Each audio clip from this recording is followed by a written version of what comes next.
Welcome back, ladies and gentlemen, to PMPL South Asia, and we're currently inside the day 3 of the championship shadow, second last day. A lot of things on the line, but facing the fact that I wasn't really here for most of the actions, I guess you got to fill me in on what exactly is going on over here.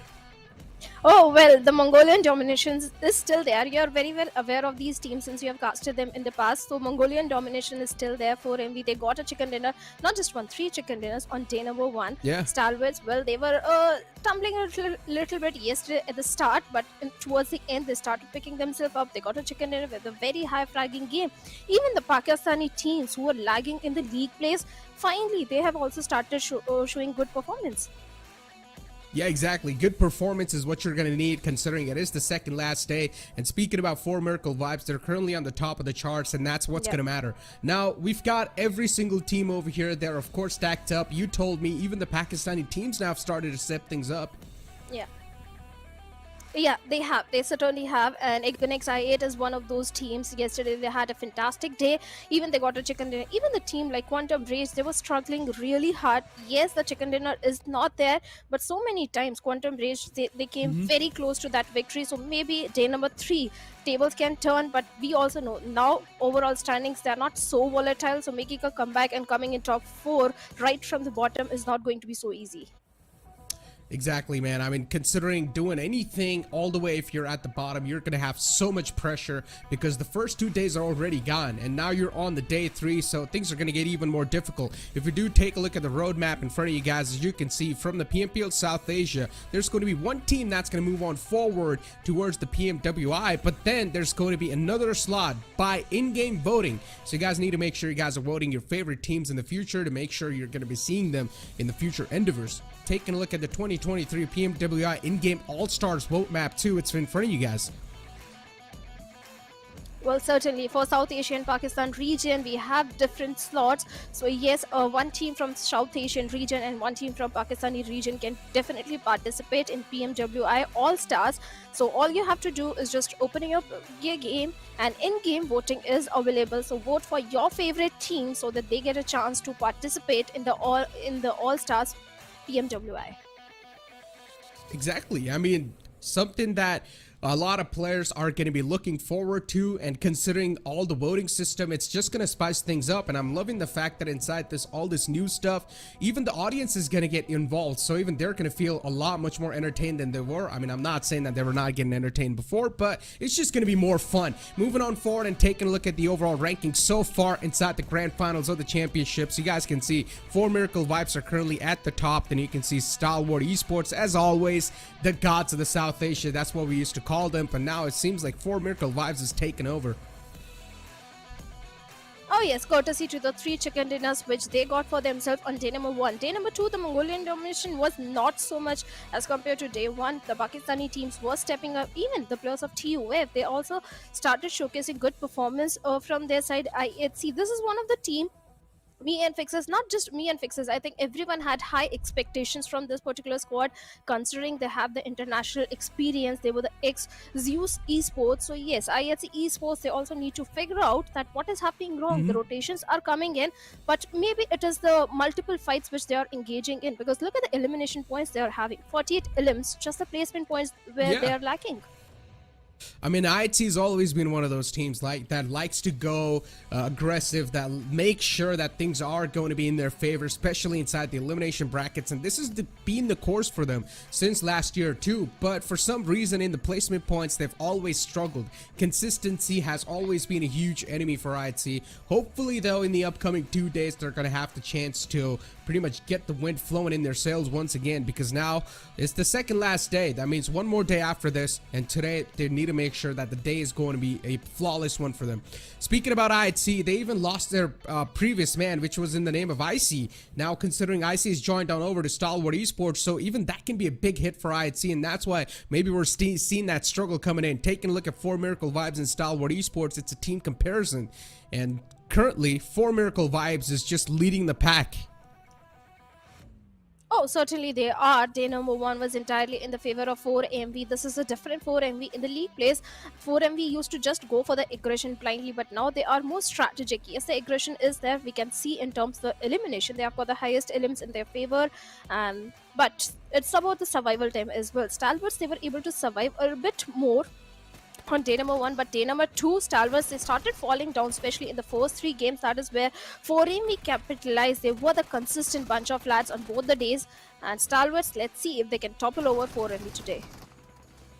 I mean, definitely a question that even I'm wondering if that's going to happen or not, but considering it's quite a tough fight and it's going to be quite a close one, it's all going to come down to the micromanagements of the game for both these teams and how they're going to be playing the late game circles. Stalwart Esports, knowing this team, they of course like to go aggressive as well, but they're not shy to even play things a little bit passive if it's needed. Sometimes the tactical waiting that Stalwart Esports shows can always play in their favor, and we've seen that happen a lot of those times in the past moments too. On the other hand, 4 Miracle Vibes, a team that hasn't been there in the pro scene for that long. I mean, it's been like, what, 1 or 2 years that I've been seeing this team in the pro scene, and already this team is making a huge name for itself in the South Asia. They've already made sure that the flag is all the way at the top.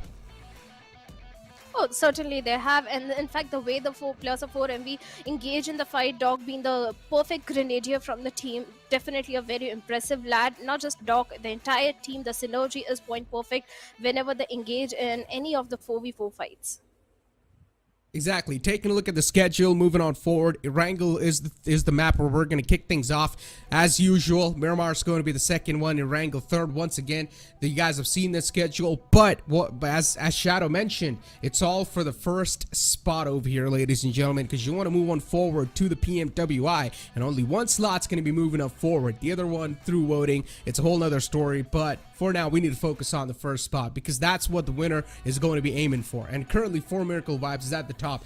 But we cannot just keep on talking about Stalwart Esports and 4 Miracle Vibes, right? We need to also talk about the other contenders that have the possibility that can take on over that first spot too. T2K, MABETEX. MABETEX is one of those teams I still remember last year. This team was struggling so much, but now in the grand finals of the championship, this team is in the top 4, and that's a huge improvement.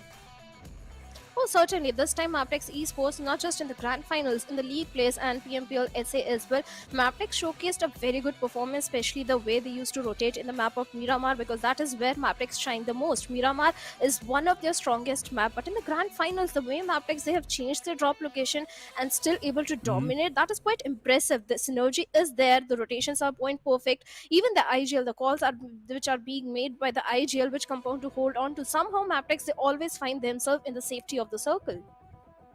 Exactly, and you know, one of the biggest upsets inside the South Asian region definitely has to be Skylights Gaming now making it to the grand finals. Yeah. A lot of fans are definitely going to be quite upset from Nepal, considering Skylights Gaming, they've got all the 4 legends in their team, being here in the pro scene for such a long time and not being able to compete inside the grand finals. I mean, what were your thoughts when you saw that? Actually, Skylights Gaming, they were really struggling. This time, Skylights and MABETEX Esports, they both had a similar drop location, especially in Miramar. They both used to come from the northern front, and that is where Skylights used to struggle. They couldn't transition themselves inside the circle. Towards the end also, they used to struggle in the 4v4 fights, which they were taking. The split, the segregation that was coming from the players. Individual players were picked off from the side of Skylights Gaming, and that is where Skylights did fall off. And MABETEX, they capitalized. They played as a unit. The synergy was there, the cover 5 was there, which was completely missing from the side of Skylights. The cover fire, the synergy, the small mechanics that really do matter inside a fight. Sometimes Skylights Gaming do lack in that. I've seen this time and time in previous years too. Skylights Gaming is one of those teams that likes to go for a fight right off the bat. I still remember Savage Esports, especially on the map of Erangel, where they took over the entire Yasnaya region for themselves from Skylights Gaming, because Skylights Gaming would not even want to contest that. They just completely gave it away because they do not like to fight right off the bat initially in the in-game stages. They like to take their time, slow and steady. In the late game stages, that's where Skylights Gaming like to strike. Before now, ladies and gentlemen, the maps begin in front of us as the plane flat path's going to start all the way from the top left side, and it's going to go all the way to the bottom right. So let's see how this one's going to start off. Let's see how this one is going to start. Since it's day number 3, the pressure is definitely mounting, especially on the bottom teams, because so many things this time are at the stake. And we did see the similar plane path on day number 1, where 4MV, they changed the drop location towards the side of Gatka.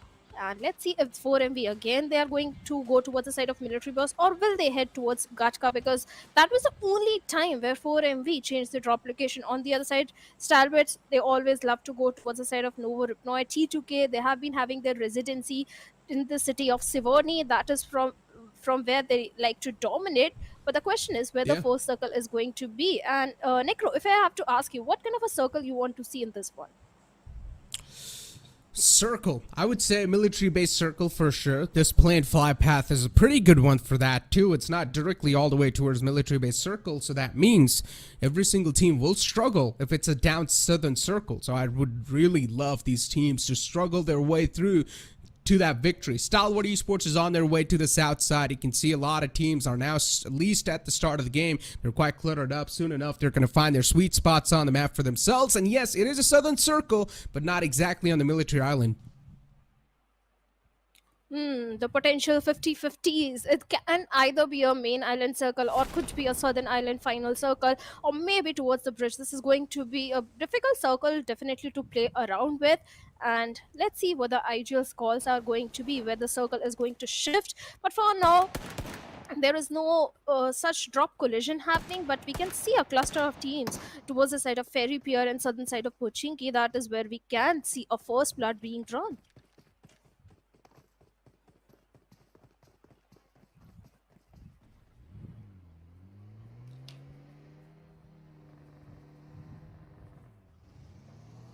And for now, Stalwart Esports, they are resorting those vehicles.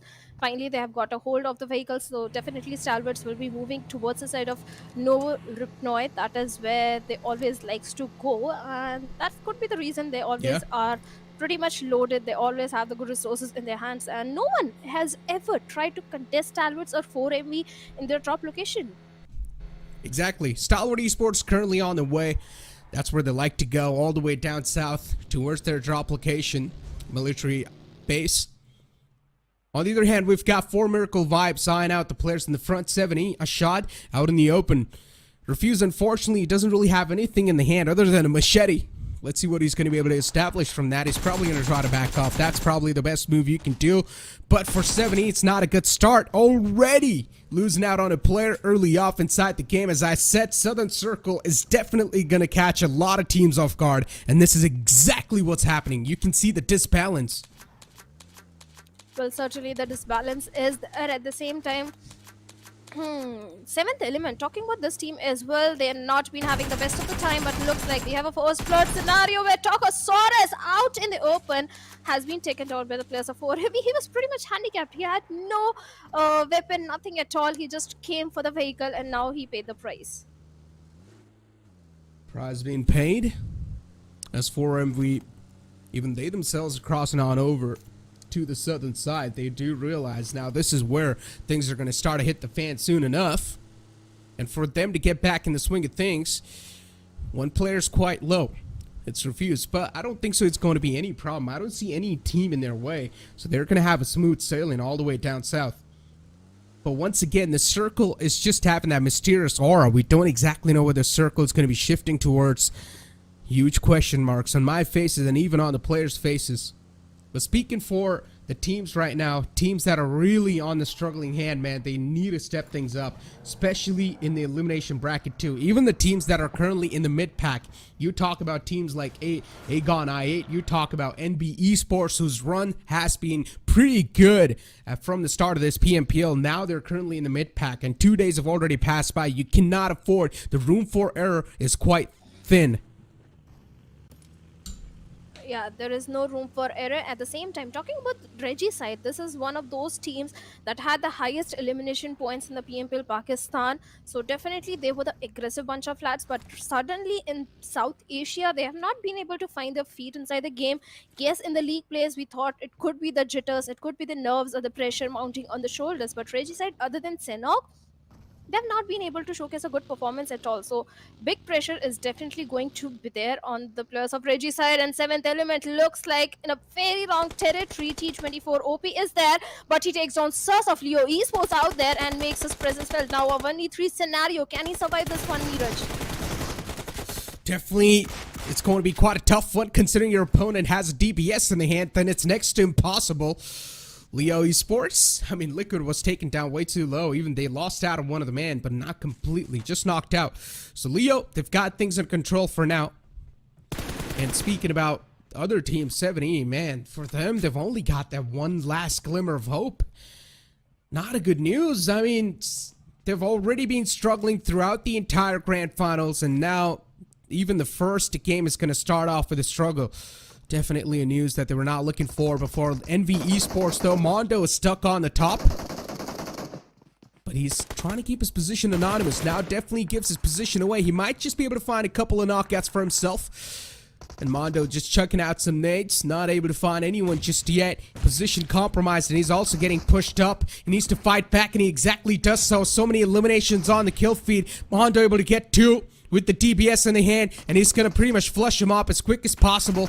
Another man in the front, but Mondo's got way too many people just trying to take him down. 10-10 is the man who's gonna be able to seal the deal onto him. NB Esports, a 3-on-1 scenario where 10-10 doesn't exactly know where he's gonna get peeked from. Too many players peeking out from a lot of angles, and he gets dealt with. One more to go in the name of Goku, and I'm pretty sure he's gonna fall down as well.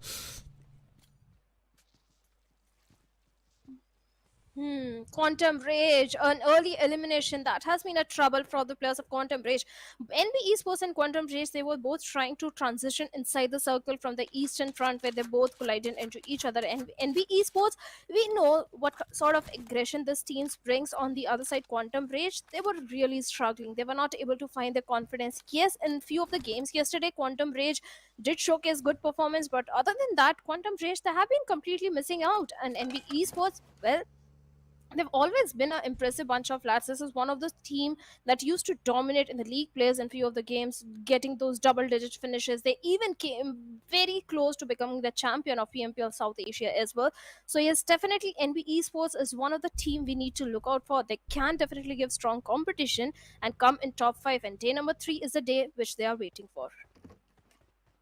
Day number 3, and currently we are in that. Let's see what they're able to pull it off over here. Considering Quantum Rage, they've already been eliminated, but it's just still the first game of the day. A lot more to go. 5 more to go. A decent amount of chances for you to try and recover inside today's day. And as I said, being in the mid pack is definitely not going to be that favorable for yourself. You need to make sure you're going to be racking up a lot of kills in itself. And Quantum Rage is currently sitting on 11th spot, if I'm not wrong, with only 62 points in their pockets. So they need those elimination points and those placement points, that's for sure. MABETEX, though, a couple of players on the move, while the rest are going to find themselves in a different spot, but they're also getting chipped away with the blue zone. They need to move in quick. And they're opting for a southern rotation. That is going to be an ideal and safe path, considering so many rotations are coming from the northern front. And this time the circle is going to be a military based circle, and 4ME looks like they're already going for a bridge block, western bridge block, where Stalwarts, they're on the eastern bridge. So yes, surpassing the team of 4ME and Stalwart Esports to transition inside the circle is not going to be an easy task, especially the way the cluster is forming out towards the western bridge, where again XI8 are there, Magnus Esports are also there, and it looks like Magnus, they're already picking up a fight, and Zabian right in front of the players of Uzm, and Uz instantly takes Zabian down. Yeah, shotgun in the hands of the player in the front. And that's where you see Uzum just trying to play around. Not exactly pushing inside the house in itself. But finally now the players are going to start to pull out the shotguns as Zen is on the top. He's still trying to fight for his life. But eventually even he will fall down. Now they've taken over this compound. Magnus, they crumble down. Another player's knocked out in the front, and the last player of Magnus, he's on a run. He just dipped in the water, bailed on his teammate, doesn't care about anything. Now he needs to play for the placement points or whatever he can get in his hands. But Aegon I8, a clean way to get the compound on the hand, and now Fullock is also getting shot at from Leo. The chip damage is definitely there. Aegon I8, they've got a decent amount of meds lined up too, but that doesn't mean you're going to start to burn out of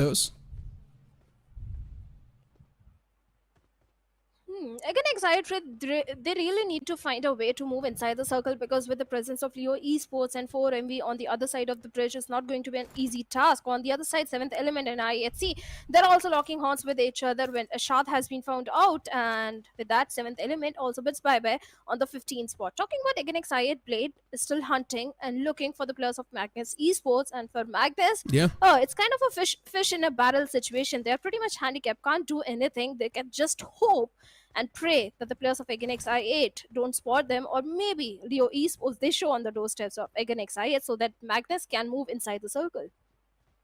But at least Magnus, they were able to recover that fallen player. Back on his feet, Zabian. Things looking good, but still, they've got a big hurdle in front of them. And Uzum's just going to keep on tossing those nades in the water. Once again, another player falls down. Aegon I8, there's just, as I said, it's a huge hurdle for them to try and cross on over, and Aegon I8 is not going to let that go away. They know these are free elimination points, and they want those in the hands. Nades are being tossed on either side of the rock, not still able to find that sweet spot for themselves. Once again, this man gets chipped way too low, and barely is able to survive for now. And that's going to be 4MV East all the way on top of the bridge, just taking those shots. Soon enough, even he will be spotted. Look at East. How is he even able to see this far away? Uzum is going to duck in the back once again in the cover. Sandesh, on the other hand, is going to take a little bit of dig against the players of HV. Highvoltage DC, talking about this particular team, day number 1 was entirely in their favor. The way they were able to rain death and destruction on day 1 was completely missing on day number 2, and looks like they've already lost onto one of their player. Not a good news, and now they're trying to move inside the circle where the players of T2 can still do a lot more damage. They can still spot the players inside the water, and T2K, they are trying. At the same time, they do have information onto the players of NB Esports in the back lines, so it's not going to be an easy scenario for all these teams. On the other side, Egenix I8, they are coming under heavy fire from the side of IHC Esports, and Blade is on a sliver of HP right now. I'd see you try to spring back in the action, but found nothing. Alex weakles on in smokes, and he's driving straight up on the top. And as I said, they're still taking a look, a little bit of fight against the players. Leo Sus was found and knocked out too. IHC, as always, the classic one. That's what we like to see. The aggressive one. Straight up just going against your enemies. Not even caring about a thing. Going for those elimination points. Racking them up like it's nothing. Bites, making sure that the enemies aren't going to start to bite the dust. And Leo, even they're going to be quite unsettled. They're trying to find themselves a better spot over here underneath the bridge. And IHC still, they're making sure that Leo are going to face the maximum amount of issues if they are available on the top, and Godless falls down too. Unfortunate news for them, but Godless is recoverable. He's safe. No issues for him. Leo, on the other hand, they know they need to play this one safe and sound. They cannot even push it forward. But Slipknot is still trying to get on top of the bridge, and he will be successfully able to do so. But now Leo's job here is to make sure that IG are going to be held off at bay. But the bad news is the blue is also closing in, and 4MV, they're also waiting on the other side of the bridge. It's not a good news for either of these teams. The grenade are being lobbed from the side of Slipknot, but no connection whatsoever. But Godless, he's been revived. He's again back inside the game, and IHC, they have to try it as a rotation. They have to transition inside the circle, but that's a big challenge. The Leo Esports players are still over there. And Slipknot hiding, trying to find something, try to take down the players of IHC, and Zior in a close frontal battle with Slipknot. Can he find him? And Slipknot takes a jump, still safe, but for how long? On the other side of the map, we have DRS and Stalwarts also going up against each other, and looks like Stalwarts not in the best of the position, but Liquid finds a cheeky angle onto LX, tried to take him down, but instead rather gets taken down, and Godless also on a very low HP, and Slipknot trying to find those pixels, and Godless, he has to patch himself up as soon as possible, but from the backlines, Demo comes in. Esports on the 14th spot, a bad news for Leos. I'd see still players knocked out as Godless trying to go in the back, still making sure that he's going to be safe, at least for now. His teammates able to get the revive done. On the other hand, you've got another fight proven up between 4NB and their opponents in the front. A bit too low. Isek trying to fight against TUF in the front, and eventually he will be able to make sure that his opponents are biting the dust. NB Esports, they come out on top. Nicely done, but two players are still knocked out. Fistboy on his way towards his teammates knows they need the backup.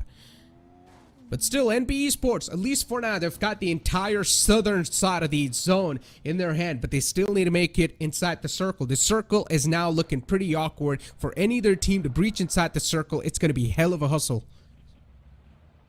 I like what the players of 4MV and MABETEX are doing right now. 4MV, they are on the western periphery of the circle, where MABETEX are potentially looking to dominate from the southern end. But right now, Stalwarts, they have been spotted down by the players of 4MV. And this is what that has changed in the playstyle of 4MV. This time, yes, they do get the information. Rather than making a hasty rush, half-baked rush towards a team, they rather capitalize on the information and position themselves so that they can aim for the chicken dinner. This time, Refuse also has a vague idea about the players of MABETEX Esports, where Valley could come under heavy fire, and he certainly takes a lot of damage. For now, he's safe. At the same time, Refuse needs to be a bit careful and cautious about the position of NB Esports Fistboy. Trying to pepper some shots in the front. Fistboy still safe.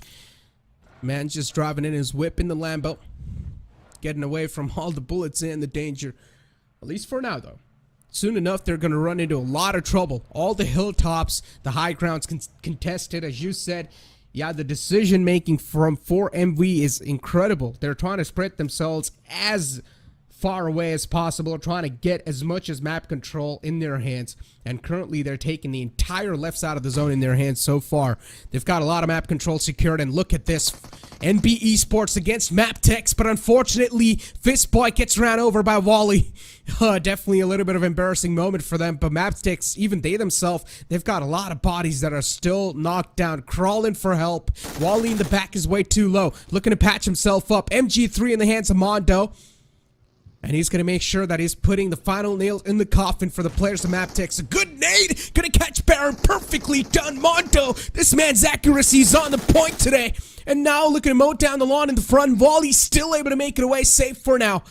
The buggy has took too many bullets on himself. And Wally knows it's probably next to impossible to recover his teammate Baron. He needs to play in the back end safe. Oh, Mondo, this guy is again back in the action. He was able to clutch so many times during the PMPL SA and in the league plays. He was so many times the MVP as well. And NB Esports, finally they have been able to find their feet, and Mondo is still trying to find Bali, who has a good compound to his name and a good hard cover. But the bad news is the circle has taken a northern shift, and MABETEX and NB, they need to make those rotation. But somehow 4MB again in a good spot, Stalwarts in the epicenter. At the same time, T2K also, they're holding on to the ridge line, the short line. They do have a good position, but Valley, oh, Mondo with that weapon is still hunting for him, and Valley in a 1v3 scenario right now. Oh, he just dips away. Doesn't want to fight it. Just runs away. Is going to give away the compound. NB Esports securing another compound and a solid cover for themselves, but still they need to make it inside the circle. A huge bad news though. IHC, they try to get back in the swing of things, but unfortunately while doing so they were catching too much damage. They were also outside the zone in the blue, and the wall of death kept on chipping away onto them, while the teams in the front made sure that they're also taking down a couple of enemies. Now IHC, they've only got Demo alive. Not a good news. I even thought that they have a pretty good spot for themselves where they can rotate from, but even they've been eliminated from the game. And look at DRS trying to sneak away through the smokes. But unfortunately, you've still got a man like KVI, who's got Sky, who's got his eyes in the front against DRS, and yeah, the damage is way too much. They're getting chipped away, and Sky's just peppering it away with the Mini 14 while his teammates are spraying it through with the M416. Viper, although not too many bullets on the Scorel, still trying to find Delta over there. He's going to run out of the bullets over there and eliminate Crew. Well, they do have information onto the players of DRS, but right now they have the complete eastern periphery control. They do have good ridges to work around with, and let me tell you, Necro, Eliminate Crew was one of the team that in PMPL South Asia, they got back-to-back 3 chicken dinners for themselves. They are definitely capable and refuse with a vehicle run over. Takes down Demo, the last man from the side of I8C, and now only 8 teams left with 22 players remaining, and suddenly 4MB again in the best of the spot with 7 elims of their own, and Valley and me Esports, they're not going to spare Valley at all. Finally finds him, the poor lad, and MABETEX Esports, they bid bye-bye on the 8th spot. Wally out, and NB Esports once again, they were just on the prowl for this man. They had the trail of Wally, knew exactly where he was, and he got hunted down once again. DRS, they themselves, they're fighting their own different war, man. Not able to get out of the danger zone so far. Even Killer YT, way too low for comfort. Gonna find himself a little edge, a little ridge, where he's gonna try to patch himself up. But you've got a team like Stalwart Esports just dying you out, just trying to take you down. Those bullets are gonna pierce through your armor and shred you apart. The bullets of pain definitely are quite tough. But now, Illuminate Crew, even they're right behind the players of Stalwart Esports. Soon enough, Stalwart, they're going to find themselves in a bit of awkward spot. When Illuminate Crew are going to start to look over them. But T2K for now, they're just trying to scoop anything that's going to fall in their court. Illuminate Crew, this can be a good game if they manage to have a good control inside the circle, but the team that can be an ugly thorn for the players of Illuminate can be the players of T2K. But the split that is coming from the side of T2K, not the best position right now, because they are susceptible to those third parties that can come either from Stalwarts or either from 4MV, because 4MV, they're on a hunting spree right on. Jane, the first glimpse is there, and Nova X is quick to retaliate, takes hefty HP out of him, but somehow he survived. Now T2K, they have to be the cautious ones, but Illuminate, they're still a few meters away from the circle. And still trying to pull something off here. I like the fact that now teams have found themselves, or at least situated themselves on the edges. Even NB Esports, they're quite spread out. They're having a little split for themselves. It's a 2-1 split where Mondo is all the way on the left, on the other side of the road. 4 Merkel Vibes, trying to scout out the water lines, making sure no fishes are able to creep and crawl their way in. One spotted. Zipion still able to make it out alive from that situation where Aegon Ayat were the one against Magnus. Oh man, Zipion just fighting for his life in the water lines while the wall of death is chipping away onto him. Next to impossible to survive. And finally, Apex is going to seal the deal and take care of business, as we've still got another player from T2K in the waterline. Sundesh all by himself behind that boat. Next to impossible to make it away. As I said, Mondo, there was a little split for NB Esports, and now Mondo being caught off guard all by himself. Next to impossible to get the resurrection on the fallen player. And for MV, they're going to push up and get the confirmation, but doing so, refuse is quite low, so he needs to take things cautiously. Well, from the backlines, the remaining players of NB Esports are providing the necessary cover fire, but it's not going to be enough. Like you said, it's almost impossible to go for the race onto Mondo, and finally the finish point is there. But Stalwarts, they're also coming under heavy fire from the side of NB Esports, where Second Fist, where all they have is a little wooden shack to the cover. Not enough, but still something to work around with. At the same time, they don't have too many first aids as well. Their medkits, the resources are not enough in the hands of Stalwart Esports, so they have to be the cautious one. On the other side, we do have a knock onto one player from Stalwarts, where 4MV looks like they are looking for the players of Illuminate Crew. The double-edged sword, the smoke is there, giving the information of the players of Illuminate Crew right away to east. But he's not going to overcome it, but a perfect grenade from Sky takes down Jane. Things are now starting to heat up a little bit too much. As Illuminate crew, they're going to find a clear line of sight on the players of 4MV. And first knock is already found. Viper. He's low himself, but he's got a solid cover in front of him. But still, the main objective is going to be not to trip over your own shoelaces. You need to make sure that your surroundings are clear. And by that, I mean Sandesh is still on the right side. And this man is a venomous snake. He can strike whenever he gets a chance to. I8, now they're subtracted. Over here, they've got a little split for themselves. It's a 3-1. And all the three players on the right side, they're a little bit tagged up. Should patch himself up. NB Esports, they lose out on another player. And they're in quite an awkward spot. They need to make it on the other side of the road. For Fist Boy, it's going to be a miraculous play if he's able to execute that. For MV, things could have been a little bit out of comfort for them, but they're able to retaliate back and make sure that the opponent is now going to be in a little bit more misery. Smoke's thrown over. Nova wants to get the res there, and will probably be able to do so. But look at Stalwart Esports. They're now in the prime position inside the next circle. Oh, they are. At the same time, they're also going to grab so much attention from all the remaining teams. That is where they have to be the cautious one. On the other side, 4MV, they are picking individual fights. That is going to work in their favor, but the cover is not there. All they have is a little Dacia for the hard cover, and the player in the water, T2K Sandesh, can do a lot of damage towards the side of 4MV if they're not the cautious ones. At the same time, Fistboy trying to pull off a miraculous play, but that won't be allowed as Lirzet puts an end to him. And with that, NB Esports also bids bye-bye after having a very high-frag game and tops from the angles. Goes down Sky, and Sky was trying to move inside the safety, but unfortunately, he has been taken down. Told you, they've got the prime spot in their hands. Now it's going to be tough to take down the Stalwart Esports. And oh boy, right in the pregame segment, we had this entire conversation. I said Stalwart Esports were called at one time the gods of South Asia. And I guess the gods are returned to rule the kingdom. As we've got Stalwart Esports right in the smack center of this next circle.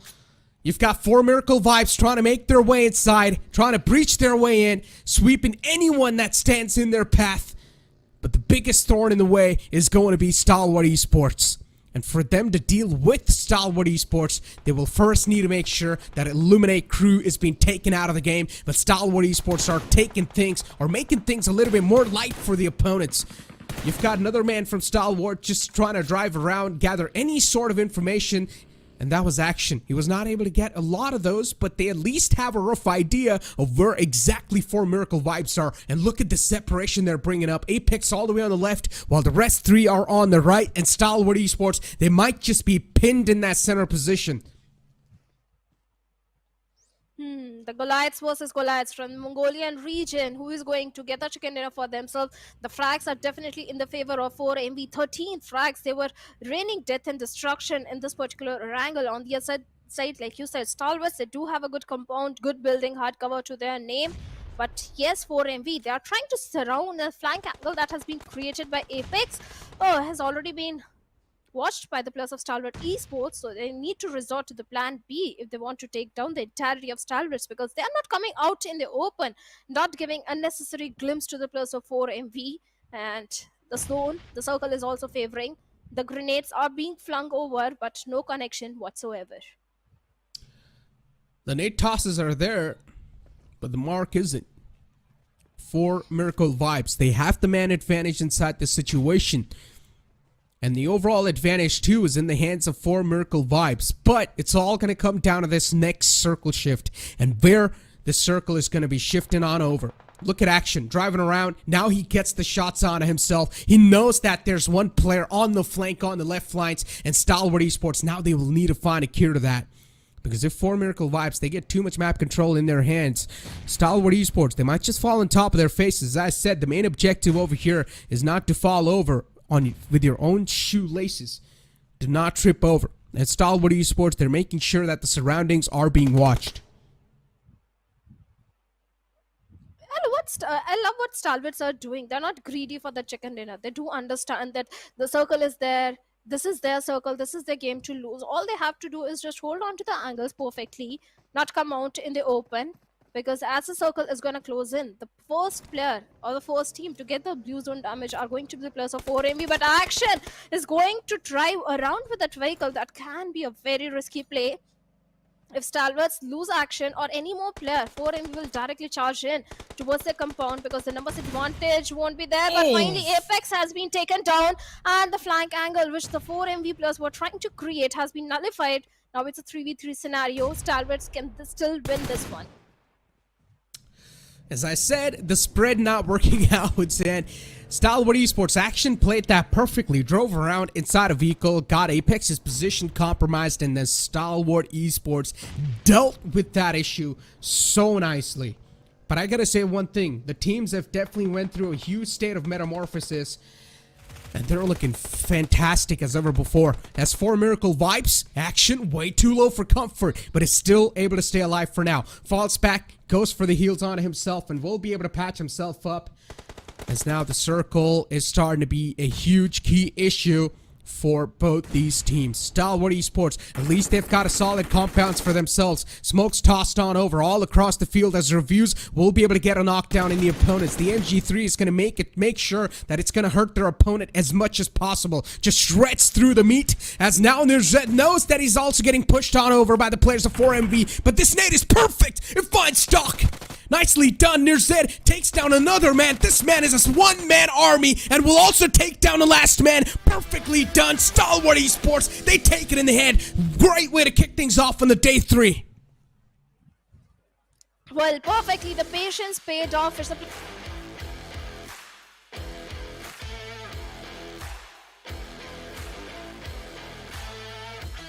Nicely done.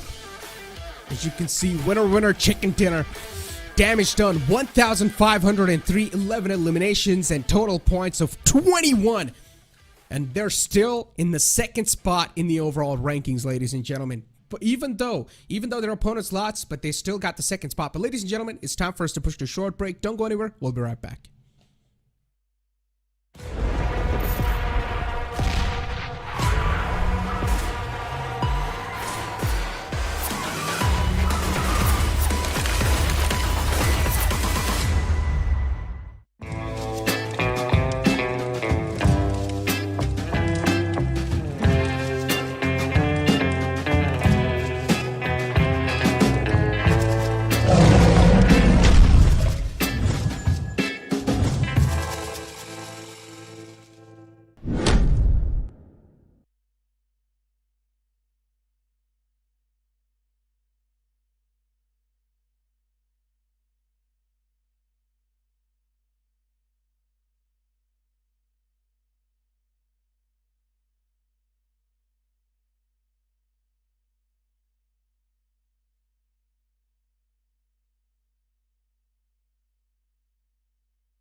Alright, well, welcome back, ladies and gentlemen, after that short break. And you guys saw Stalwart Esports. It seems like they finally kicked things off on a great note on the day 3, on the second last day. And yes, I'm all by myself. I'm all alone, as usual, just like life. But we're over here, and considering it's the second last day and definitely a start, Stalwart Esports wanted to make sure that they're also going to get the throne back in their hands. But still, if you speak about the teams that are currently in the mid-pack, the struggle continues, especially Magnus Esports too, considering they're not even doing that fantastic inside the tournament. They needed to step things up, but unfortunately that didn't happen.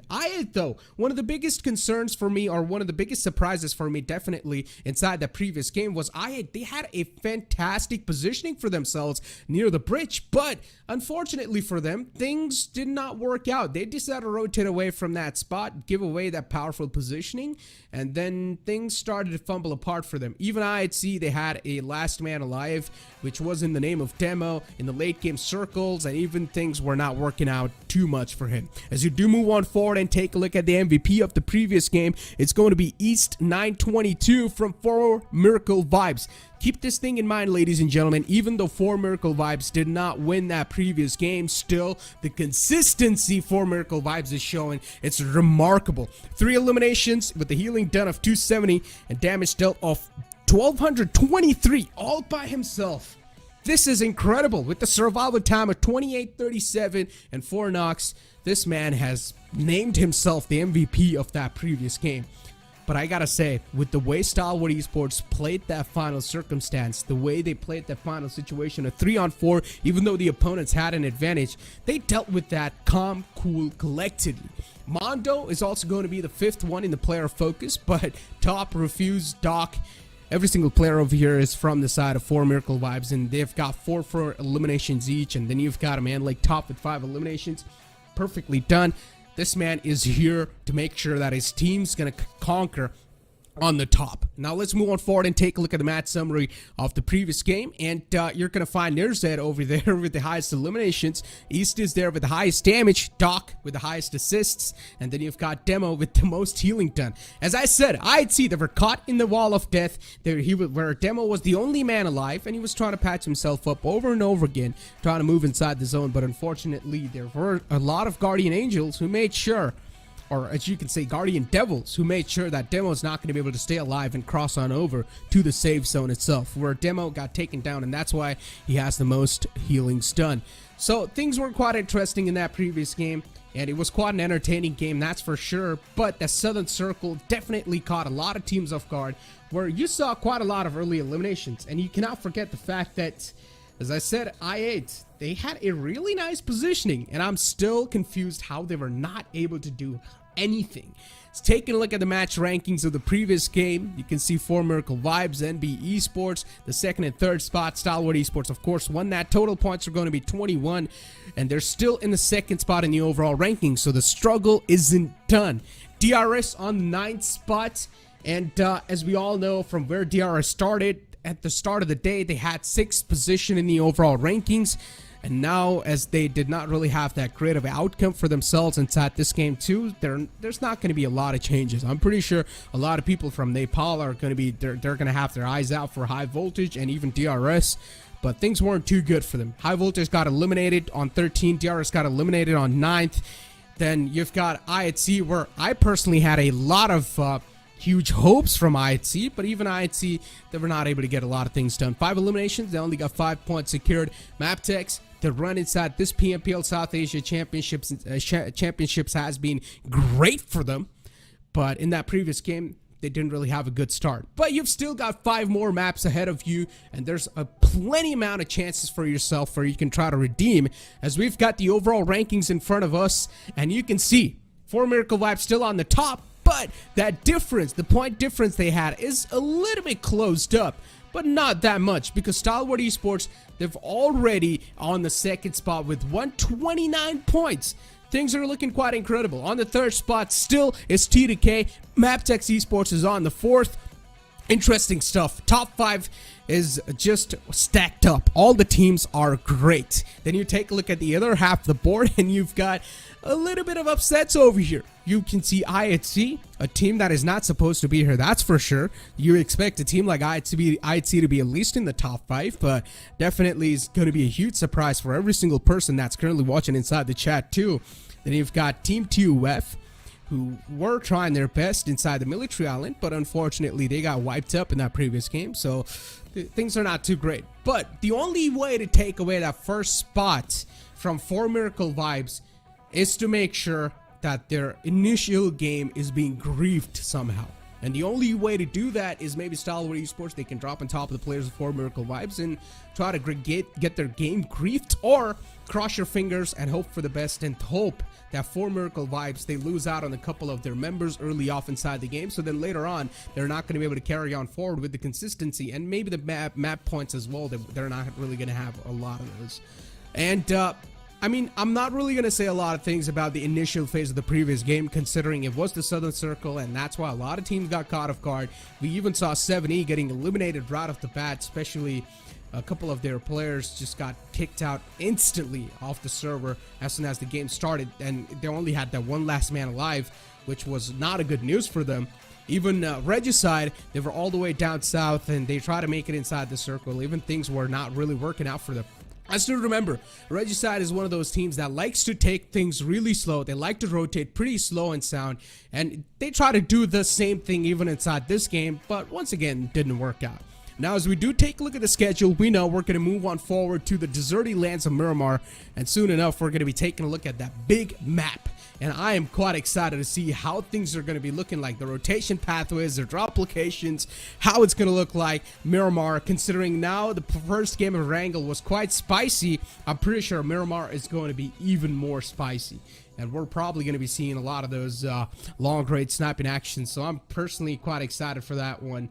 And speaking about 4 Miracle Vibes in Stalwart Esports, last year, I remember, we called 4 Miracle Vibes the kryptonite of Stalwart Esports. And now these two teams are right next to each other, neck and neck. And even now, 4 Miracle Vibes, they're proven out to be a kryptonite, not exactly in the fights though, but so far in the overall rankings. Because 4 Miracle Vibes have taken over the throne. And Stalwart Esports being the second spot, they're on the chase for that. 4 Miracle Vibes, they lost that previous fight, but what matters to them is that consistency. All they need to do is stay consistent and slowly and steadily nail down that first spot that they've gotten for themselves and just stay on top and pretty much have that slot for yourself in the PMWI, which is going to be quite an interesting story in itself.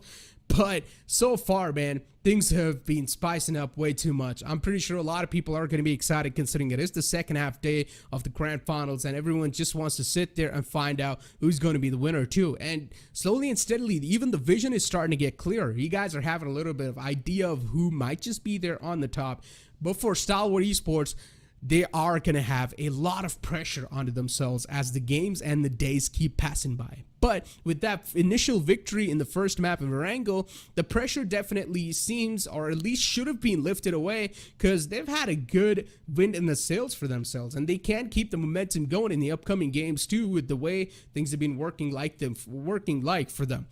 But Stalwart Esports cannot look over the fact or cannot ignore the fact that even TDK, they were in the finals they were in the final couple of teams in the previous game too. TDK is also right underneath Stalwart Esports, and there's not a lot of points difference between them and TDK can definitely make it on the second spot too. One little misstep, as I said, the room for error is way too low. If you take one wrong step, it's going to cost you your spot, and you cannot afford to, especially inside this year's meta, because it's quite tough to gain those points unless you're able to rack up a lot of elimination points. Then it can definitely be a huge cherry on top of the cake. NB Esports too, they tried their best to fight back in the previous game, but You've got teams that were just surrounding you while NB Esports tried to make it all the way from down south towards the circle. They were getting picked off slowly and steadily. Well, I gotta say one thing, and that is for sure that we are seeing a lot of improvements with the utility utilization, the nades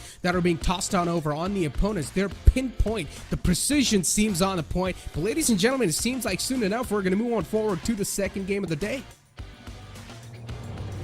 Well, certainly, and so sorry for the technical issue, and I'm finally back. Thank you so much, Necro, for doing it alone. But finally, like you said, Miramar is there, the deserty forest, where the players of MABETEX tend to shine the most. Even 4MV, considering they tend to go towards the side of Chumasera. If we have a southern circle, I don't know about the circle, but we definitely have a southern flight path, and 4MV, they're going to be a bunch of happy lads because the drop location is right there. But I don't want to be in the shoes of teams like IHC, who likes going towards the side of El Pozo, or MABETEX, who earlier used to go towards the side of Torre Emuda. But recently, MABETEX, they have been going towards the southern side of Los Leones as well. So they do have a dynamic drop location. Let's see what's going to happen, which path they are going to opt for. But Regicide, this team, they have been struggling a lot recently.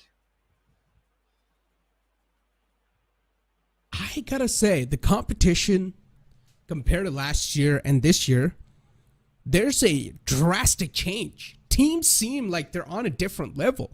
They're improved so much, and considering even I am trying to get back in the swing of things in this championship, I was absent for the most of the days, and now that I'm over here, just seeing them out of nowhere perform this well, I am definitely flabbergasted. I am so surprised, and I'm pretty sure even in the future, you guys are going to be up for a massive show.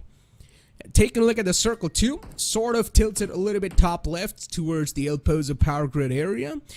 But we don't exactly know how the upcoming circles are going to look like. But already we're seeing a couple of shots being taken away, and Sky is a casualty. Illuminate crew, not really going to want to lose out on their players like that, but luckily enough for them, the opponent only has a Uzi in the hand. Definitely going to be a little tough to shoot away in that long range, and Sky is able to make it back to safety. So that's quite a lucky. Lucky Sky, definitely 100% lucky. His teammate is also nearby, Viper. He can go for the raise onto Sky. And Illuminate Crew, they can't afford to make any sort of mistake right now. They are trying to stage a comeback on day number 3. The previous game, yes, no chicken dinner, but a good game came into the favor of Illuminate Crew. And this time, MABETEX Esports, they are also behind them. MABETEX, recently they have started coming to the city of Los Leones, but it's the first time that we have seen MABETEX go up against the players of Illuminate Crew directly for a head-on fight. But for now, both these teams, it's kind of a safe situation. Both the teams are trying to grab those resources, crucial resources for the close combat fight. But the circle, talking about the circle, MB Esports can benefit heavily, Necro, from the circle. 100%. Circle, I mean, it's definitely something. And considering the planned flat path was all the way down south, once again, the teams there are at least going to be a couple of teams that will probably need to step outside their comfort zone and find a new rotation pathway for themselves, or maybe a temporary drop spot. And we did see those teams trying to get those vehicles in the hand, trying to get back to the spot where they want to go towards.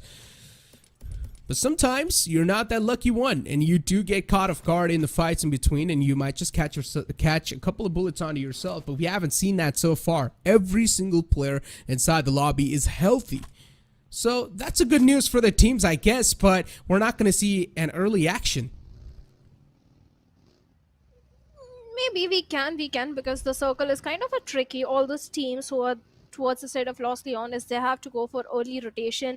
Speaking of T2K, they're also in the periphery of the circle, and Magnus Zabian, he's walking on thin ice because T2Ks, they are also in the close proximity.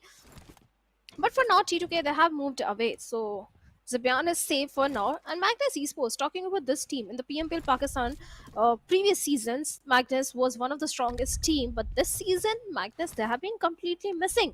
The aggression that Magnus Esports used to bring in, that is completely missing, and Miramar used to be their strongest map, but now every map is broken for this particular team. I really hope they are able to find their feet and they do recover from whatever issue the team is having right now. But like T2K, they have an idea about the players of Magnus, and Zibian is a very wrong territory, as Jane with the UMP 45 is already closing in the distance. Can he take down Zibian? I think Zibian will make it to the safety. Yeah, he's good. It's going to be tough to catch on over to the opponent like that. Zibian's going to make it back to safety. His team's going to have a huge sigh of relief. Still, though, I mean, TDK is trying to pepper some shots on over, hoping that maybe a couple of lucky bullets connection can be found. But Zibian is still alive in the back of that ridge, trying to play for his life. His teammates are now starting to come closer to him, and they will provide a little bit of cavalry. But taking a look at the live rankings in front of us, and definitely Stalwart Esports and 4MV, the distance is not that close. Still 4 Miracle vibes, even though they were taken out in the last moment, they still got the second spot. So that means they're having that consistency flow still going on. The momentum is even in their hands for now. But TDK, they lose out on the player who tried to push on up way too close and personal. And Magnus, they've got themselves a free elimination point as Jane's going to be taking out the game. And Rick 2 is catching a couple of bullets. But then, mostly those bullets are just to scare the players of TDK away. So Magnus, they've played this perfectly well. Jane, though, he got a little too ahead of himself, tried to push on over to the opponent, and didn't work out. Magnus Esports, player's quite lucky to be alive, MGS. He's just trying to fall back and play for his life now. Oh, certainly. Even Seog is in a very tricky spot. The split that is coming from the side of Magnus Esports is working in their favor. It's not so much that they can't go for a raise if a knock comes in. On the other side, T2K, they are in the low ground. The compounds are there. Sandesh along with Seog. So, yes, Magnus and T2K, they are trying to lock horns with each other. At the same time, on the southern periphery, we have the players of 7th Element and 2F who are trying to move inside the circle. Shots were being fired, but no damage has been done whatsoever. And seventh element, they have not been able to perform good in even a single game. So they need good games in their pockets if they want to earn more money, if they want to increase their Yeah. prize money and propel themselves a bit higher in the ranking, because every single position is going to increase your bank balance, and that is something seventh element needs to focus on. But TUF, this team showcased good performance yesterday towards the end few games, Yep. but right now they're right in the crosses of Chocosaurus. Looks like the vehicle has taken a certain damage, but not enough to take down the players. TDK, they really try to take the fight early on against Magnus. They wanted to take him down. TDK thought the Magnus are going to be free points, or at least easy points. It's going to be an easy fight. But then Magnus, they started to humble TDK, and now TDK, they've already lost out on the player this early off inside the game. And TDK is in the top 3 of the overall rankings, and these are the grand finals. You're not going to have a lot of chances. So yeah, definitely a big hurdle for TDK to get on over. But it's going to be a tough one. Even Aegon I8 now is looking for a fair share for themselves in that fight, as they have gotten one player down from Magnus. Zibian, another player taken down. Magnus, they're losing out on the numbers now. They've only got the last 2 players alive, and in front of us, we've got a fight proven up between Regicide and TUF. It's a battle of the grenades. Nades being flung over from both the directions, and Avenger on a sliver of HP. One grenade, perfect grenade from the side of H2SO4 can take down Avenger over there, but he has patched himself up. The smokes are there. TUF, they do have the position advantage. On the other side, Thor gets taken down by a perfect flank angle, which was created by Noki, and instant confirmation has been made. This is the moment where Avenger can push a little further, but Noki comes in, takes down M7. Suddenly the tables have turned, and Regicide, they're leading the charge, and H2SO4 also gets taken down. Now only Jokerster remains in the back lines. The trades are being made. Avenger is down, but the revival can't be made because it's a close frontal battle. But Jokerster comes in with a DBS right in the face of Noki, deals with him. Now Regicide left with only 2 players. A 1v2 scenario for the players of TUF. Jokerster still hiding. DBS in the hands, in the close quarter, it's going to be a deadly one, so you need to make sure you're having your personal distance against the opponent. Joker, way too low, but the nade's going to land perfectly on one of the players in the opponent. Regicide, Russian's way too low, but still, it's not going to matter. The cover fire's there from the back as Vaz is going to put the final nail in the coffin. TUF eliminated from the game, perfectly done from Regicide. Still, they had 3 players knocked on over, but luckily for them, the fight was quite isolated all the way on the bottom left, so they're not going to find any third parties in that situation. The next circle is going to be forming up in front of us, and we did see the circle shift on the right side, and it's quite a small one, so you need to make sure that you're making it inside the circle as quick as possible, because the seats are starting to get filled up, and yeah, you got to get yourself a ticket and book it. The real estate prices have definitely increased towards the side of St. Martin and Picardo, where the players of Stalwart are there. We have Highvoltage DC. We haven't seen much of Highvoltage DC today and yesterday as well. So Highvoltage DC, they also are looking for a good game, and this can be a good game for them because yes, the circle is heavily favoring the drop location. But East finds a knock onto the players of MABETEX Esports. MABETEX again having a bad start. Kese has been dealt with. Instant confirmation is there. Even the players of Leo Esports, they do have a certain height advantage, uphill control inside the circle towards the side of Power Grid. But they also need to check their back, because from backlines, the players of IHC can come in. Even the players of NB Esports are also trying to migrate inside the circle. They might try and contest the players of Leo Esports. Regicide once again taking the slow and steady approach. I see on the map they're once again caught in the blue zone, and I personally am not a huge fan of these late game rotations. I mean, they have gotten a lot of points for themselves, but they should have tried to move in instantly, man. But they've already wasted a lot of time, and now for them to make it inside the circle this late, as I said, it's going to be a hell of a hustle. MABETEX, they've got a good area for themselves inside Picado. They can just sit around with I8 as their enemies, which is looking over them. And they have gotten a good control of the city for themselves. They are getting a lot of information secured. MABETEX, on the other hand, they don't even have the man number to play around with. So every single move has to be quite cautious one. And MABETEX is one of those teams that is in the mid-pack. A lot of those teams that we had heavy expectations from, they're not able to deliver in the first 2 games of the day 3. But we can't say much. They have not been able to deliver.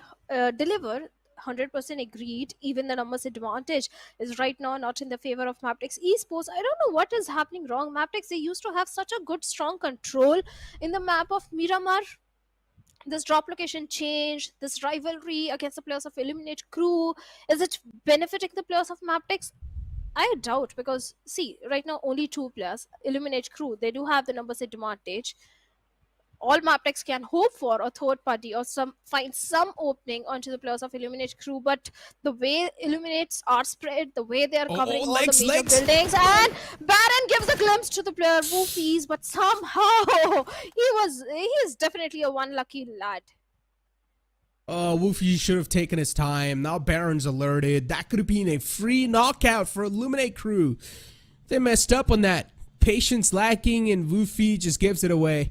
On the other hand, we're seeing another fight happening over here for NB Esports. They've lost out on one of their own. Oh, big names. Big names are taking massive hits. They need to find a sweet spot for themselves. Tune it for their own good. As 4 Miracle Vibes, East is in the back lines. Look at the spread 4MV are having. They're quite spread apart from each other, but this is the way they like to play. Take as much as the area control you can. So that means you are going to be quite a confident bunch of players when you're going to traverse across that area. You've got Stalwart Esports 2 against Quantum Rage. This is quite an unfair situation for Quantum Rage, considering Stalwart Esports are the table toppers, or at least in the top 2. And then you've got a team like Quantum Rage is struggling.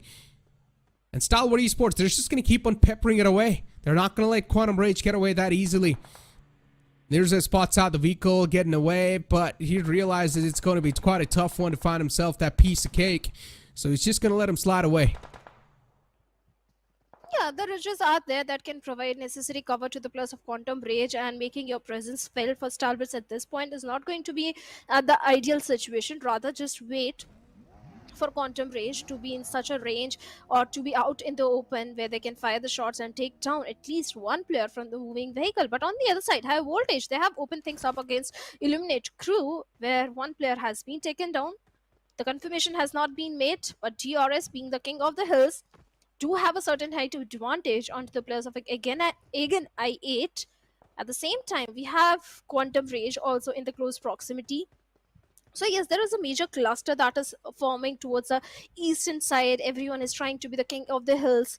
So only certain teams can rule those hills. But for now, the next circle shift at the same time, Necro is going to be so very crucial. If it goes towards the western side, the players of Leo Esports can benefit heavily. But if it goes little north, Stalwarts, they are still on the periphery. They are going to again find themselves on the best prime spot. Yeah. I mean, look at DRS. They're currently in a pinch. They've got Aegon IA2 right next to him, and then they've also got Quantum Rage right next to him. And DRS is right in between. Not a huge fan of this position, but for now, T2K against NB Esports. Finally, this fight, but this battle is going to break down as Sanhok and Sandesh, they fall apart. Rig, the only man to go, but the MG3 is way too strong. The fire rate of this weapon is going to shred the opponents apart as T2K, they get themselves under control. They get this situation under control. Fistboy, the last glimmer of hope alive for NB Esports, and Rig was able to shut down both those players in the front. What a savior. Definitely, Rig has saved the day. Now the players of T2K are again back in the form, but this grenade can be so deadly for the players of NB Esports if lobbed to the perfection.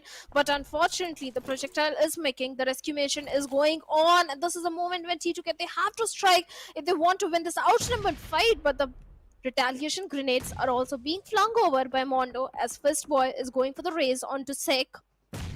This is a battle of two grenades. And T2K, they could have been eliminated. This time Mondo was so very close. The nade blew up right on top of their heads. It's tough to lob a nade perfectly in that little area. So Sandesh is going to be safe for a while. He's found himself that little, just a perfect edge that he's playing in. Taking a look at the kill feed too, you do see Eliminate Crew as well getting themselves, or at least getting their hands on a couple of more elimination points. And then you've got 72 getting challenged by another team in the front lines. Too many fights happening at the same time, and this is going to happen as the circle is going to shrink even lower. You've got teams that are trying to personify the perfection, while you've got some teams that are trying to hold their nerves with the guns. But still, at the end, the victorious is the signature M416 as NB Esports. Both these teams, they're just playing it slow and safe. They know they're quite the vulnerable ones. And a lot of sound cues given away, that means there's a high chance that a third party might just be attracted. They're cautious for all the good reasons. They do understand that their next circle shift is going to benefit their position. So if they manage to survive this thing, eliminate the entirety of either of the teams, or just hold on to their grounds, the next circle is going to benefit. They can rank up those elimination placement points. That is why we are seeing the slow approach. At the same time, both these teams are trying to propel themselves a bit higher in the overall, but IHC right on the doorsteps of 7th element, and 7th element quite vulnerable as a shot takes on one LX, but from the back lines, Demo comes in and deals with him. 7th element, again a bad start coming in, something that is consistent with the players of 7th element that really need to figure out what is happening wrong on the other side. IHC, they're going to be pretty happy. Right in the nick of time, LX has been saved, and 40 feet points in the favor of team IHC. At the same time, IHC and Regicide, they are making similar rotation from northern front, but looks like a blessing in disguise comes for IHC as Stalwarts. They are dealing with the players of Regicide. One knock already being made, but Lizard is trying to watch his 6 because from the backlines, Quantum Rage can be a threat. Indeed they can. I see. Just trying to get on top of the hill as you've got action peppering down the bullets in the front. This man wants some action. Just trying to bandage himself up. As you've got Regicide in quite an awkward situation. Only Smokes is the thing that's providing them cover so far. But that too, just that visual cover from the enemies. It's not going to block the bullets. It will pierce through. As we've got IHC in the front, now they're finally starting to get, or at least break down the fight against their opponents. Zol is way too low, and also he will be taken down as IHC, even they're catching a little bit of return fire onto themselves. Godless as well, trying to fight against the players of Leo, but this fight is getting a little bit too awkward and out of hand for both these teams. They've taken equal amount of damage onto each other. Sus is still alive on the opposite side, trying to toss some nades on over, deal a little bit more damage on the players of IHC.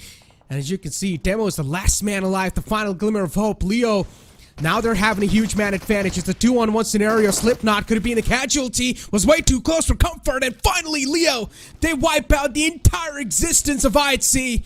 And IHC, they're really not able to win these fights. That has been a problem since a very long time, since the start of the grand finals. IHC losing those 4v4 battles. They need to work on them. On the other side, Leo, well, they have redeemed themselves. Highvoltage DC this time, they do have a certain height advantage onto the plus of 4MV and 4MV. Doc, the grenadier from the low ground, is trying to find some sort of connection. At the same time, clearing the path, checking the angles with those smokes and the grenades in case if any of the player of Highvoltage is hiding over there. And Highvoltage, they can definitely capitalize on the information they can grab from those big mountains over there. The circle is definitely favoring all these teams, but I wonder, Necro, if the circle takes a northern shift, the rotations are going to be so tricky for all these teams. Having a descent journey is going to be so difficult for the players of Highvoltage DC, but if the circle takes a southern shift, I'm very sure Highvoltage and 4MV, they are going to be pretty happy. But for now, DRS, they need to be the cautious ones, and so do the players of Illuminate Crew, because Highvoltage, they are in death and destruction.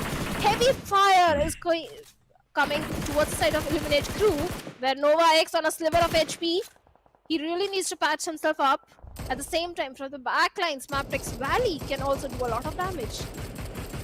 Classic Highvoltage, opting out for the high ground, as always. And then just raining down death and destruction is on your opponent. But you asked me a question, if the circle shifts up north, well, I mean, yeah, it will be a tough journey for teams to make it inside the circle, but more tougher than that would be to find yourself a cover. Before now, the circle is just going to shift right in the center. It's not going to go north. It's not going to go south in any other directions. It's just going to center on up a little bit more.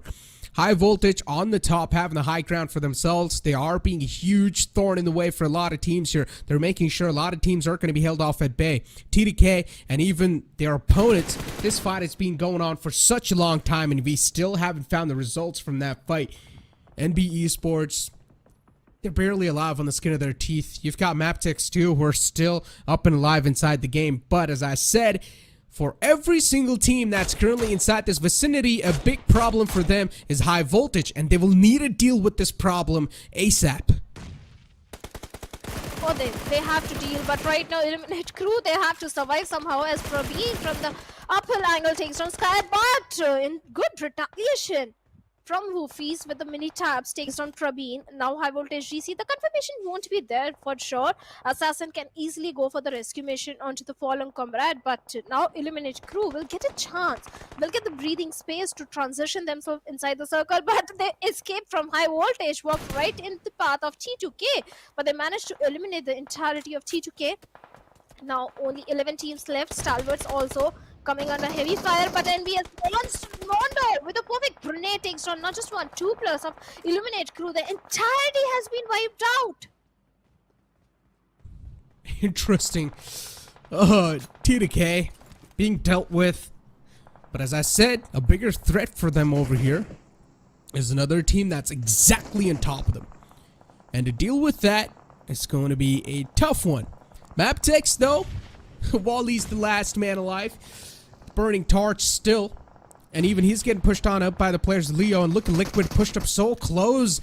Up close and personal he wanted to, but Liquid gets dealt with. He caught a little bit of bullets on himself. DRS knows that Volley's right inside the compound. DRS will probably try to sneak in and aid as they do. The players dealt with. MABETEX being taken out off this game. A lot of big teams are taking massive hits, but DRS is still alive. And a lot of Nepali hopes as well with that.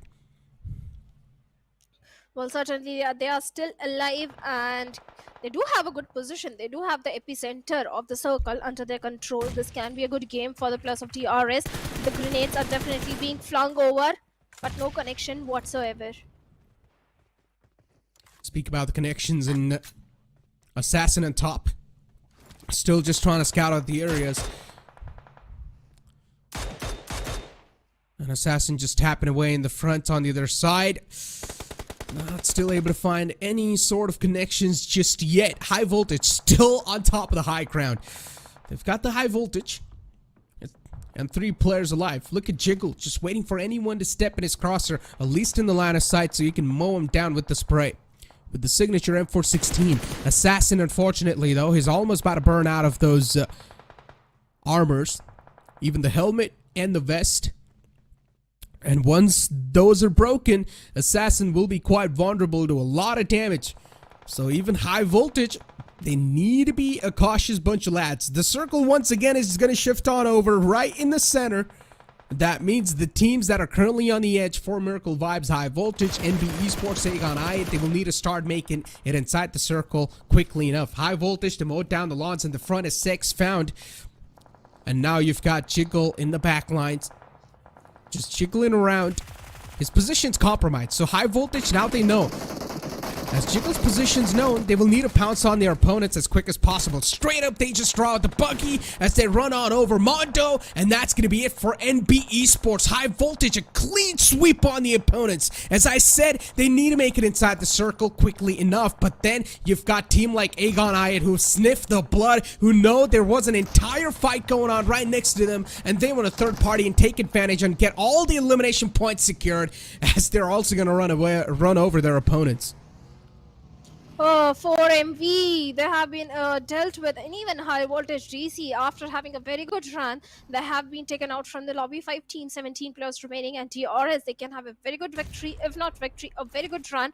4 defeat points already in their favor, and DRS, like I said, they have always been the strategic team. They never go for the unnecessary aggression, but this can be a game for the players of Stalwarts to lose. Look at the position. Yes, they don't have a good hard cover, but they have the majority of the real estate under their control. At the same time, Quantum Rage, the position I'm not very fond of. One single grenade in the direction and multiple knocks can come in. But DRS, they also need to watch their 6 because from the backlines, Ignix I8 can do a lot of damage, ton a ton, while he has been dealt by tops with those mini shots. Instant confirmation is there. Oh, the confirmation point has been stolen by Leos over there. Stalwarts are not going to be happy at all. Indeed. Speak about that, and now it's a complete silence all across the board. We're not really seeing a lot of movement. Teams are taking their time now, as almost all the teams have found themselves a safe spot inside the circle, other than Aegon I8.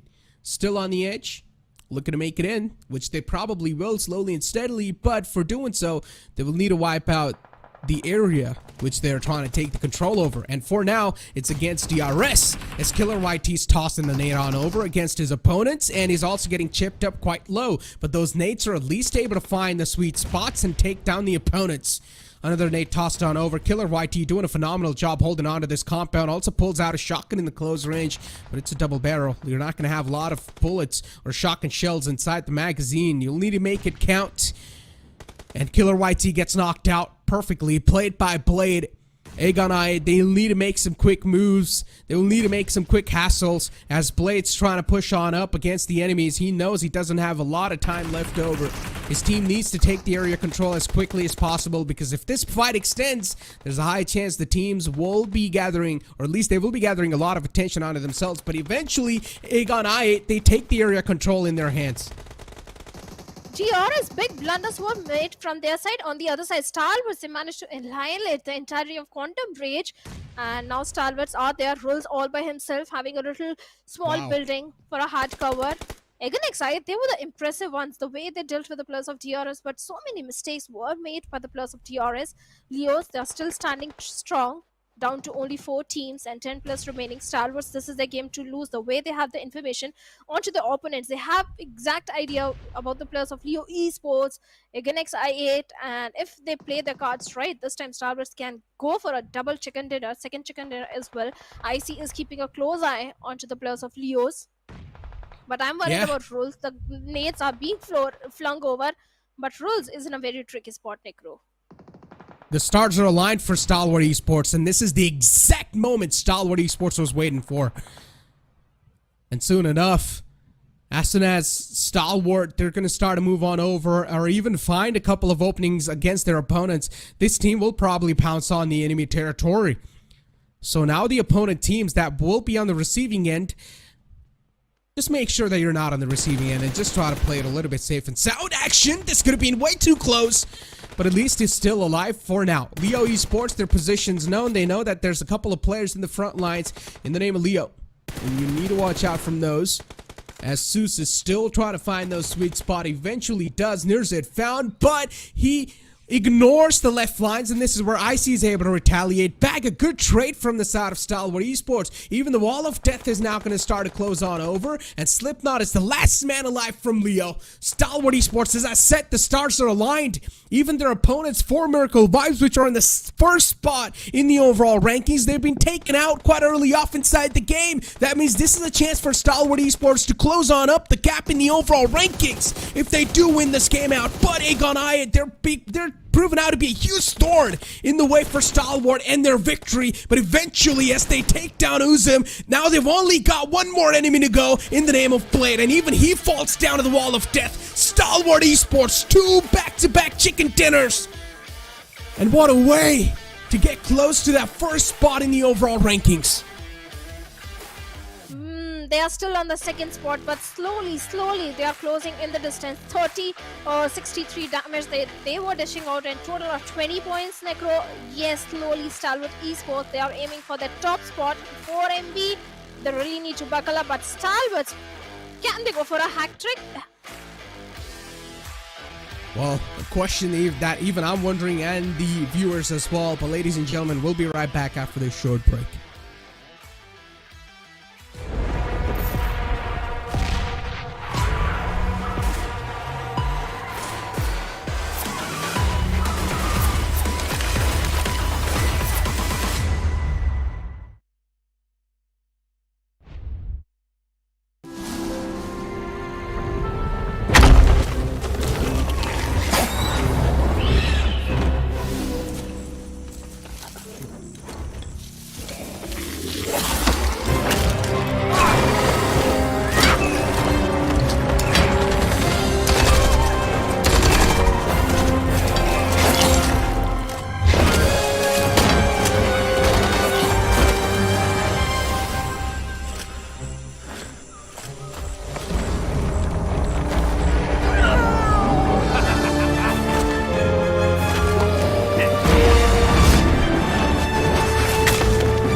Welcome back, ladies and gentlemen. After that short break, and you guys saw Stalwart Esports now on a winning streak. They've won 2 games back to back, and I'm pretty sure this is the way they wanted to start the day off, huh?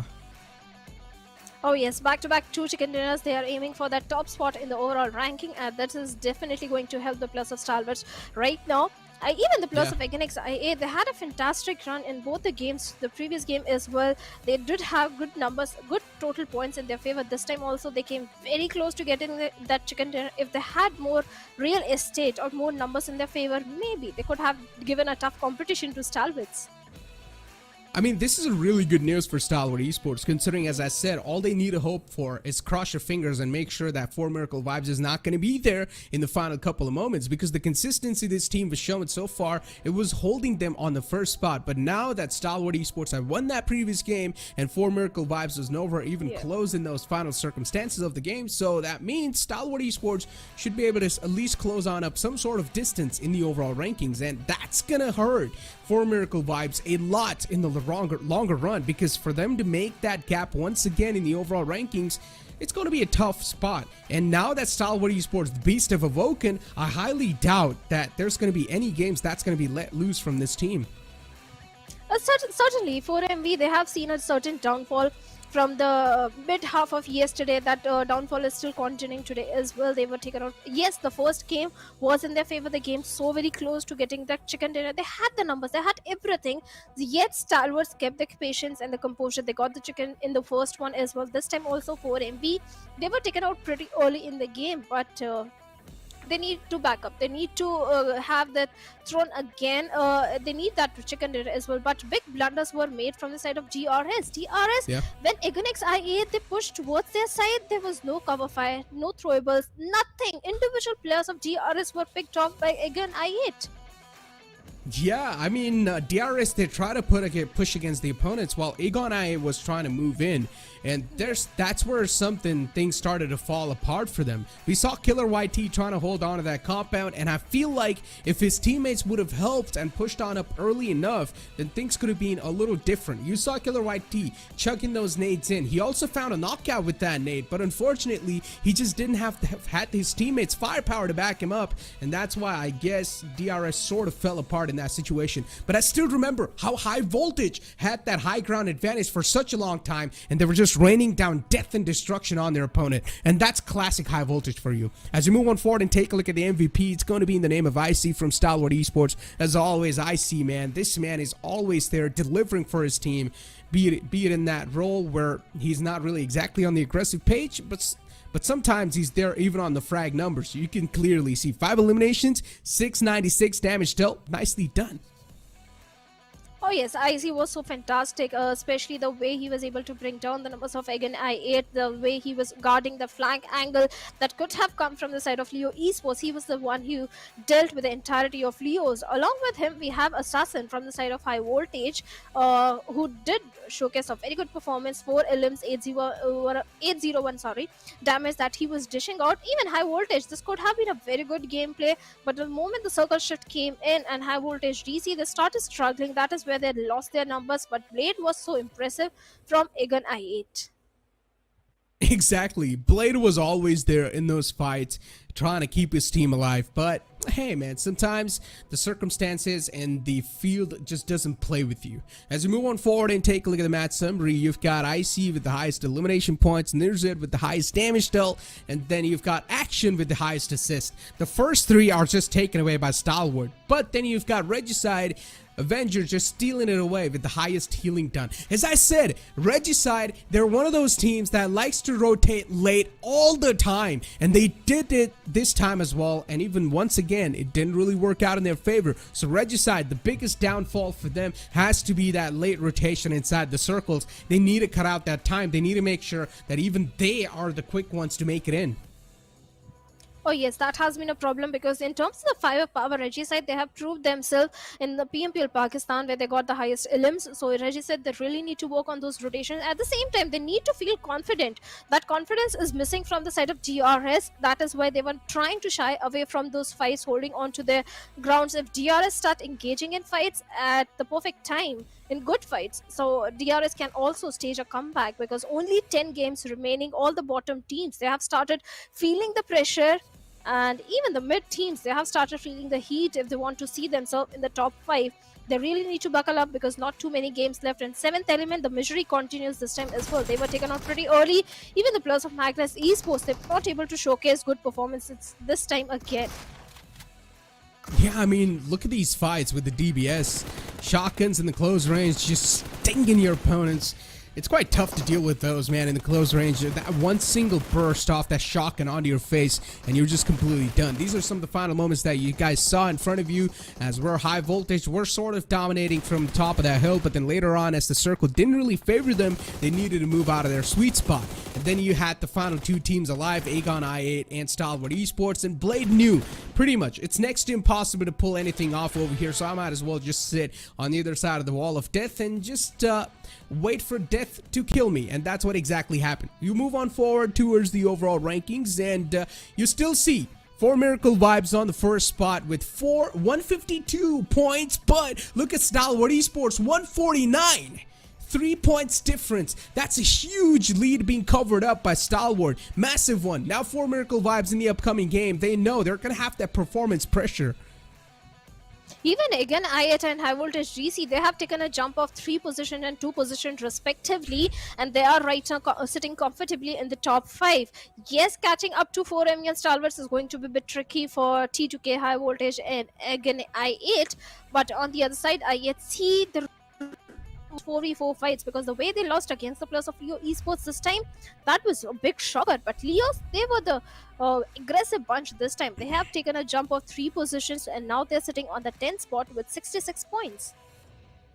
Exactly. Look at this. Even Leo, yeah, as you said, they've taken a bit of a jump for themselves with 66 points, and IHC is still on top of them. For IHC, man, I'm not gonna lie, it's a huge upset for me, considering we all used to look up to a team like IHC. We have been taking a look at this team for a lot of years now, and now that you're seeing a little bit of downfall, I won't exactly say a downfall, but that IHC is not able to perform to the fullest extent, it definitely saddens you a bit. But ladies and gentlemen, the upcoming map is going to be a reset. It's going to be Erangel once again, so that means teams will be back on their home ground, on their home soil, to find out who's going to come through victorious once again. But there's a high chance Stalwart Esports might just steal the trophy once again and get that 3 back-to-back chicken dinners. One team has done it in the past.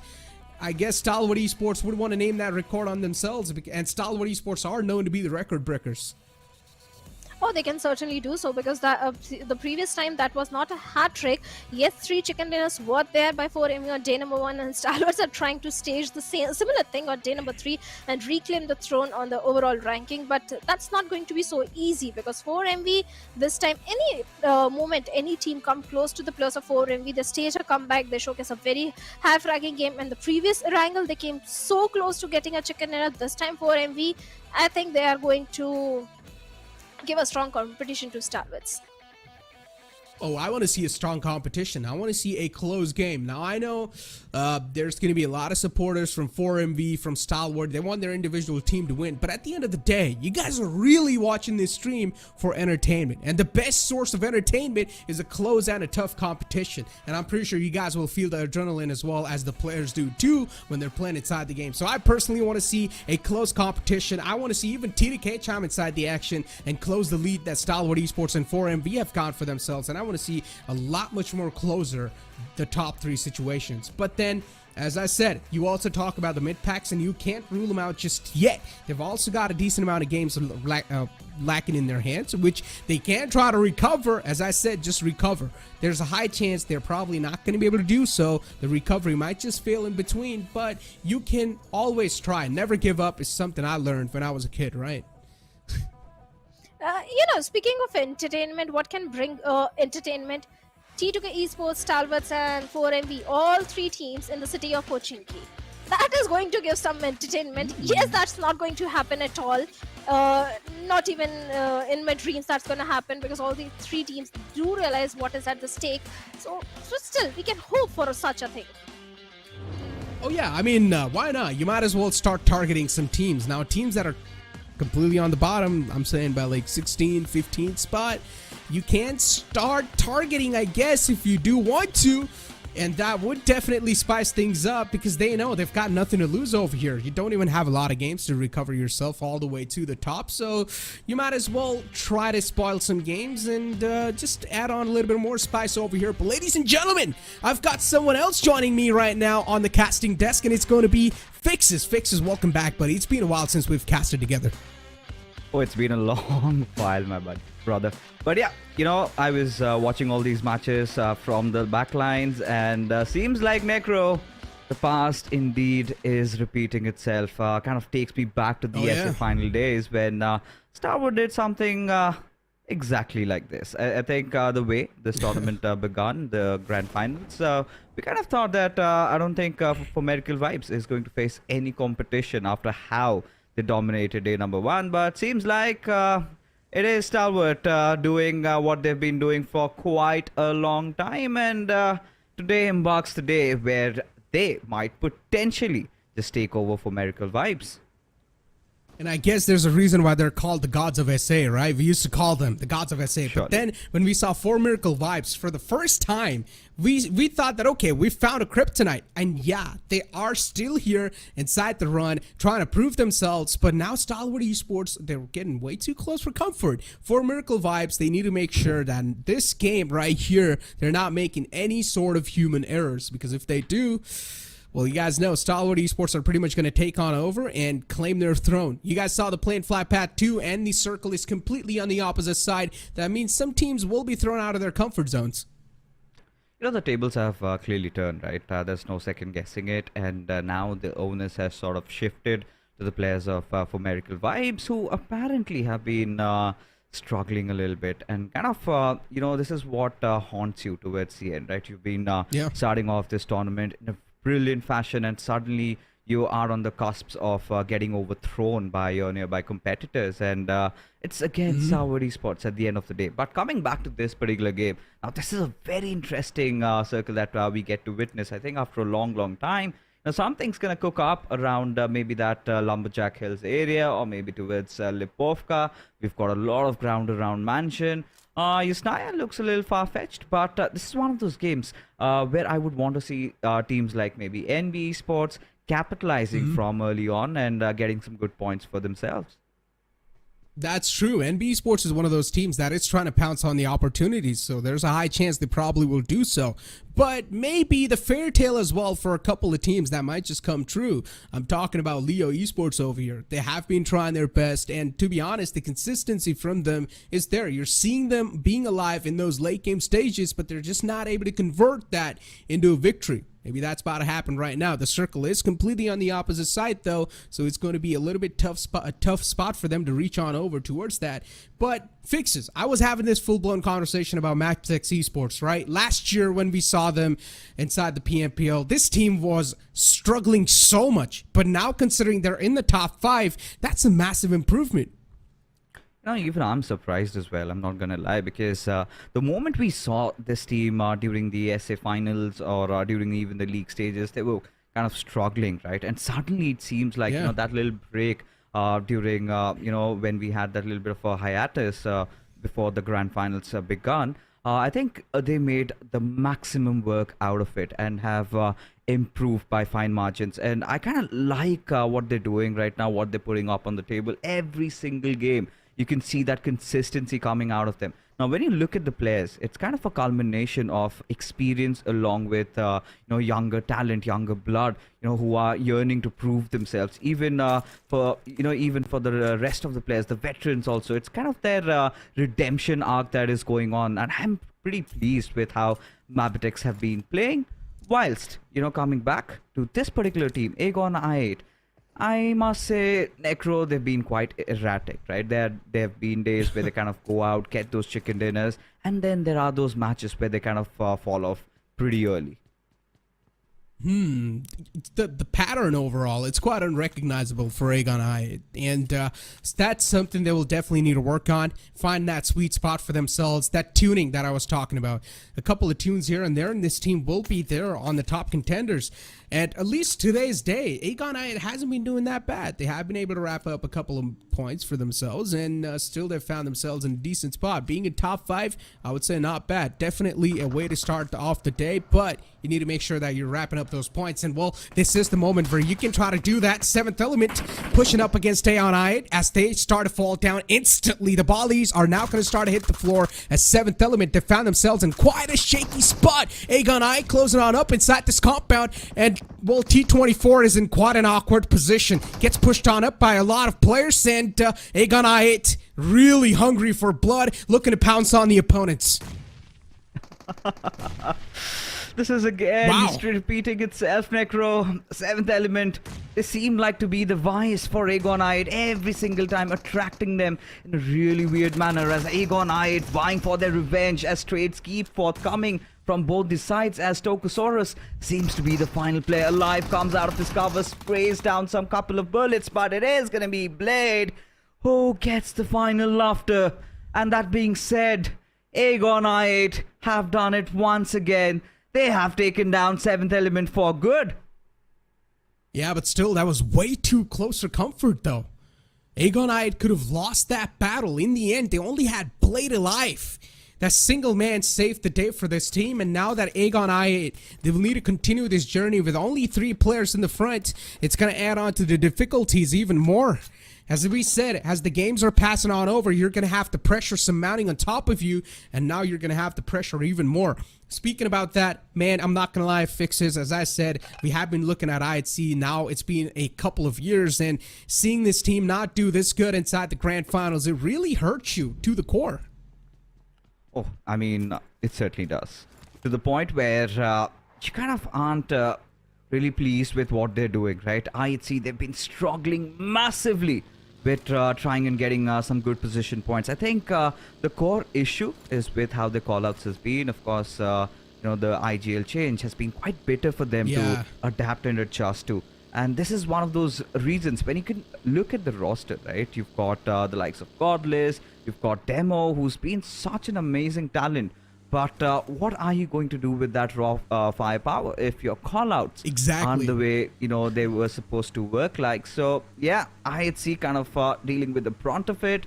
And let's hope that there's just a better tomorrow, because this tournament by far I can say it's not going to be theirs. I'm pretty sure it's going to be somebody from Stalwart or for Medical Vibes. Yeah, next to impossible to convert it. NB Esports, we had to talk about this team. Currently, they found themselves in a bit of a sweet spot. So at least they're inside the circle, right in the smack center too. Even if the circle takes a shift away from them, it's not going to be that far away.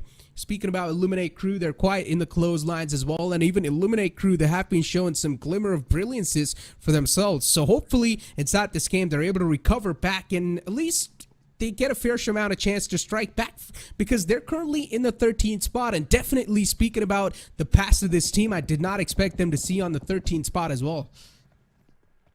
Yeah, especially, when you kind of take a quick gander at the SF Finals results, right? This was one of those teams that was competing for the championship trophy. And suddenly, you see them struggling like this. And Sek, he's not playing in his natural element. The players don't look comfortable. The structure of this team has fundamentally changed when, this is one of those teams that used to play a lot aggressive. Suddenly, they're kind of going in for possession. Suddenly, you see them reluctant in engaging in fights. And there have been those games, if the circle favors them, they get some good results. But when it comes down to, taking down fights right in front of the enemies, that is where they kind of are falling apart. And definitely, that's where you need to at least try and strengthen yourself. Before now, okay, we're seeing the rotations being taken from a lot of teams, and this is where probably a lot of fights will start to occur now. You do see Stalwart Esports actions all the way in the front, a man who's scouting out the ways for his team, and his team in the back is slowly and steadily moving up forward. But There's way too many teams that are quite next to him inside this rotation pathway. But so far in the first 2 games, Stalwart Esports, they haven't been making any mistakes. All the time, they found themselves on the right side of the bed, and I'm pretty sure this time it shouldn't be anything different. But the middle of the circle is stacked up with quite a lot of teams, and if you are going to try to traverse through that, oh man, you might just find a lot of bullets onto yourself, and that's what exactly is starting to happen. Ooh. In with fire and action. There you go. Yeah. This is again one of those outcomes that you would not want to possibly see if you are a Star Wars fan. Of course, tried to go in for that early rotation, and seems like they got overwhelmed. Losing out on action is like dropping out of your primary assaulter, and that's gonna hurt Star Wars a lot. At this point, it kind of the onus again shifts down to players like Nerzed and Top. And Top hasn't been having the best time in the tournament so far. I mean, don't get me wrong, he's still on the frag board, he's still getting a lot of eliminations, but not the like of performance that he had displayed. But hold on, we've got a fight amidst us. The UF seem to be in a bit of a pickle over there, as Joker has been taken down. And that's for good. I don't see anybody nearby him. Oh no. Come and get the rest, but Falak, I see, just from the sidelines, trim him off, and yeah, he lies down on the ground, pleading, yearning for help, but nobody to respond. Third party strikes again, but this time it's in the name of IHC. TUF, they're trying to make it back to the safety, but now I8, they're going to meet against the players of Highvoltage. Once again, this team is able to get some sort of succession in their hands. Jiggle instantly falling back after he tastes that sweet blood. And Aegon I8 outside the game. Early exit for that team. We were talking about this team and how they can try to find themselves a sweet tuning, but oh man, the circle is now really starting to stack up with a lot of teams, and you need to book yourself a ticket quick enough, because you can see a huge wave of vehicles and teams is already starting to move inside the circle. IHC2 looking to take a couple of shots on the opponents. They know there's at least a couple of players in the front lines, and that is in the name of TUF, still trying to find that last man surviving. Oh, certainly. And at this point, where we are at for Miracle Vibes, might just take a few pot shots. Did indeed connect this time around, as Jiggle lies down on his knees. As Highvoltage DC, they need to cut their losses and make a quick escape out of there. But seems like for Miracle Vibes, they're hunting for blood. Prowling, chasing down the players. Assassin might just be next as E steps out of his buggy. Decides against taking shots, and will eventually focus on getting a good position inside the circle. But taking a look at this situation, all the major points have been already taken, which I guess for Miracle Vibes have realized. They know they're late to the party, and they cannot just instantly do something like Stalwart did. But hold on, we've got another fight. It is going to be TUF taking on Illuminate Crew. Oh, and you can see I8 instantly just pushing themselves in the defensive stance. But they're also catching a bit of hurt from the back lines, and it's IHC once again. This team is just thirsty for those third-party actions, and TUF getting helped on over once again. Luckily enough for them, that IHC's got their backs unknowingly. And TUF, they're going to be thanking IHC, that's for sure. But somewhere on the other side of the map, you see another fight proven up between TDK and Quantum Rage, if I'm not wrong, where Siog is just tossing on the nade on the top of their opponents, and they're falling down like flies. Alright, now, considering how the situation really is, NB Esports find themselves in a really good spot over there.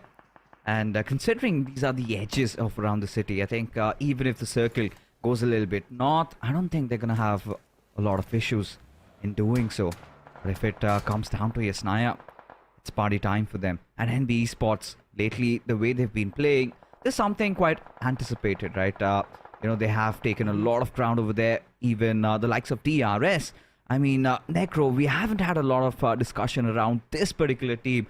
PMGC #2, and suddenly over here, they're fighting for mere 5th or 6th spot. What a mighty fall has it been for the Giants. But Fixes, let's be honest, we have seen some sort of like a little change in the PMPLs, right? Especially when it's a slot for PMWI.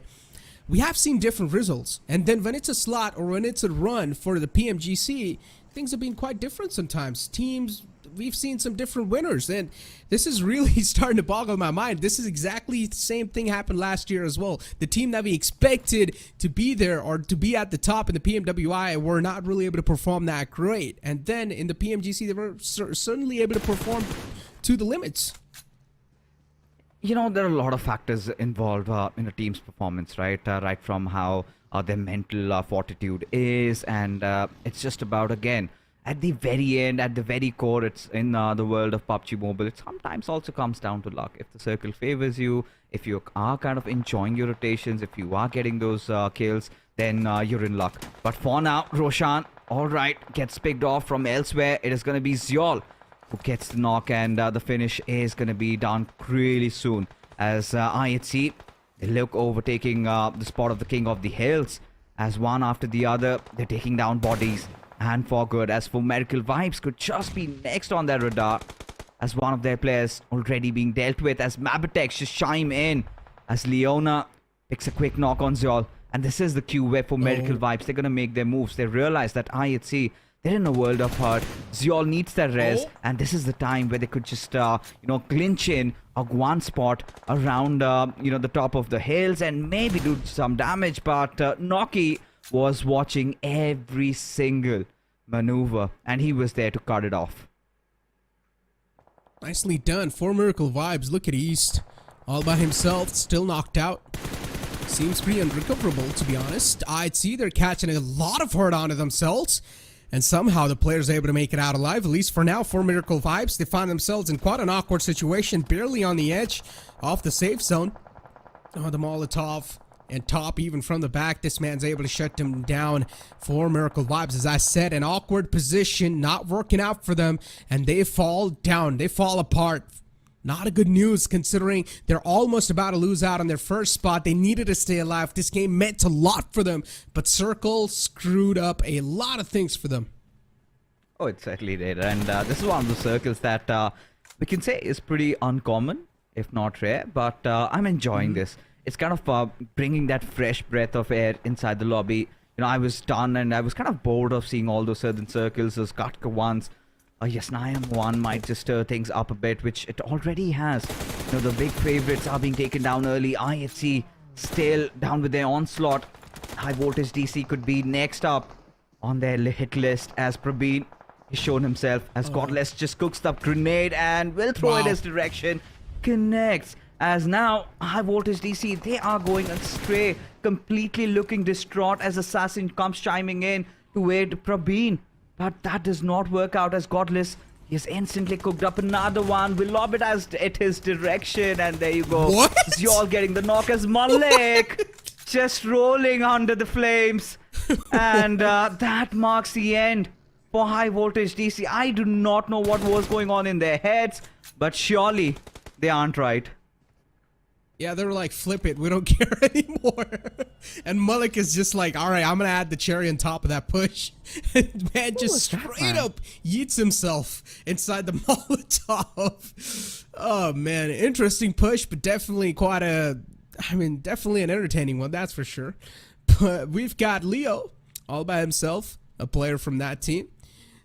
Needs to make sure his position's not compromised, that's for sure, considering he is the lonely man inside the team. If position's given away, teams will probably try to get their hands on that free elimination point right there.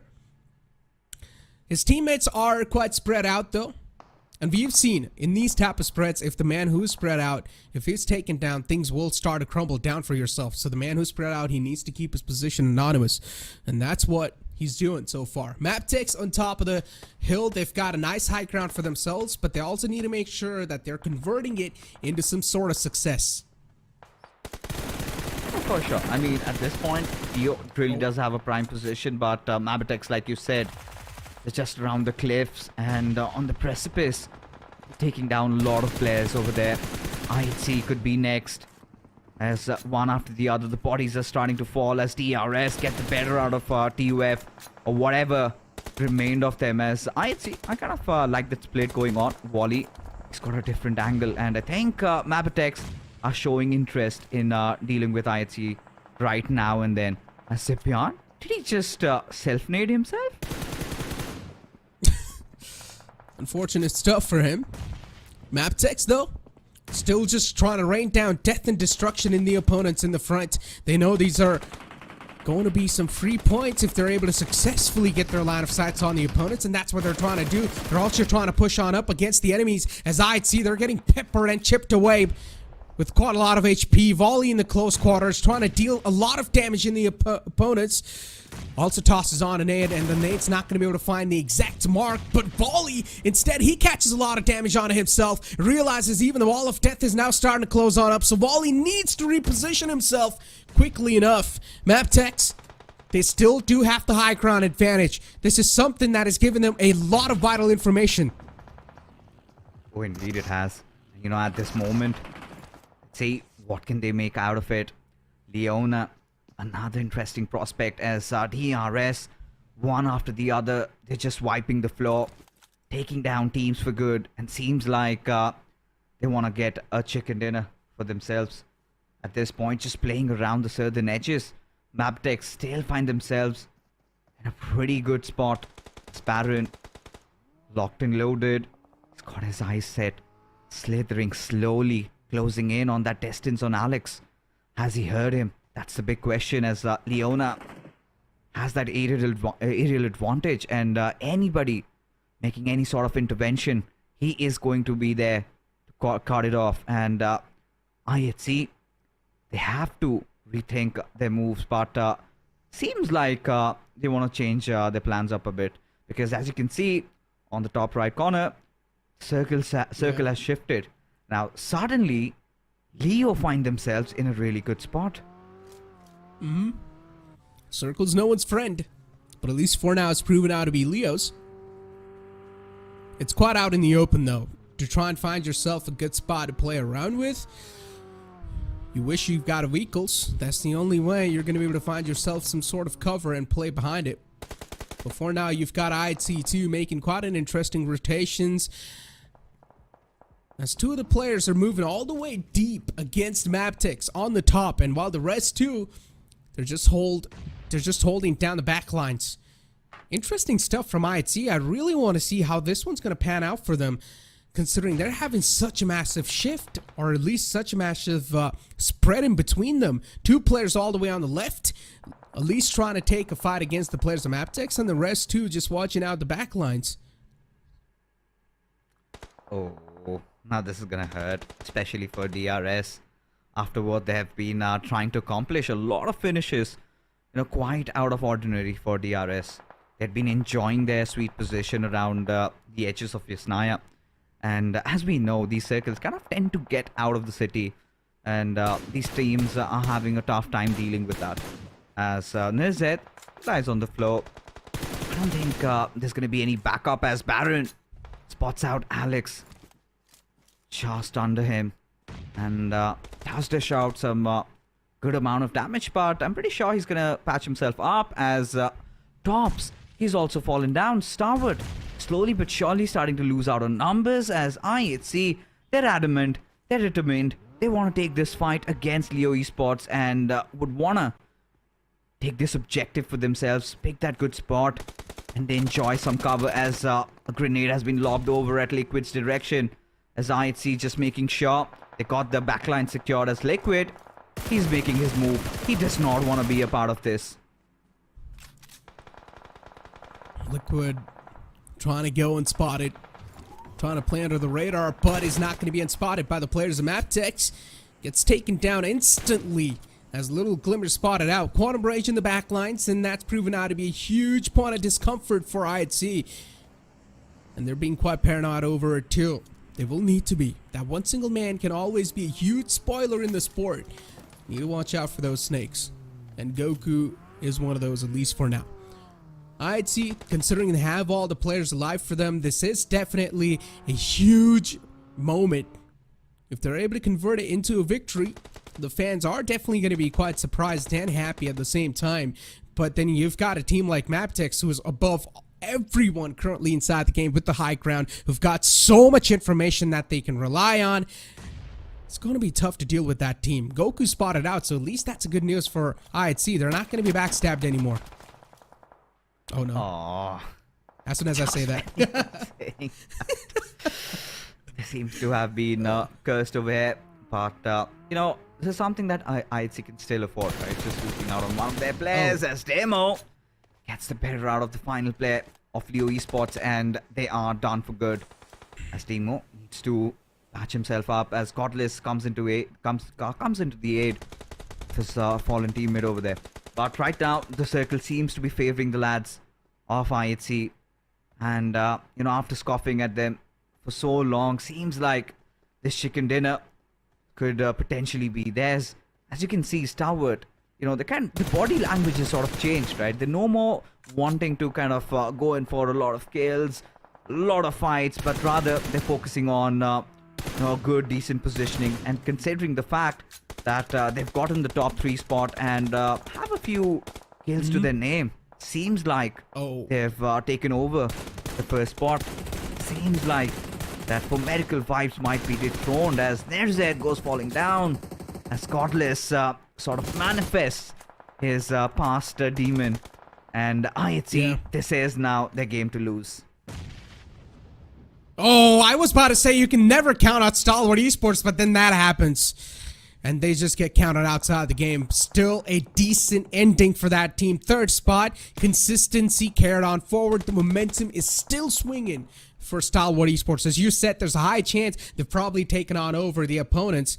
And they're probably going to be holding down a throne right now in the 1st spot in the overall rankings. We'll be able to find that out once we take a look at that soon enough in the future. Before now, this is going to be a huge fight between MABETEX and IHC, as they've got 4 players alive in each side.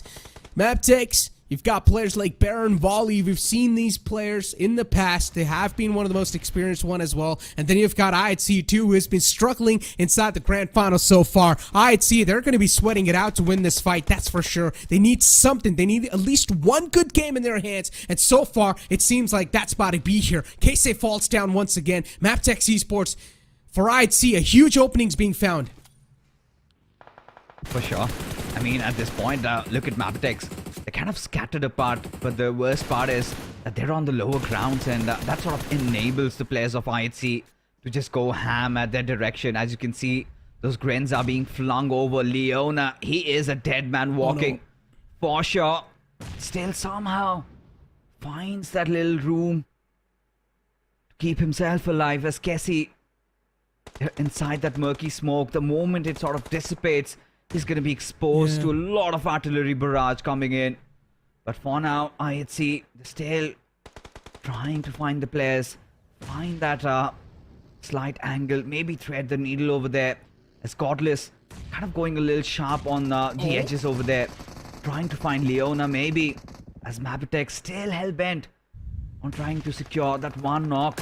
There's still a 4v4 as Baron gets spotted from the far of lands as Godless opens it up, followed by Ziol getting another finish over there. But Alex, he's been traded off.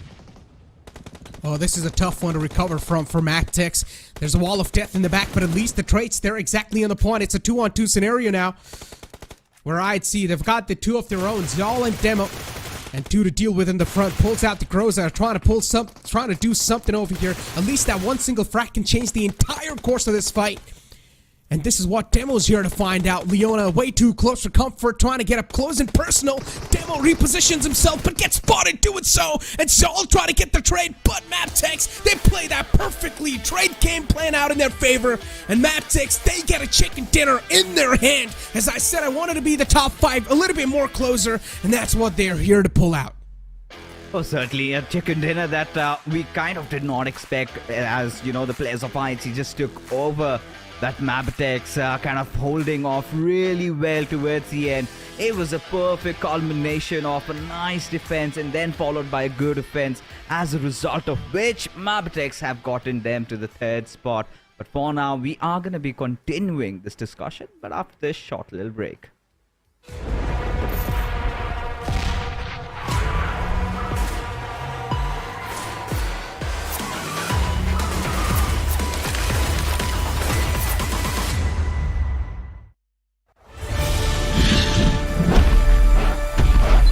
Welcome to Dynaground. Hello, my name is Owen and I'm your professional Dyna rider. Today I'll be teaching you how to ride a dinosaur and win that chicken dinner. Now, let's begin!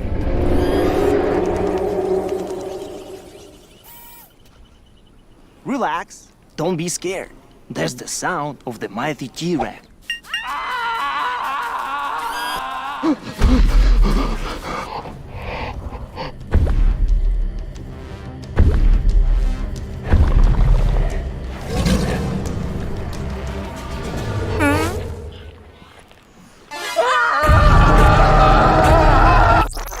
Now, here's the first dinosaur encounter. I want you to meet my girl Vicky, my sweet little raptor. Look how cute she is. Isn't she lovely? Vicky or raptors, they're the most vicious and fastest beasts in the world.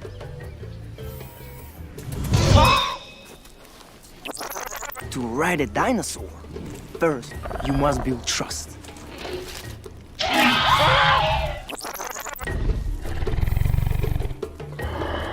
They are carnivores. They eat meat. You have to feed them off. They will think that you are their friend, not food. Once they trust you, they will be a great companion.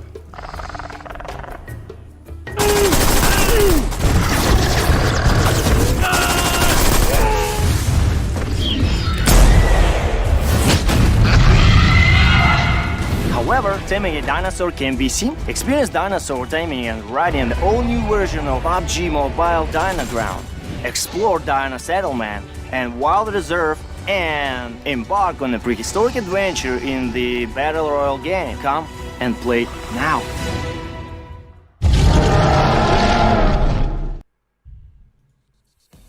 Welcome back, ladies and gentlemen, after that short break. And, well, even though you guys saw the winners in front of you, MABETEX, you still gotta say that Stalwart, they had the consistency flowing in their favor, and probably they have taken over the throne as well. But you can't deny the fact that the last fight was sort of in the favor of IHC, and they were not successfully able to convert that.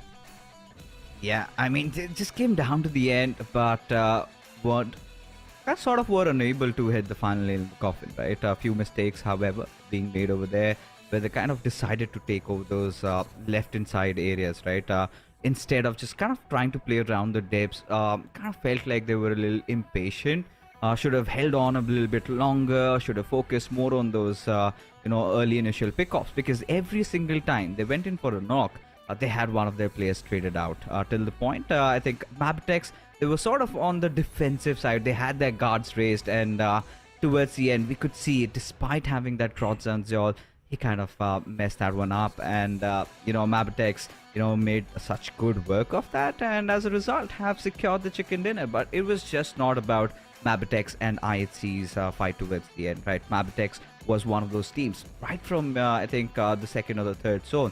They had held on to such a good spot, sort of kind of denying all these teams trying to enter in. They had that little bit of a mid-battle with IHC even before, but it had finally come down to that final showdown. But the MVP, Necro, it's gonna be Zeol. 6 eliminations, 763 points of damage. This man never goes out of form. Nicely done by Zeol. IHC, that's the classic team for you. Aggression is the name of the game for them. That's what happened in the final moments too. And well, there you go. 6 elimination, perfectly done for Zeol. And you gotta say, right, IHC, they had everything. You mentioned this. They had the zone. They also had the high ground advantage for them. Pretty much they had all the stars aligned. But then in the end, as you also mentioned this, the impatient nature that the players of IHC have, and that's why things just didn't pan out in their favor. Moving on forward and taking a look at the player focus, you've got Demo 2 there with the eliminations of 3 on the board for himself, and top as well from Stalwart Esports, who was able to perform. Unfortunately for Stalwart Esports, they lost out on a couple of players right off the bat in the initial stages, and that's why they were just not able to convert that into a win. As I said, as soon as I saw them rotating inside the circle, the rotation in itself looked quite sketchy, and we pointed that out too. Yeah, I think they were kind of a little bit concerned regarding not getting eliminated pretty early on. Surely Stalwart made some hasty moves that did not work out in their favor, right? Initially, we just saw Stalwart, action losing out on his life while trying to get inside the circle. That is not usual Stalwart, right? What Stalwart does is kind of thrives around the edges, and they wait for that perfect circle shift. But still, nothing much to scoff at, because gathering 9 points from this game, whilst their nearby enemies have gotten just one, that is for Medical Vibes. Seems like we've got a new leaderboard topper. Exactly. I mean, let's see, man. Overall rankings, considering now for Miracle Vibes know that their throne is being taken away by Stalwart Esports, this is definitely going to be a massive shocker for them. But still, speaking about the difference, or the points difference they're going to have in the overall rankings, it's not going to be that massive. Look at this. It's not that big. It's easily doable for Miracle Vibes. They've lost out on that spot, but this is where the real struggle begins for both the teams. For Stalwart Esports to maintain that first spot and keep on gaining the points lead, while for Miracles to make sure that Stalwart Esports is not running away with the lead. And then you've got MABETEX Esports, who is now back inside the competition in the contention for the top 3 spot, which seems a tough one, but definitely doable if they keep on performing the way they did in the previous game. Yeah, I mean, at this point, 105 points, almost around 50 points separating between the top 2, and this is one of those tournaments where it's like winner takes all, right? As Stalwart Esports for Medical Vibes do have such a commanding spot.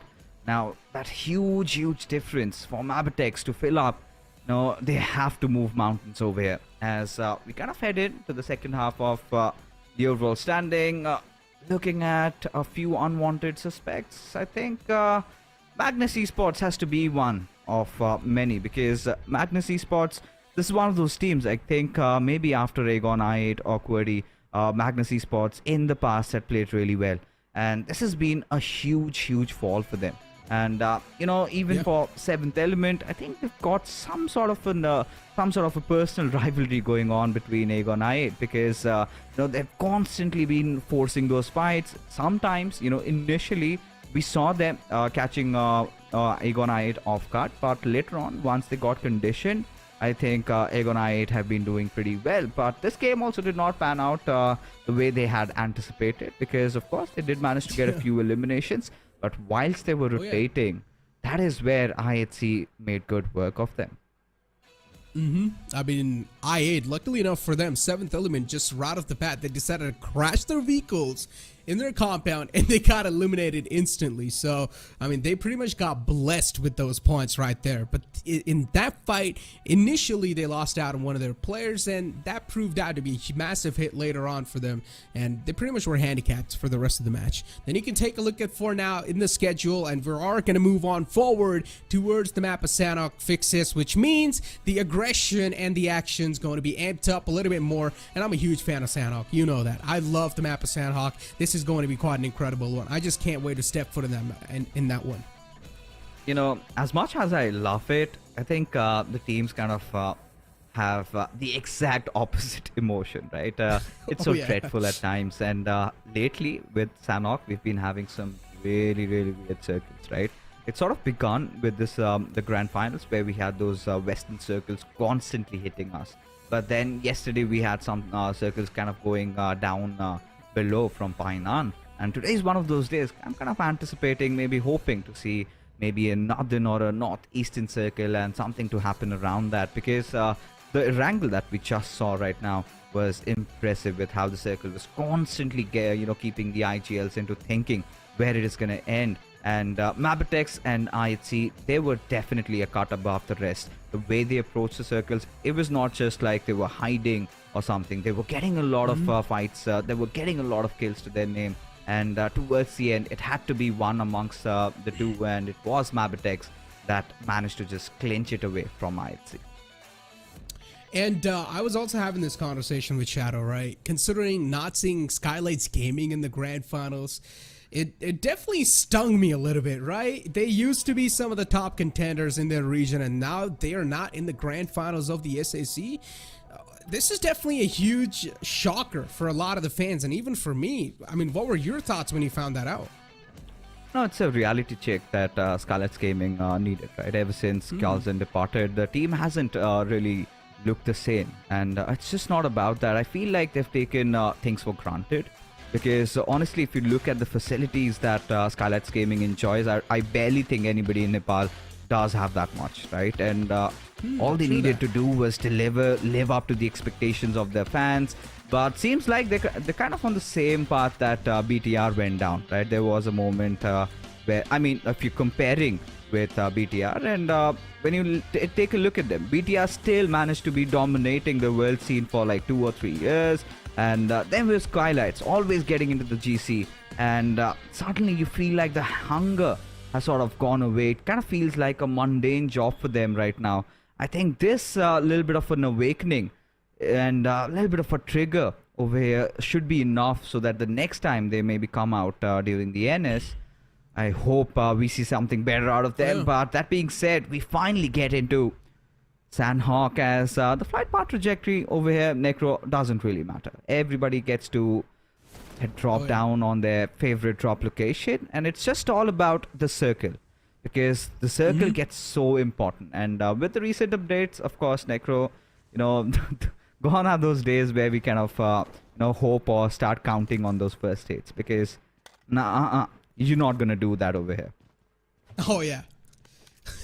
No chance for you to do so, man, considering now the damage being ticked up a little bit. This is a good one, right? Considering, I mean, back in the time when you had those heal battles for yourself, so a lot of teams, their main initial playing structure on this map used to rely on that. And now that you don't have that, so... Man, this is definitely going to catch a lot of teams off guard. And considering they have been playing that one, so I really am interested to, like, know what sort of changes they have made in their play style. That now that feature's not available. But Jiggle, oh, he falls down to his death. Not a good news. Man's knocked out, trying to crawl back to safety. Definitely 7th Element have seen the kill feed, and they probably know that there's one player knocked out. Oh, alright. So, again, we go.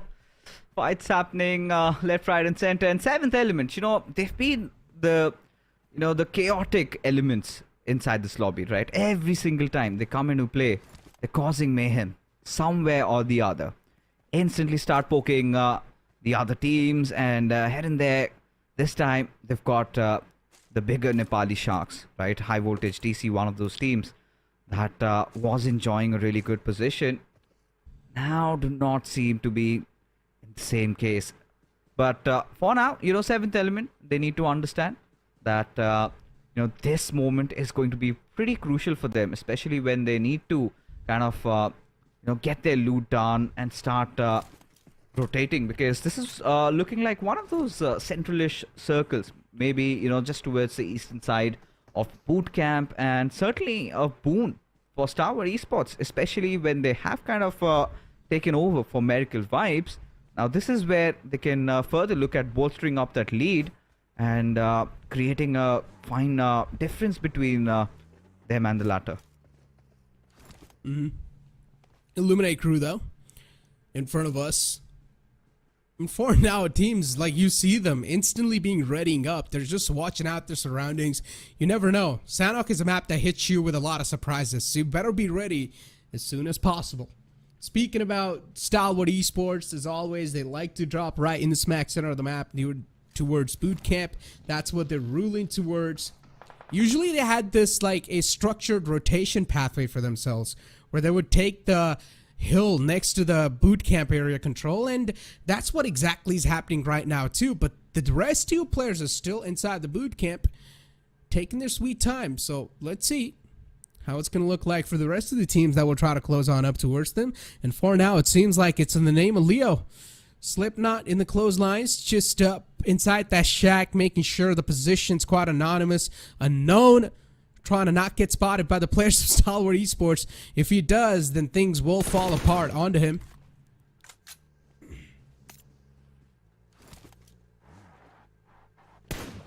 Looking at current transgression that Illuminate crew are making, certainly close in on the distance against Magnus, as the vehicle sound is just echoing through the jungles over here. As now Viper decides to lob a few grenades right at Zipian's or fastest way. It seems like Zipian might just be on the receiving end of it. A Nepali and a Pakistani showdown. We all love that. As Master slowly but surely kind of creeping in, getting in closer to the players of I8. Viper, he's unaware. He's coiled up. But is he ready to strike as Zen gets picked off by Sky25, which sort of embarks the beginning of this fight as Master just trying to close in onto its Woofus, but Woofus gets the better out of him. And there you can see the DBS in action as Magnus, they are kind of losing out on numbers. Zen, the final member, surviving and somehow he clutches it out along with Finny. What on earth just happened? What? I did not even expect that result. I thought Illuminate would be able to win that fight considering they had a two-man's advantage in that fight in itself. They had all the 4 players alive and Magnus had 2 players down. And then that happens. Tables being flipped within an instant. You blink it and you miss it type of a moment. Finny, he got 4 kills all to himself. It's a 1-on-4. Another display of DBS absolutely just breaking the game. And yeah, needs enough for sure. Send it back to where it was. Send it back to the drop loot. But for now, NB Esports making sure they capitalize on the situation. Just getting in a little bit closer. Have gotten a pick on Magnus and maybe would want to get fewer limbs to their name. Still a lot of distance to be covered though. But NB Esports certainly starting to close in. I mean, oh man. I8. I'm just surprised. Still not able to wrap my head around that fight. What exactly happened? You said, yeah, DBS, the raw power of that gun is incredible. And look at Mondo just crossing out in the open. This man is a madman, does not care about the world. He does not care how many bullets are going to be in his direction. Still just bobbing and weaving, using that tree as a cover.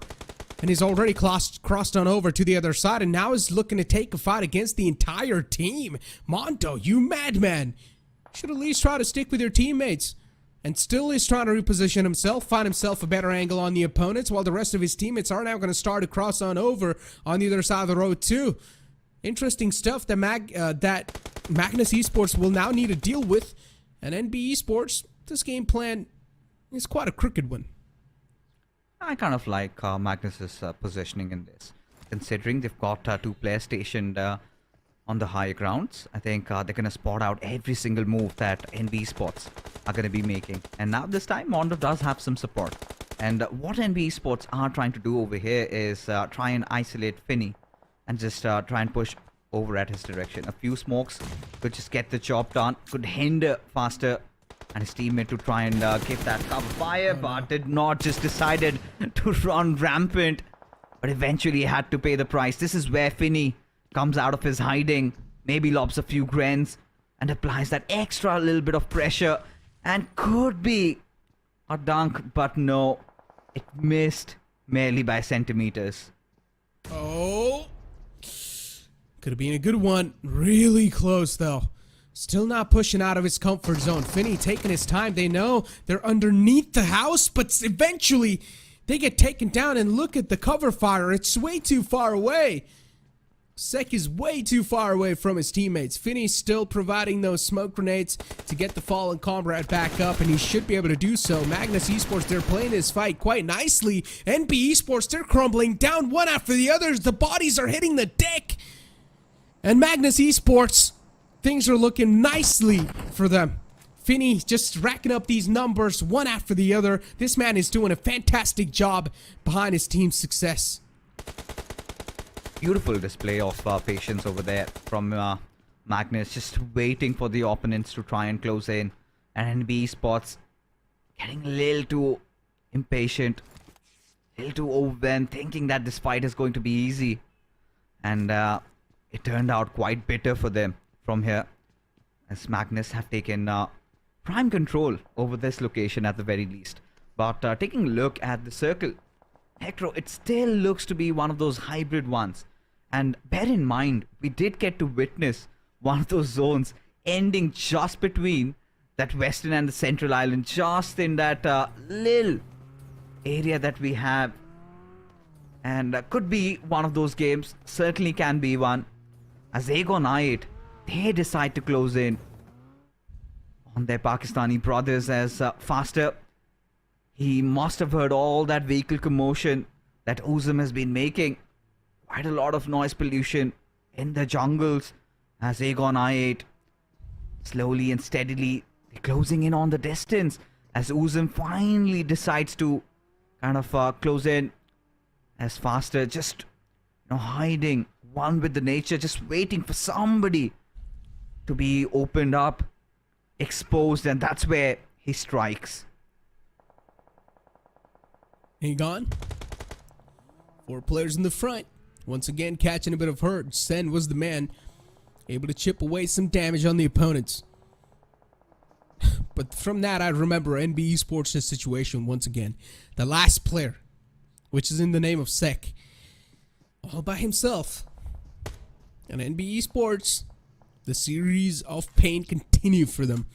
Magnus, though, they were also able to at least shook away I8 for now, but I8 still, they've got their hands on that mountain, on the hilltop. The circle centers on up a bit.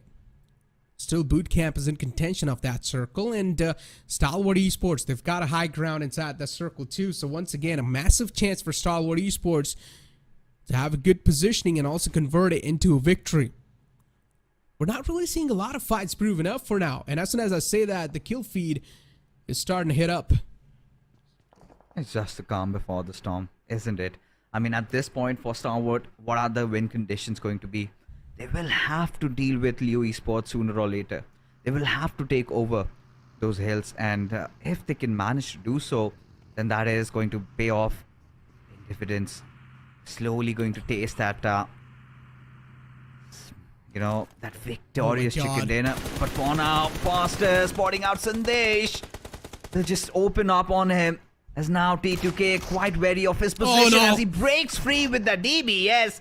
Still manages to get one, but is instantly traded off as Magnus will have to commit in this one. But at least it's a 2-on-2 now. The man advantage has been taken away from T2K. 2-on-2 scenario. At least one more player needs to be taken down to find any sort of result. Even Finney's taken down way too low, but this man is so deadly with this gun. DBS in the hands of Finney, it's a deadly combination.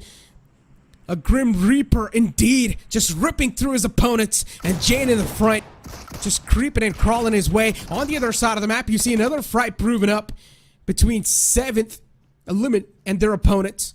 But for now, this fight between Magnus Esports and T2K continues as Zen gets third-partied from the back lines. Once again, the playing field's equalized. A one-on-one situation, and Jane runs away for his life. Does not want to face Finney at all. He has no business.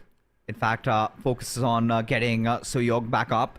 Just kind of strengthening the numbers as Finney does have that slight indication. Maybe a thought going on bottom of his mind as one after the other. The T2K players, they're getting back up. Soyog still has a DBS. It is a fight between the shotguns, but Finney prevails supreme as he keeps on punishing players after players, taking down bodies for fun. What? As he wipes out yet another squad. 8 eliminations already to this man. Oh my goodness. Crazy stuff. Okay, I understand the gun is just overpowered, but then you've got a man like Finney who combines it with perfect movement, and then it's just unbeatable. MABETEX Esports for now against IHC, a good spray down, able to mow down Saul, and also will probably get the confirmation onto the fallen player. Maybe not just yet, still able to stay alive. Wally not able to find that sweet spot under the fallen player, but it's completely fine. MABETEX Esports, at least they're able to shook away IHC from that spot. They've also got that elimination confirmed. That means They've got a little bit of area that they can play around with, a safe zone that they can call.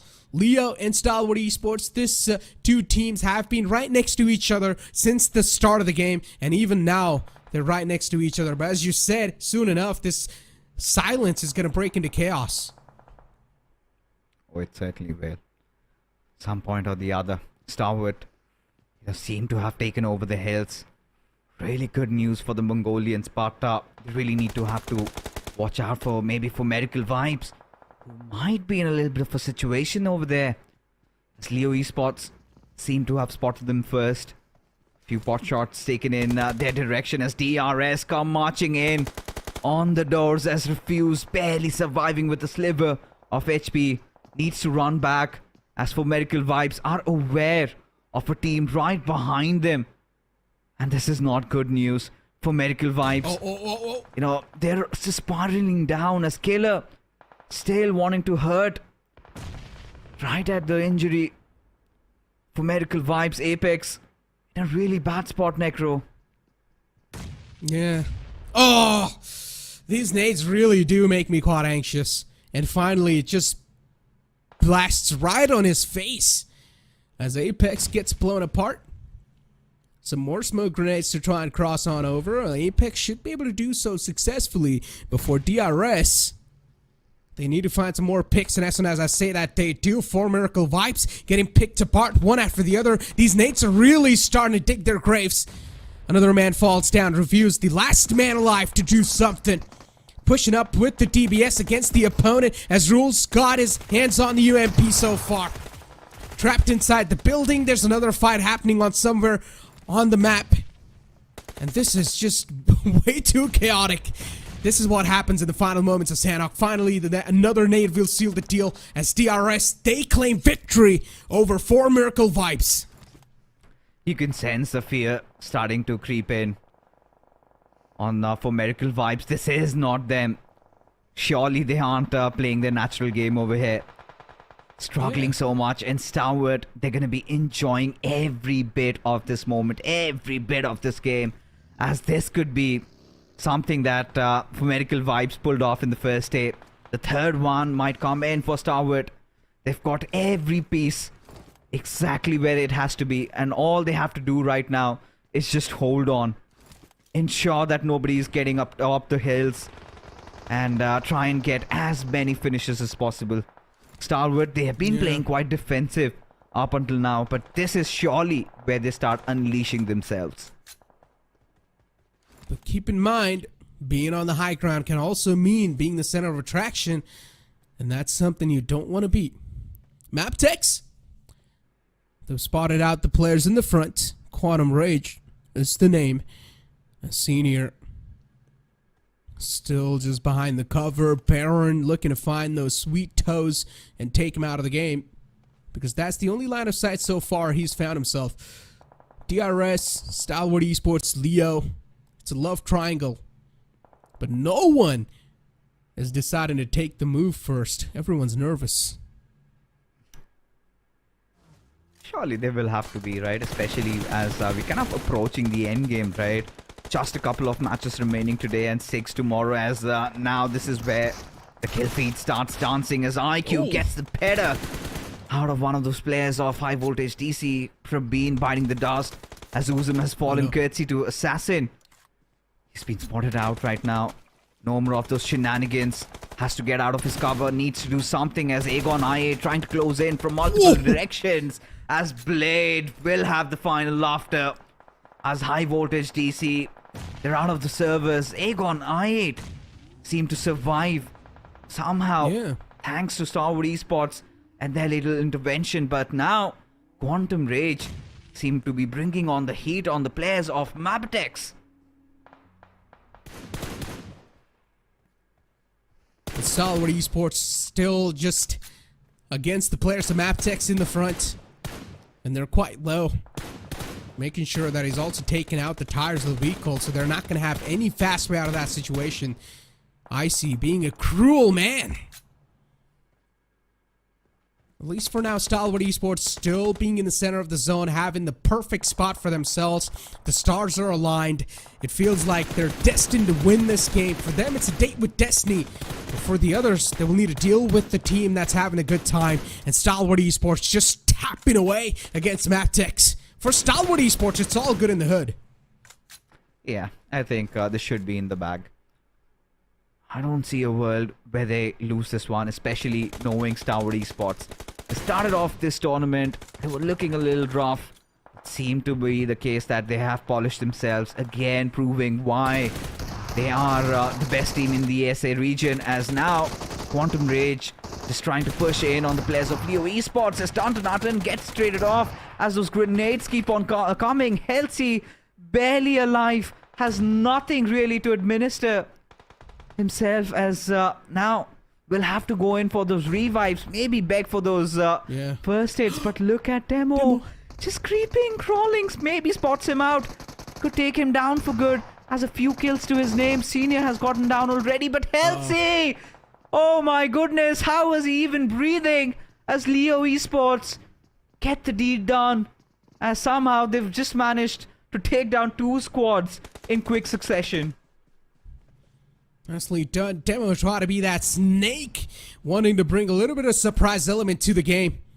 Stalwart Esports against the players of DRS. So far, the accuracy with the nades, with the utilities from DRS has been exactly on the point. So you do not want to be on the receiving end. Leo Sus found.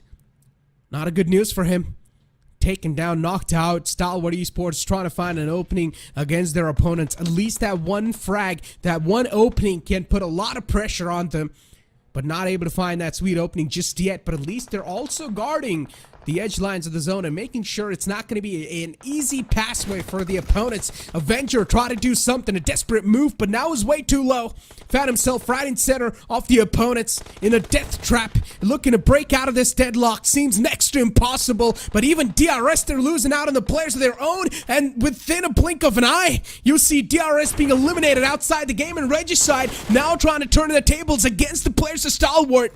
They've also got the Wall of Death moving in from the back, chipping away a lot of damage onto themselves. But Regicide, they need to make something happen out of this one. Something out of nothing is the way to go. Alright, Nized, barely in those final moments did spot Avenger up and instantly goes for a quick retreat. Trying to recuperate, trying to sort of get back into the previous default positions. Now they look a little bit clustered up. Realize that they're going to be fighting on multiple fronts. It's better to have your teammates nearby. In case one gets knocked out, the other shall get the trade, as Regicide and the players of Leo, they are posing a lot of threat, but Stalwart seem to be very well equipped to deal with Leo Esports as it comes down to the final 2 teams. It is going to be Stalwart and Regicide in a 4v3 rumble, as now Roshan trying to find a little bit of an angle over there, and so is Vaz, but Stalwart still enjoying a prime locational advantage to themselves. Regicide will need to get back in the swing of things. Will need to spring themselves to life inside this fight, considering they have a man disadvantage. And Regicide, they're trying to do anything possible. Look at Stalwart Esports. Slowly and steadily, they're creeping and crawling their way up. Trying to get real up close and personal to the opponents, as Icy on the top is able to also get the confirmation locked up for his team. Regicide, last 2 players left and alive. And now you've only got that one last man on the naughty list, and even he's being taken care of. Stalwart Esports, a 3rd chicken dinner in the day. This team is making it look way too easy. And suddenly they look nigh unstoppable. The way they are playing, the way they are, taking over the circles, the way they're positioning, everything seems to be, coming real for them. Their stars are aligned. 14 elimination chicken dinner, and they will be looking strong at the first spot. But that being said, ladies and gentlemen, we are going to be heading for a short little break, because coming right after, we have a lot to talk about this matchup.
Welcome back, ladies and gentlemen, after that short break. But what a victory for Stalwart Esports. They go from terror to fear to find that sweet relief, but their opponents never stand a chance against Stalwart Esports if they are in a full force once again.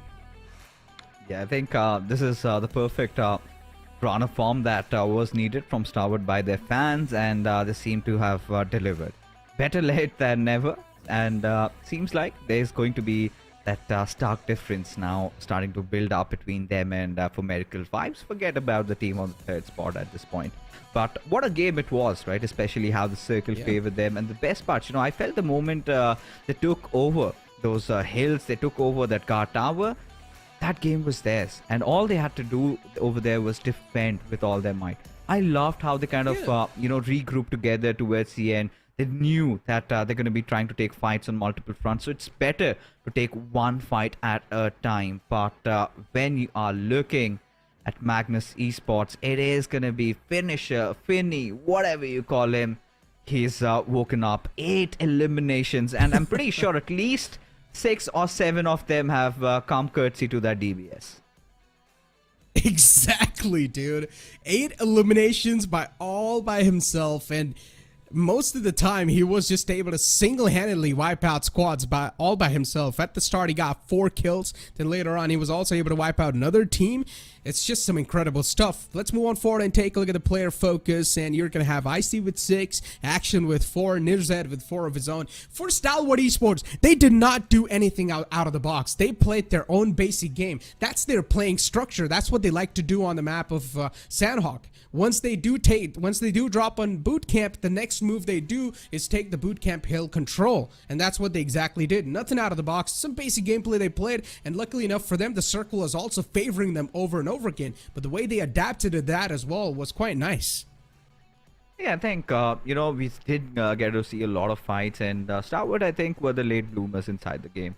Almost around the 4th or 5th circle, they hadn't gotten a single finish, and suddenly they got online, and you know, it was just bodies falling down.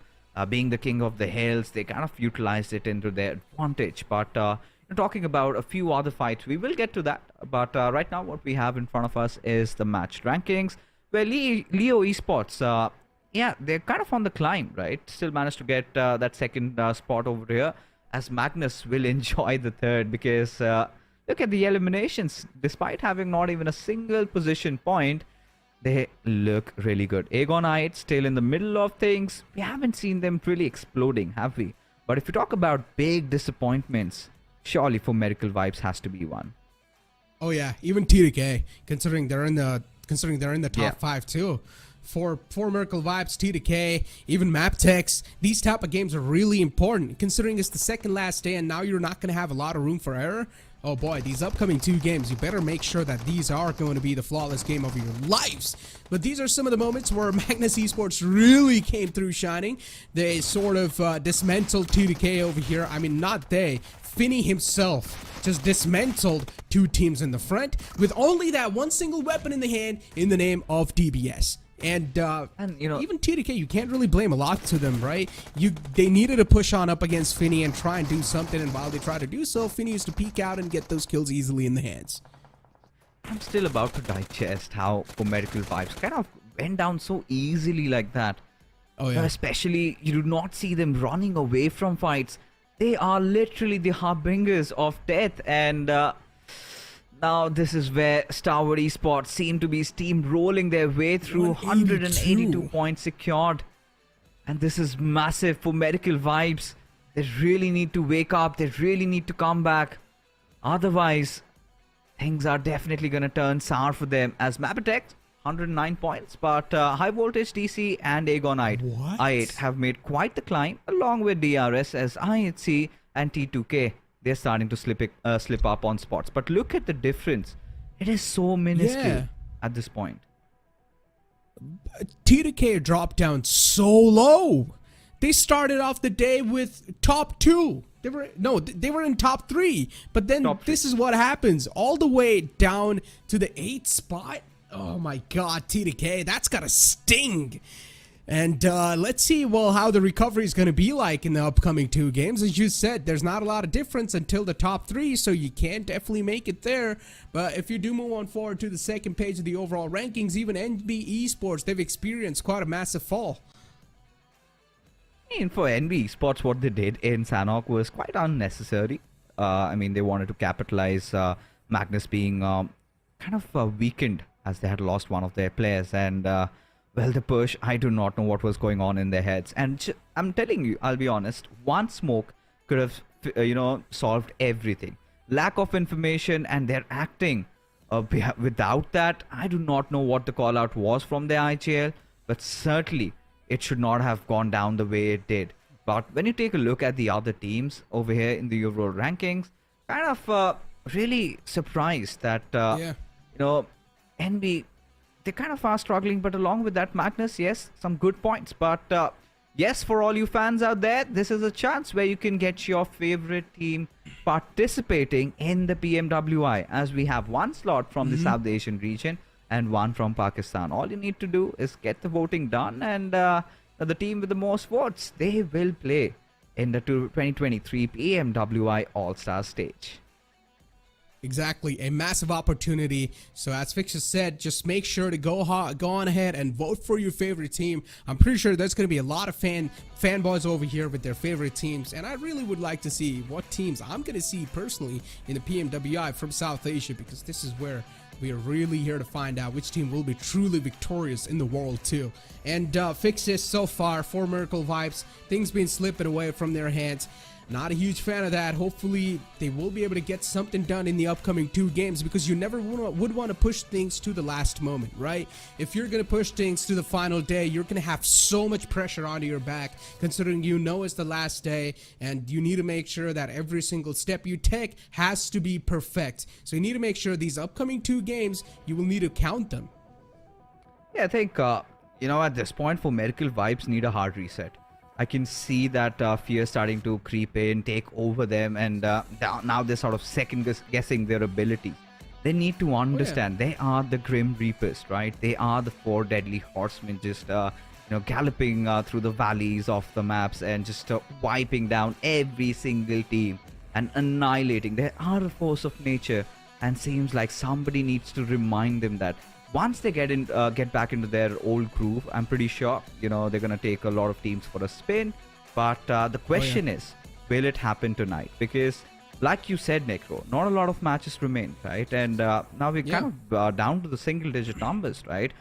2 more remaining today, 6 more tomorrow. And, with Stalwart having the 30+ points advantage, and they looking so strong, so solid, I mean, for Miracle Vibes, it is going to be such an arduous task to try and accomplish. And this has always been the case with them, right? Even in the SA finals, it was quite similar occurrence that happened. Stalwart, they were kind of on the back foot, and suddenly in those final 2 days, they come out and do the impossible. And for now, they kind of have been doing it every single time. They give you those hiccups, they give you those heartbreaks in the start, but they somehow make up for it, taking the championship home. It's like they give you a false sense of security that, okay, I'm ruling the charts, I'm doing pretty fantastic, there's no way anyone's going to be able to steal that throne away. And once you get way too comfortable on the top, that's where they start coming for you in the final moments, and then you're just completely surprised, you're panicking at that moment. And that's what is currently happening with 4 Miracle Vibes. They've realized they've lost the throne, they know that now they need to get the throne in the back, and as you said, you can clearly see a little bit of state of discomfort from their gameplay. So hopefully they're able to reset over that. And ladies and gentlemen, the reason why we're talking about only Stalwart Esports and 4 Miracle Vibes is because at this point in time, the top 2 are way too far away from the rest. And this competition is pretty much for the first spot. So these 2 teams are way too close for each other. And any of these teams, if you're able to pretty much just make a comeback for 4 Miracle Vibes, there's a chance they can move on forward to PMWI. So the main spotlight has to be on these 2 teams. Eventually, as the matches are starting to fall short, we kind of seeing the Mongolians starting to take over, Necro, because at the start of the day it felt like the teams like T2K, they were still in the mix of things. Highvoltage DC, they were doing pretty good, but MABETEX getting 1 chicken dinner, Stalwart already getting 2, and the third one also coming in. I guess So far, it's been a Mongolian evening, a Mongolian domination. Surely somebody needs to respond back. And is it going to be the Nepalis? Is it going to be for Medical Vibes kind of trying to inch in the gap?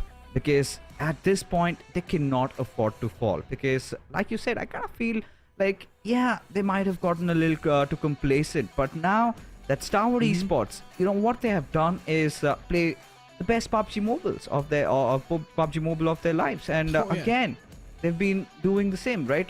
When you kind of compare how Stalwart were in day number 1 to right now, currently you will see a massive difference between them, and you can see them early on making those really rookie mistakes, and you kind of start questioning, why is Action doing that? Why is he in that spot? What happened to Top? Where is he? And Nirzet, the ever reliant player, and he started falling off, but suddenly they are, they kind of fixed every single errors that they were having, those small mistakes that caused huge ripples. But now Stalwart, they look ever so solid. I do not see them falling down from here. Yeah, it feels like in the initial days they're just trying to measure the playing field around them, and once it's done, they start to spring themselves back in life. But fixes, what has happened with 4 Miracle Wives is they have sort of tripped over their own shoelaces, and let's see if they're able to buckle up well enough or not.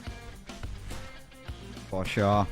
As that was all from Necro side. Thank you so much, buddy, for joining us. It was an amazing time with you. But right now, we have got a sweet Shadow coming back in. So Shadow, tell me about for Miracle Vibes fall, because I certainly seem to be not able to digest what's going on right now. Early elimination from the side of 4MV, something definitely unheard of, but they really need to find their old confidence back, otherwise they will start struggling. And with only few games left, specifically with only 8 games left, 4MV can't afford to lose their confidence at this point. In this Miramar, they have to stage a comeback because the point difference between Stalwarts and 4MV is already too high.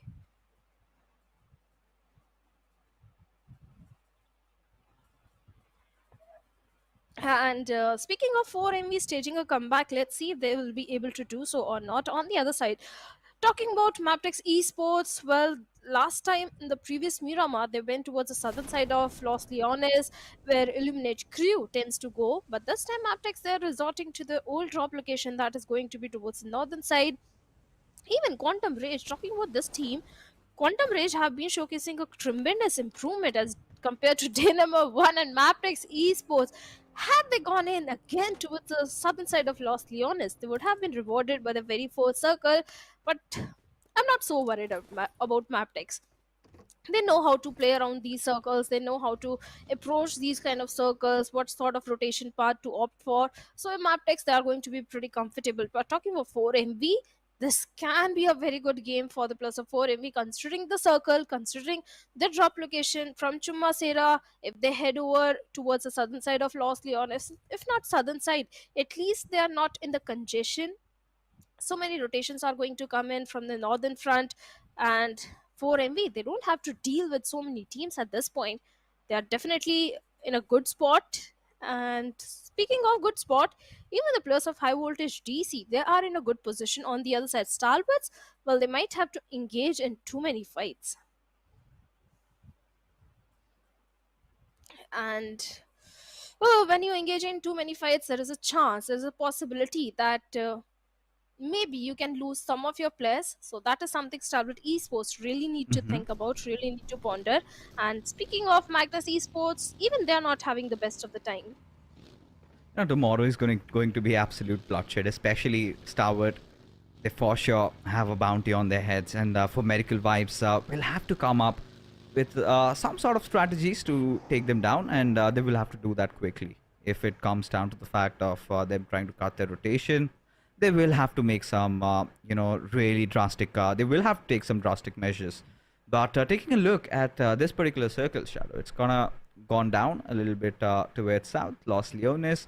We kind of expect, La Bendita, even where is somewhere around Picado and around those Picado hills also. And look at how the teams are already starting to swarm in, trying to migrate down south quickly. And Aegon I8, you know, they kind of enjoy themselves ever since they've kind of given away Lost Leonis. We've seen them kind of drop down on towards Impala. They kind of try to play around the edges. I think Aegon I8's Miramar games have improved. I think yesterday they managed to get one chicken dinner out of it. Oh, not just Miramar, I think their Erangel has also improved. The way against IA, they are picking those 4v4 fights. They're always so very what should I say? They're always so aware of their surroundings and everything. So against IA, overall their performance has drastically improved. And the previous Miramar, they came so very close to getting a chicken dinner, where Stalwarts had the numbers advantage and more real estate under their control, and Stalwarts capitalized. But against IA, it might be looking for a revenge in this one, because the rotations are definitely going to be good. The Southern Circle is going to favor 4MV, and again I8 both the teams, and 4MV they really need to find their old confidence back. Oh, they certainly have to, don't they? At this point, for Medical Vibes, they have choked, you know, in situations like this in the past. But surely they will have to remove this tag, and I think they'll have to figure it their own way. Do they get back their old days of going all out, exploding, and relying on getting those big elimination points? Or is it going to be the new way that they have sort of started, you know, going with, and did work out up until the point that Stalwart seems to have found the fix, right? Three chicken dinners in a day, and a humongous lead has been toppled over by them. And for Medical Vibes, seem to be quite exposed, quite vulnerable. And of course, they've lost out on the first spot, and now the distance seems to be kind of increasing by every single game. So this is one of those games where they need to redeem themselves. But apart from that, you know, this is one of those narratives that we are having. But apart from that, we've got quite some competition for the third spot between MABETEX, Aegon I8, Highvoltage DC, and you can get in DRS and IHC also into the mix. And I must say, you know, IHC has also, you know, made a lot of improvements, especially after their rough start into the finals. They are doing pretty good. Oh yes, match number 15, they got 13 finishes in their hands and good placement point. The game so very close to getting a chicken dinner. So yes, IHC finally they're able to find their feet, but they need to maintain the consistency, because like you said, the matches are very numbered. On the other side, Magnus Esports, they also had a good game in their hands, but the team that has showcased tremendous improvement is going to be Aegon I8. They have been having a very good run in one of the game. They got 10 finishes. The previous one also, they got total of 9 points in their favor. So yes, Aegon I8 might try and topple over T2K, because T2K not having the best of the time. The way they are engaging in fights right now, they're trying to pip a few bullets towards the side of DRS. Speaking of DRS also, in the previous Miramar, DRS, they also came very close to getting a chicken dinner, but the synergy was completely missing. When again I8 pushed onto their compound, the players didn't provide any sort of cover fire. They were just holding onto the grounds and waiting for the players of Against I8 to push and annihilate the entire team one after another. You know, I think it's just the pressure that's you know, starting to speak and starting to take toll on all these players, right? At this point, you know, they will have to understand, they'll sort of have to surpass it. You know, the biggest fears are in the heart itself, right? And once they manage to do so, I think that's where you see the best out of these players. But for now, a little bit of a kerfuffle between I8 and T2K. Illuminate Crew Viper already starting to lob a grenade, cook it up, and thwarted at Jane's direction, just trying to force him out. But instead, you know, what I8 have done over here is they've gotten outside the compound. They realize that T2K, they look to be a little pushy over there. They want to sort of begin this fight. It's better to kind of recollect your forces, get them back. As Nova, now this is not what they expected, right? Nova to be going down like this. Sky needs to buy some time as those grenades keep on coming. It is going to be an artillery barrage as T2K, they are looking to find one more knock, and if they get that, they will be doing it. And now Wolf is trying to redeem himself, has managed to find a knock and will be looking at the second. But Rig, no, this man, he is in a good run of form and he makes sure he gets some valuable knocks for his team. as now Illuminate crew almost on the cusps of getting eliminated. Nova and Viper somehow keeping them alive as Sandesh, the messenger of death, just comes pouring in. And T2K, they kind of get their numbers back. So do Illuminate crew in the process, as now they need to patch themselves up. But T2K won't let that happen. As the dust settles, Illuminate crew, they have bitten the dust. Oh yes, definitely. Eliminate crew, they have been eliminated, but T2K, the way Rig and Sandesh went for the flank angle, they had all the information onto the players of Eliminate crew, where one player was already down by the grenade. So yes, T2K, they perfectly capitalized on this fight without losing any player. But on the other side, we have the players of Highvoltage DC, and they're trying to pip a few bullets on, I believe it was Leo Esports. But now Highvoltage DC, they have to prioritize the circle, because the circle has taken a sudden shift, and it is highly favoring the players of Agonix I8, even the players of 4ME and TUF. They are in a decent spot, but Stalwarts and all the other teams who are coming from the northern side, they have a very big journey ahead of them. Oh, this is one of those circles that I kind of sinfully enjoy, right? And just when we were thinking that this is going to go a little towards north, maybe towards La Bendita or towards the Picado Hills, it goes all the way down south. And maybe this is just exactly the luck that for Miracle Vibes needed. Because Stalwart, they're going to have such a tough time trying to get inside the zone. And if for Miracle Vibes can put a halt, put a stop at them right then and there, I think, and then maybe get a chicken dinner, they might just get right back into the top spot. But, that is, again, our forecast, that what we are thinking, as DRS seem to be getting a little aggressive. Now, Demo, he's on a frontal battle against Rules, as the IGL gets the better out of the Assaulter, and he goes falling down, but the trade-offs are coming in, and suddenly, DRS just wiped the floor, and that's all she wrote for IHC, as they have been buried 6 feet under shadow. Something IHC didn't anticipate at all, the way they were holding on to the angles. DRS capitalized, having the perfect side peek onto the players of IHC, especially Godless, and no throwables were invested. But IHC, they were not prepared for this fight, the way the players of DRS chimed in. But with that, DRS, maybe they'll be looking forward to have the complete Eastern control under their favor. At the same time, Magnus, they have been forced to opt for a different rotation path this time. They heard all those gunshots and they realized directly heading inside the circle is going to be a bit risky. So DRS, they still have a good hold onto the eastern periphery of the circle. And MABETEX, again, beautiful rotations coming in from the northern side. Oh yeah, I mean, at this point, MABETEX, they kind of are taking their own sweet time, right? They realize that it's better to let all these other teams just kind of swarm in inside the circle, keep your distance off, and get in and sort of try to clump yourself inside the zone once you feel it's absolutely necessary. As Stalwart and Highvoltage DC seem to be a little bit of a standoff over here, as Assassin just trying to tap those shots in the dark, hoping one might connect, just tapping inside the smoke, but seems like he has no idea of where the players of Stalwart as DRS kind of keep going on with their onslaught. Now this is really a different DRS that we're getting to witness, and I'm not gonna lie, I'm starting to enjoy what they're doing over here. Quite aggressive. Delta closing in on the distance against Faster, as he looks to be defending over here, as those grenades are being flung. And there you go, the trade coming in as Faster trying to hold down the fort.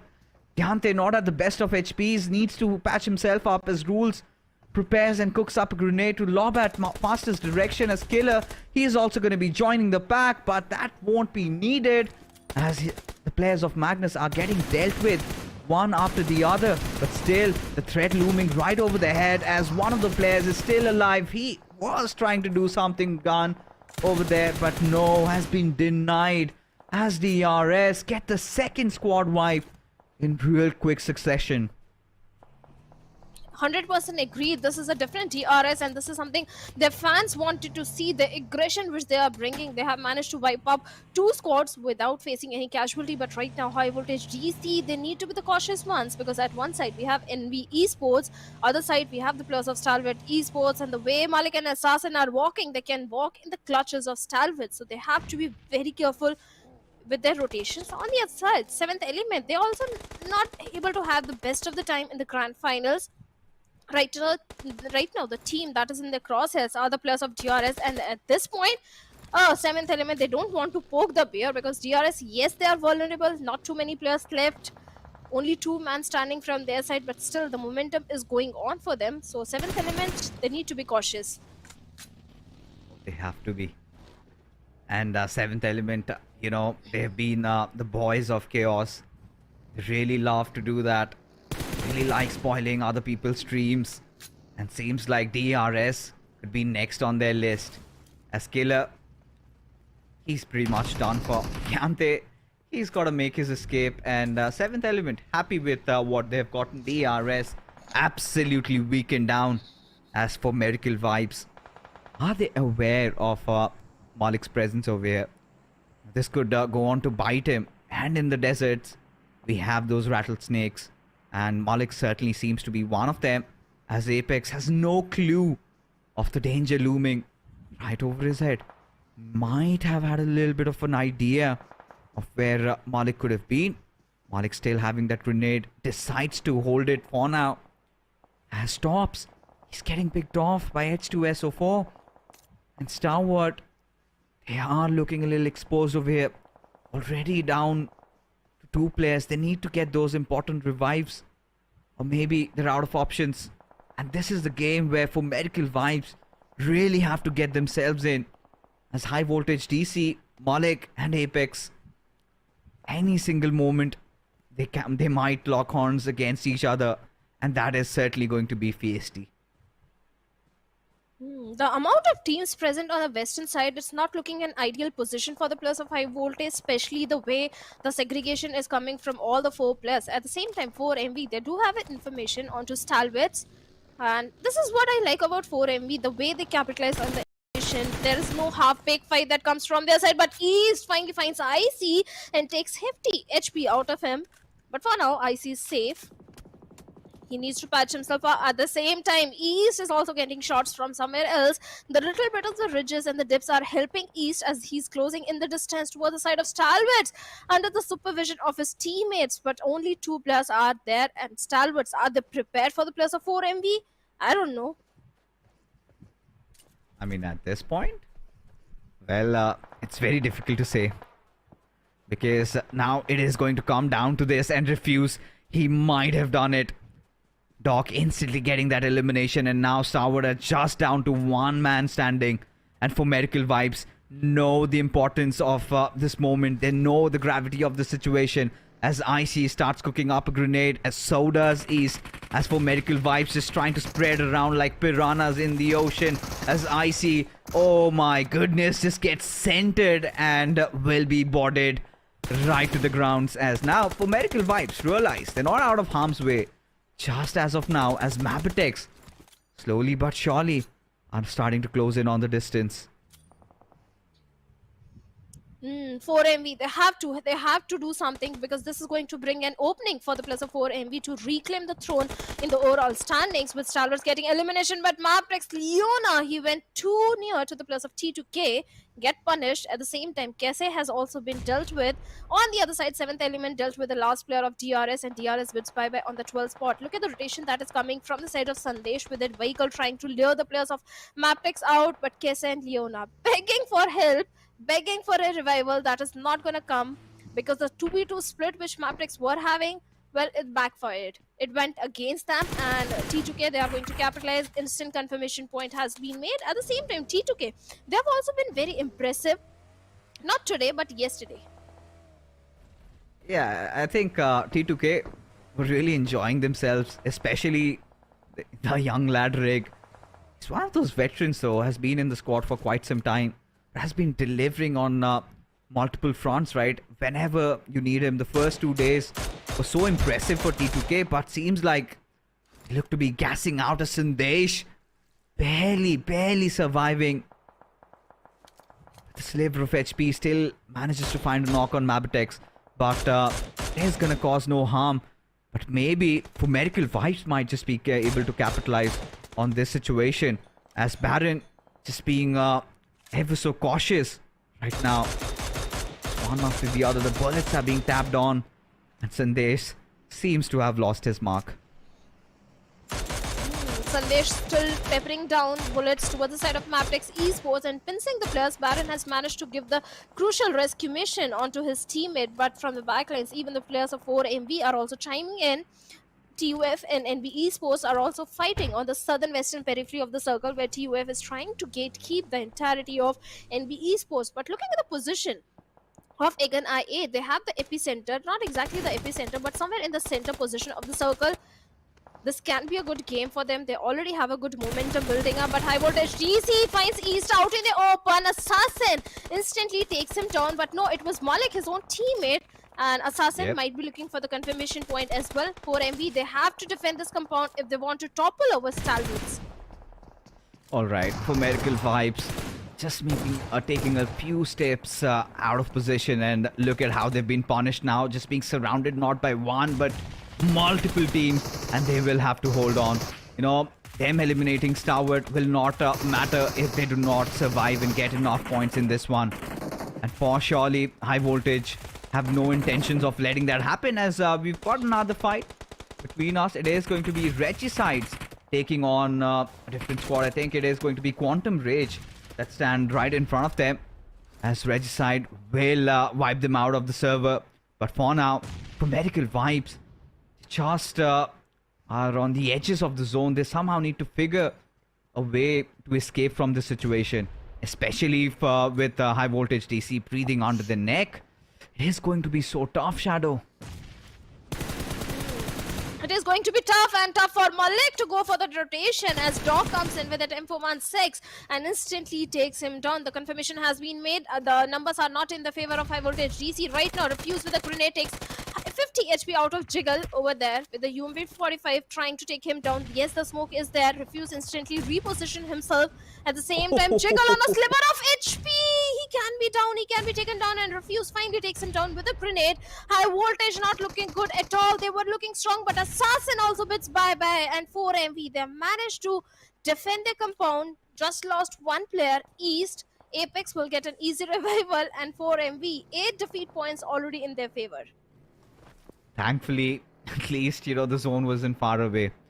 Surely no trouble for Doc lifting his teammate on his shoulders, and seems like for Miracle Vibes, they're gonna recuperate. And this is exactly what the fans of For Miracle Vibes needed. Already 8 defeats to their name, and still having 3 of their players alive as the final few circles start to form in. And this is one of those areas where For Miracle Vibes also need to make a move inside the zone, with Leo Esports holding a really commanding position, MABETEX closing in, and Aegon I8, who've been silent so far. Yesterday, it was a similar approach from Aegon I8 in one of those maps of Miramar, which sort of earned them the chicken dinner. And Leo Esports, lately, I must say, Shadow, they have been looking quite consistent, especially with their positioning.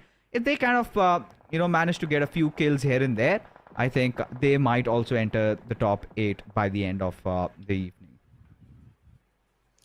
Oh, agreed, 100%. Even in the previous Miramar, Leo Esports, they came, I think, on the 3rd spot with good position and a decent amount of finishes in their favor. So, yeah, Leo Esports are finally looking confident on day number 3. They just need to carry forward the same momentum and confidence as NB Esports. They are trying to take the position of Reggie's side and looking for a southern dominant control. Roshan out in the open gives a little bit of the glimpse to Akaze, but no damage done whatsoever. The grenades are being flung over. But Regicide don't know exactly where the players of NB Esports are, and vice versa. They just know about the position of Roshan. The remaining players of Regicide are way too split up, so NB Esports also needs to be a bit cautious. On the other side, Aegon X I8 has also opened things up, but 4MB Apex has been taken down by the players of T2K. Oh yeah, and at this point, you know, NB Esports, look at what they're trying to do. Go after the players of Regicide, who sort of are guarding the zone over here. As Barrett he's got some other intentions. He wants to pick a fight against Liquid. And Liquid, now aware of his presence, will of course try to throw a few grenades at his direction as the grenade just gets flung in through that skylight. And Liquid goes falling down as Sas comes into his aid. Baron getting shot from elsewhere. Will get into cover at the right nick of time. Will patch himself up. And so will Leo Esports as Regicides. They are being just hammered down as NB Esports. Hold on. They get wiped out. It was just that one knock.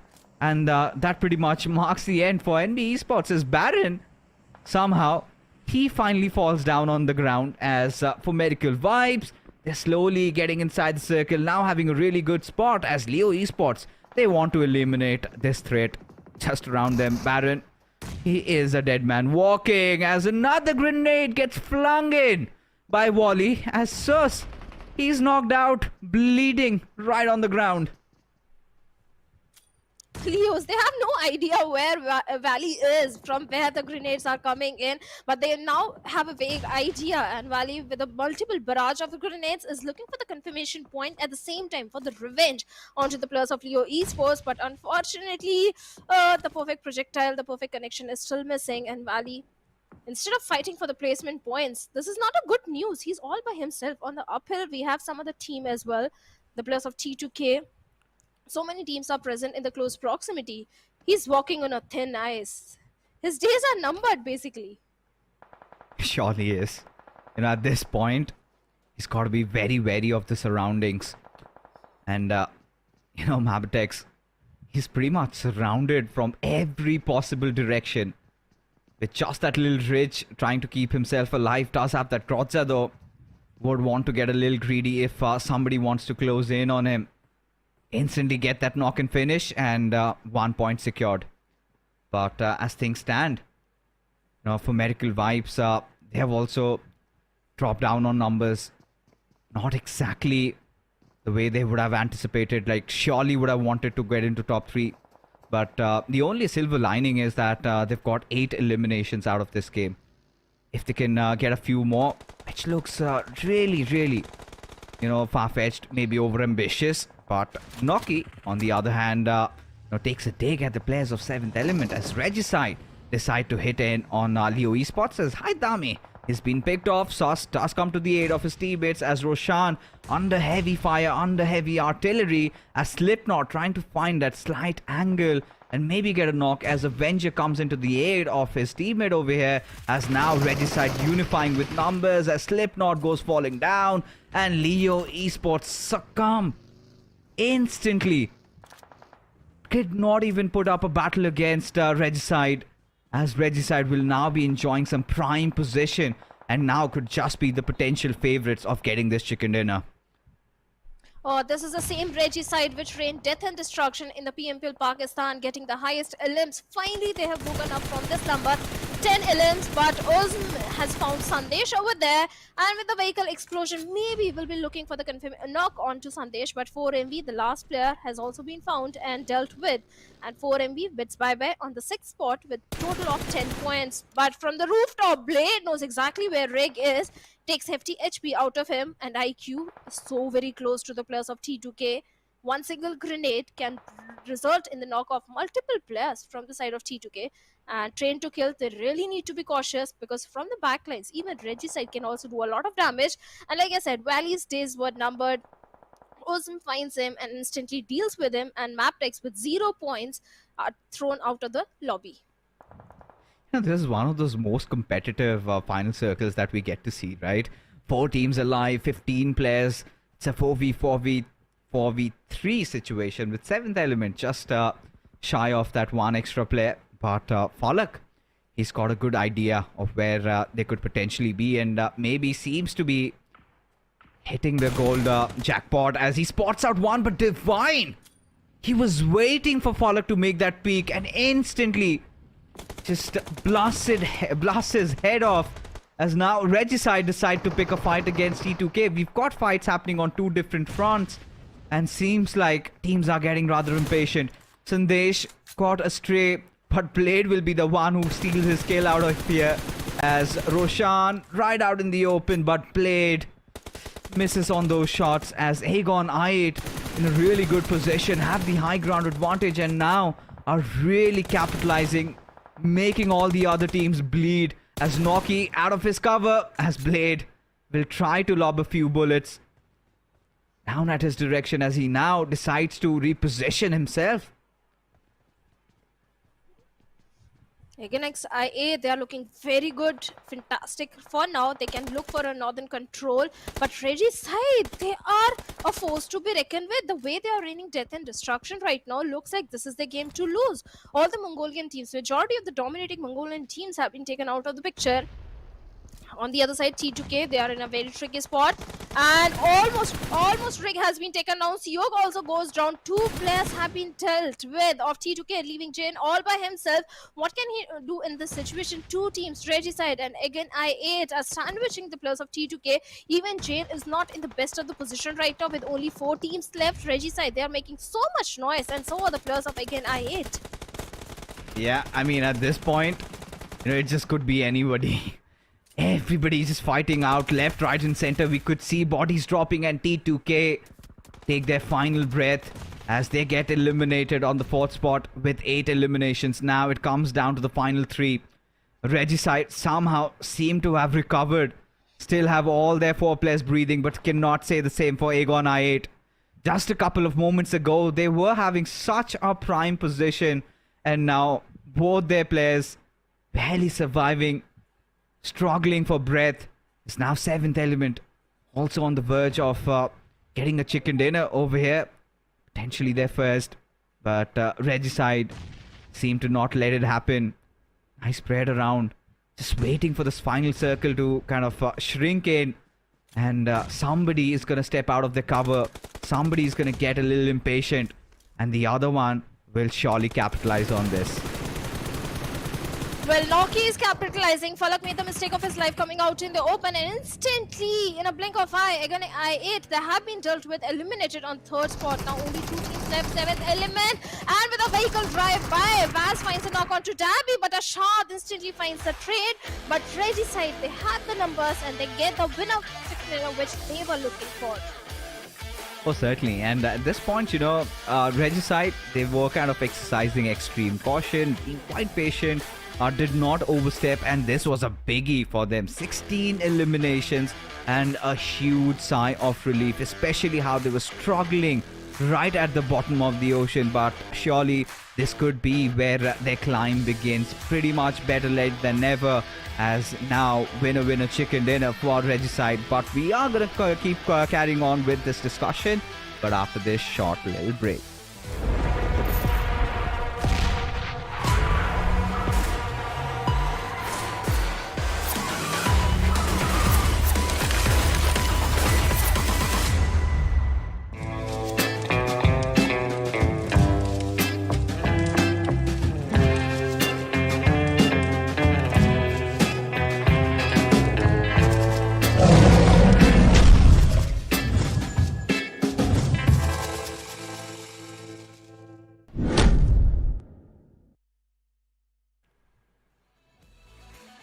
Alright, what a game it was. Quite an unexpected winner, and Regicide made sure they make their mark in the finals of the SA Championships. Of course, ladies and gentlemen, once again, welcome back to the post-game analysis. You are watching the PMPL South Asia Championships Grand Finals, day number 3, as just a handful number of games to go. But yeah, important news out here.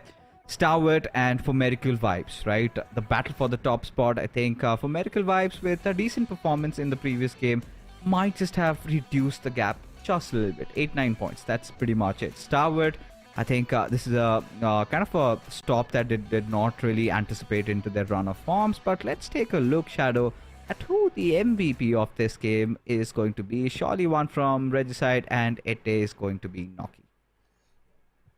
Well, Noki was playing it to the perfection. The way he was bringing in the openings onto the opponent team, the damage that he was dishing out, 1138 damage, a pretty high number, 4 LMs, 2 assists, 6 knocks, 427 healings done. Perfect stats coming in from this particular lad. Even the entire team of Regicide, the way they were picking up the teams, I think they built the confidence the moment they eliminated the entirety of NB Esports, and after that they had the complete southern control under the favor. There was no stopping of Regicide after that. Oh, there surely wasn't, right? And if you take a look at the other players that performed really well, of course, Roshan, Vaz, his teammates, and Sandesh. I could see Sandesh finally starting to explode once again, and Doc pretty much doing Doc things, right? But surely he kind of left a few things wanted.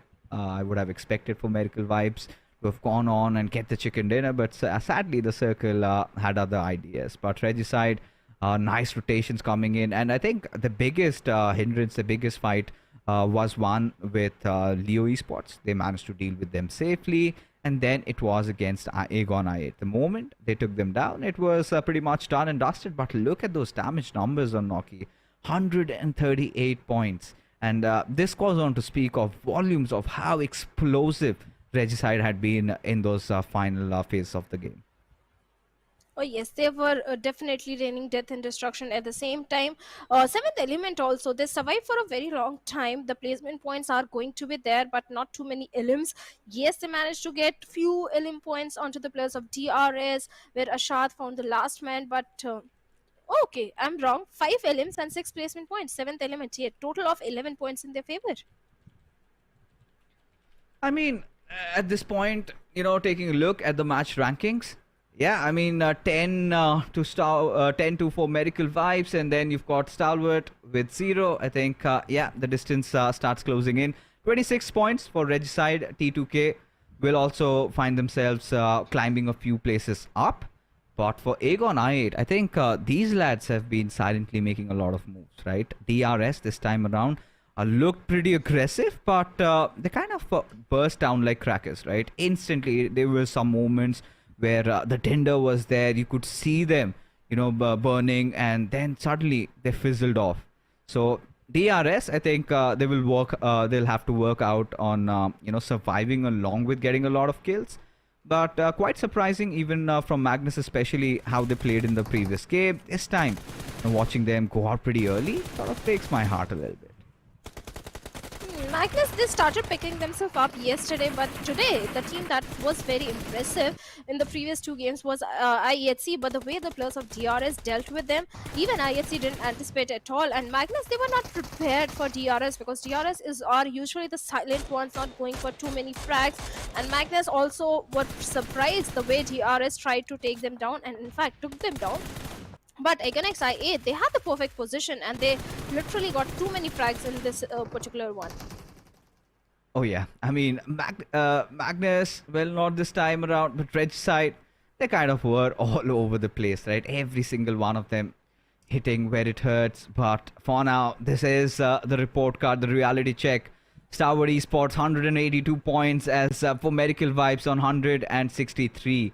So, 19 points separating the two Mongolian powerhouses, as MABETEX, well, they have got a long way to go. A long climb, to be honest. But yes, quite a battle, brewing up for the prize money for the top 3. In fact, for the 3rd spot between MABETEX, Aegon I8, T2K, DRS, everybody in the mix. Can't really also rule Highvoltage DC or NB Esports out, right? One good game, one chicken dinner, and surely that 3rd position gets overtaken by somebody else. Unless and until MABETEX decide to hold on. But yeah, MABETEX, we were hoping for a good game from their side, but this time around, they kind of fell short a little bit. But look at the climb over here. Regicide, one good game from the 14th, right at the 12th spot, and now are closing in. And one more good game, they could potentially compete for the top 3 tomorrow. Oh, they can. And Regicide, they have taken a jump, like you said. But Illuminate Crew, I expected big things from this particular team as well. The way they were able to go for 3 back-to-back chicken dinners in the PMPL South Asia. Certainly, no one anticipated that Illuminate Crew, they are going to be right at the bottom of overall ranking. Even TUF, they started showcasing signs of redemption yesterday in few of the games when they came so very close to getting those chicken dinners. But today, even TUF, they are also falling. Yeah, I think TUF, the way they came into this tournament, I mean, honestly speaking, I did not have a lot of expectations from them. And clearly, they haven't really lived up to it because there were moments where TUF, yeah, a few chicken dinners here and there, but haven't really established themselves as the powerhouses of the Pakistan region, right? And whenever it comes down to PMPL Pakistan, they kind of have always portrayed themselves as one of the teams, not the best team of Pakistan. And coming into the SA lobbies, it's gonna the task gets even tougher. So TUF, I think they still have a few works to do. They still need to find and fix those fundamental issues in their core. And once they do that, maybe tomorrow is going to be bright. But certainly TUF, I think one of the oldest squads of Pakistan that we have seen. And I think they kind of make their way up till here. But, this is by far their sky. Agreed. TUF, they really need to work on few things, but Regicide, well, they were forced to be reckoned with in the previous Miramar, 26 points, and I was kind of waiting for this kind of a performance from the side of Regicide, because after PMPL Pakistan in the SA, Regicide were completely missing, but finally they have been able to find their feet. But Stalwarts with 3 chicken dinners, they are looking very strong. Oh, they certainly are. I mean, surely this is a stalwart day, and the Mongolian domination sort of continues. We did see MABETEX also clinching one, but this time around, Regicide made sure they had one of the Pakistani flags up there. So a good moment for them also. I think a nice revival, at least for Regicide, considering where they were. But now it kind of boils down to this one game in the evening, right? And this is one game that sort of sets in motion for what we're going to expect tomorrow. And this is where things get really crucial. This is one of those games which is kind of a must win for teams like Stalwart and for Miracle Vibes. The big question is how much of a difference will remain between these two teams, because so far as the games are progressing, as things are going on, it feels like it just could be somebody randomly, maybe from the 10th or 216th spot getting a chicken dinner. But the big question is how much will For Miracle Vibes get, and how much will Stalwart? And I'm pretty sure the circle has a big role to play in that. 100%. If it's a southern circle, then the players of 4MV can benefit heavily, but I haven't seen 4MV getting a chicken dinner in the southern circles, so they are definitely not hoping for an extremely southern circle. Maybe they are, we never know, because Stalwarts, on the other hand, if the circle is favoring them, maybe they can also get a chicken dinner for themselves. But on the other side, I want some other team to give a strong competition to the players of 4MV and Stalwart Esports, like T2K or MABETEX. Maybe not today, maybe tomorrow, when the point difference is pretty clear that you can't claim the throne, you can't come on the top spot towards the last few games. Maybe we can see a bullseye target behind 4MV or Stalwarts. The final game of the evening, and we're on, baby. It's going to be a lot of fun, and I'm pretty sure the viewers would want to make their predictions over here. It could just be anybody, especially as things are starting to get heated up, because when it began the first day, I was starting to wonder if any team can really compete against the wrath of For Miracle Vibes. But seems like the other Mongolians, the Mongolians that have ruled the entirety of South Asia, they have responded to my query and have taken over. But this is one of those games where For Miracle Vibes maybe would come back in, and I would want this to happen, because that is going to absolutely ramble a lot of things for tomorrow. As now the flight path trajectory all the way from Yasnaya goes on towards hospital. A little bit of a northernish flight path will certainly not be favoring either of them, For Miracle Vibes or Stalwart. Let's see what are they up to. Once I saw 4MV change their drop location, that was I think on day number 2 on the northern flight path. The circle was also a bit towards the northern side. They went towards Gatka, but I don't think 4MV, they're again going to resort to such a thing. They'll head towards the side of military base, Stalwarts towards Novorpnoy, T2K towards Sivorny. Talking about other team that can showcase a good performance are the players of IHC, because in the league plays, if not league plays, PMPL South Asia time, IHC used to rule in the map of Erangel. They used to showcase a very dominating performance along with the squad of T2K, and I want to see that same IHC again, because finally they have been able to find their momentum, find their feet in the game. So maybe this can be a good game for the players of IHC and a chicken dinner game. For IHC, I think they've kind of done a decent job in trying to bounce back in, but still, they have to walk a lot of miles to get to where they were once upon a time. And, it is the past. It was glorious, but little bit of a buggy bash going on between 7th Element and Leo Esports, but they decide to go on their own separate ways. And I was starting to wonder, why is that 7th Element knocking on the doors of Aegon I8?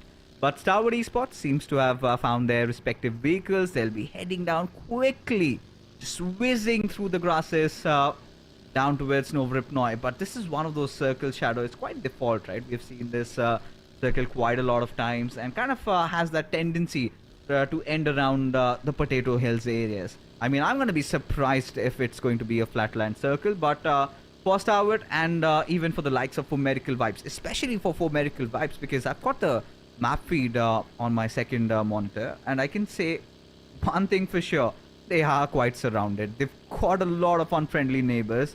Surely do not have the luxury like Stalwart just did, finding all 4 vehicles, getting down to Novripnoi, which kind of means that they'll get the loot done quicker than Fomerical Vibes can. Where for Fomerical Vibes, it's just not about finding vehicles, it's also about surviving and safely getting down towards military base.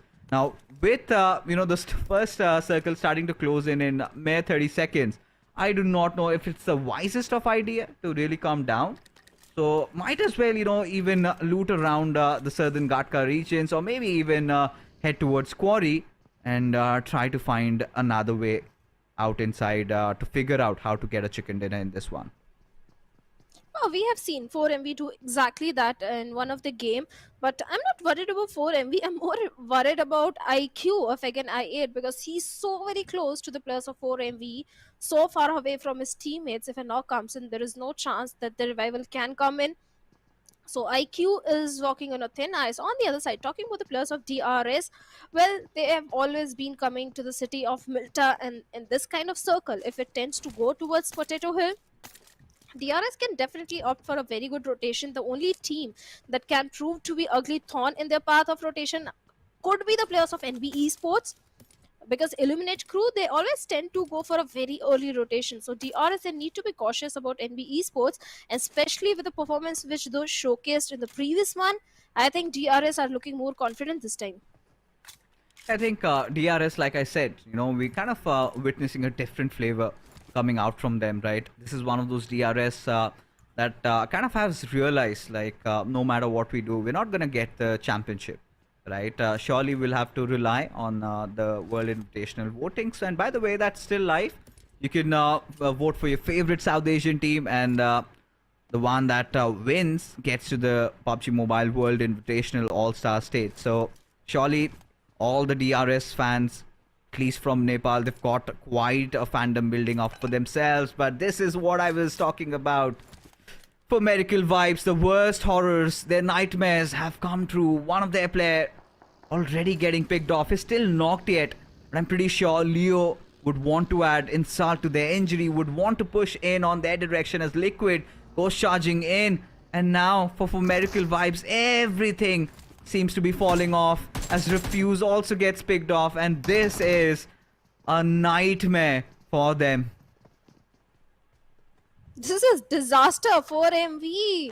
They wanted to earn points or earn a chicken dinner in this one, and such a start losing 2 players at the very early stage of the game is definitely going to come and bite them in the back towards the final few circles if they survive till then.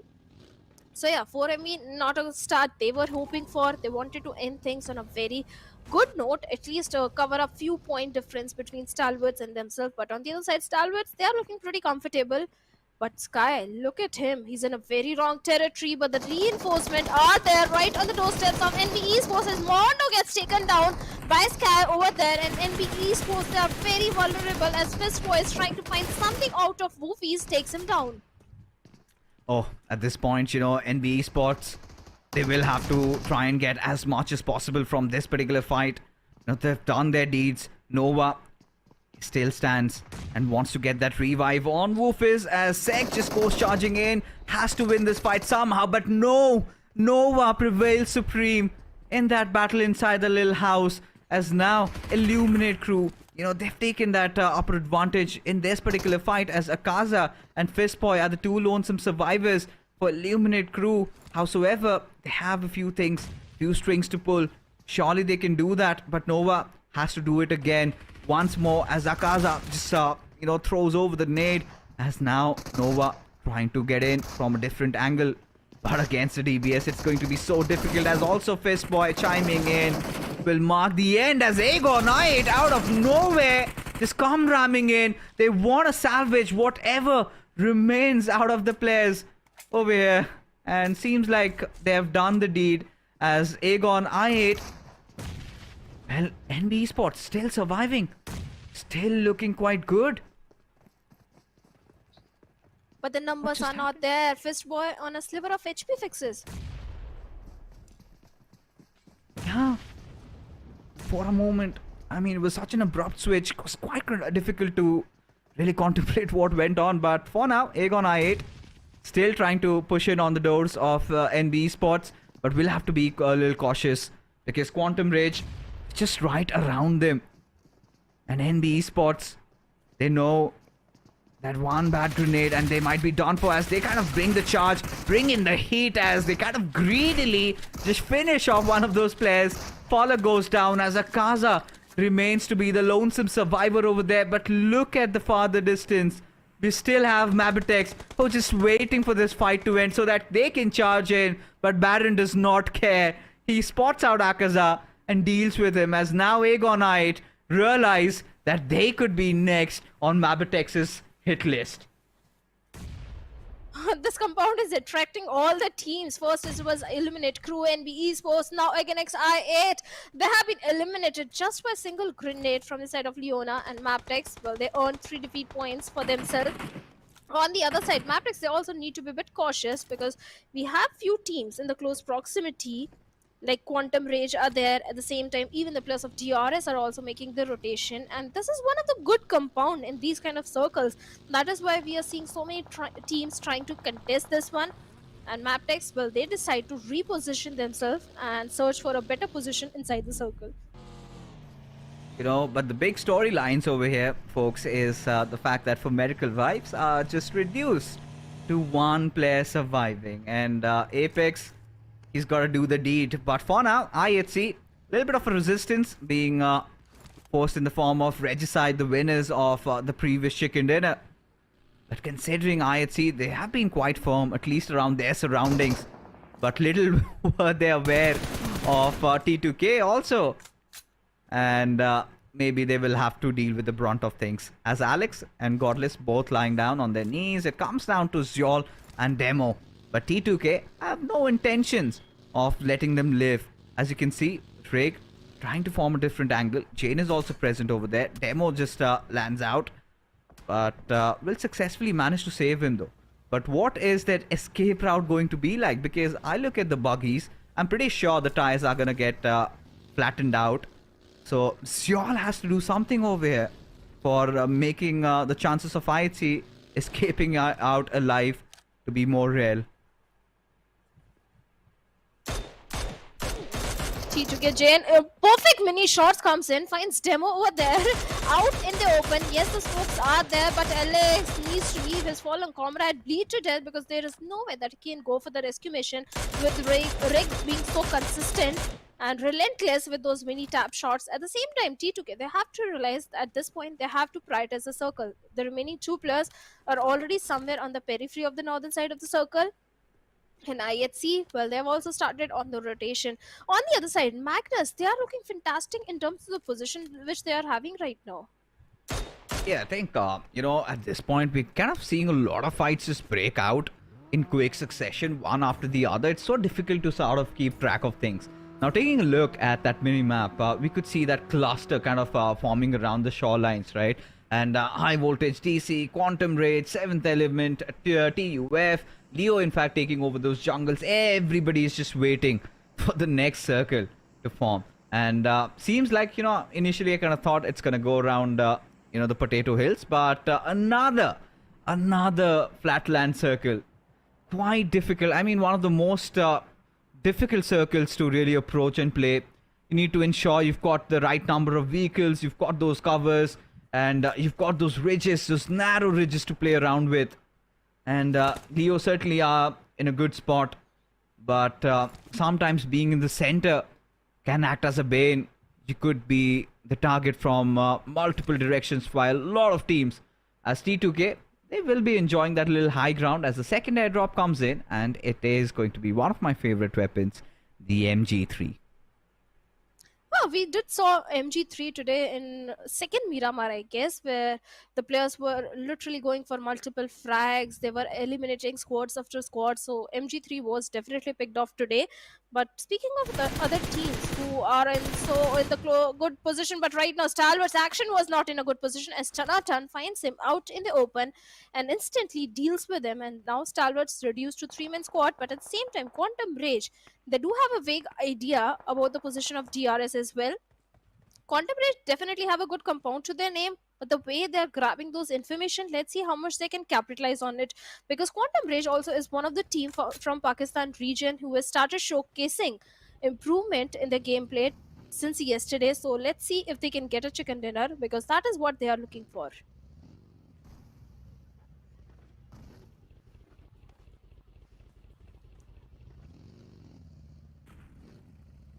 And speaking of IHC, well, all they have is a little wooden shack under the control. Then we have the players of Leo Esports also in the close proximity. Leos, they have the numbers. It's only Zoil and Alex from IHC.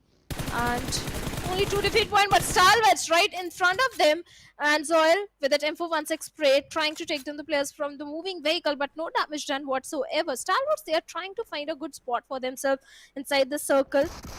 They're trying to go for the center position, but on the other side, we have DBS against DPS, DRS versus Quantum Rage, where Goku is in a close frontal battle with Gyande on a sliver of HP. At the same time, Goku from the rooftop angle is trying to lob a grenade and find Delta. Almost took down Delta on a sliver of HP right now. Needs to patch himself up as soon as possible, but Rolls comes in from a far-off angle, deals with Goku with those mini shots, leaving Senior all by himself in a 1v3 scenario. Yeah, this fight might just get into a little bit of a reset over here. Surely Killer has administered that first aid, but Quantum Rage, they need to calculate their options over here. What are they going to do? Because this is a DRS that will not hesitate in pushing after getting one more knock. Goku, surely he's bleeding, is somehow trying to find his way back towards Senior so that he could get himself back up, or maybe even Tantanatan. But Quantum Rage still under the heat right now, still not out of the woods yet, as a lot of utils are being deployed just to get that one player back up, and they know how important it is as MABETEX take a really commanding spot over here. Tantanatan spots all that intervention being made, as now he's just about to break free, but will kind of hesitate, be a little bit reluctant on pulling the triggers, because he knows for a fact that at this moment that would be too much for them to deal with. Especially with DRS just around where Quantum Rage are. They have to be very careful with picking up their fights, and seems like the information wasn't really properly relayed as Goku, he's been picked off.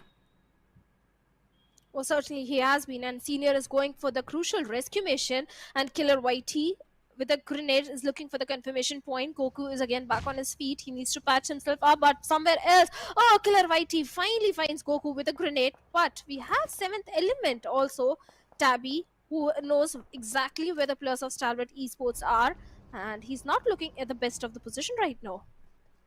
Oh, there you go. There comes the push. I guess DRS had some information to play around, but now the floor is burning with lava. Delta somehow finds a corner that is a safe haven for him, as he will eventually get out, and with that S12K get that kill confirmed on Goku. But a little bit of a loss as Rules has gotten down, as DRS still ensuring that they do whatever is necessary to try and get their 4th player alive, as DRS still haven't gotten themselves on the board just as of now. But there you go, the big news.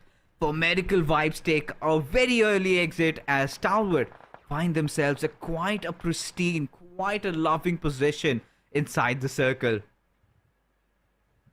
Oh yes, definitely. Stalwarts are definitely having a good position, and with 4 MV out, Stalwarts are going to feel more confident right now. But T2K, well, they're finding the plus of Magnus Esports and bringing down their numbers as Faster also gets eliminated. But DRS, they have their eyes set onto the plus of Quantum Rage.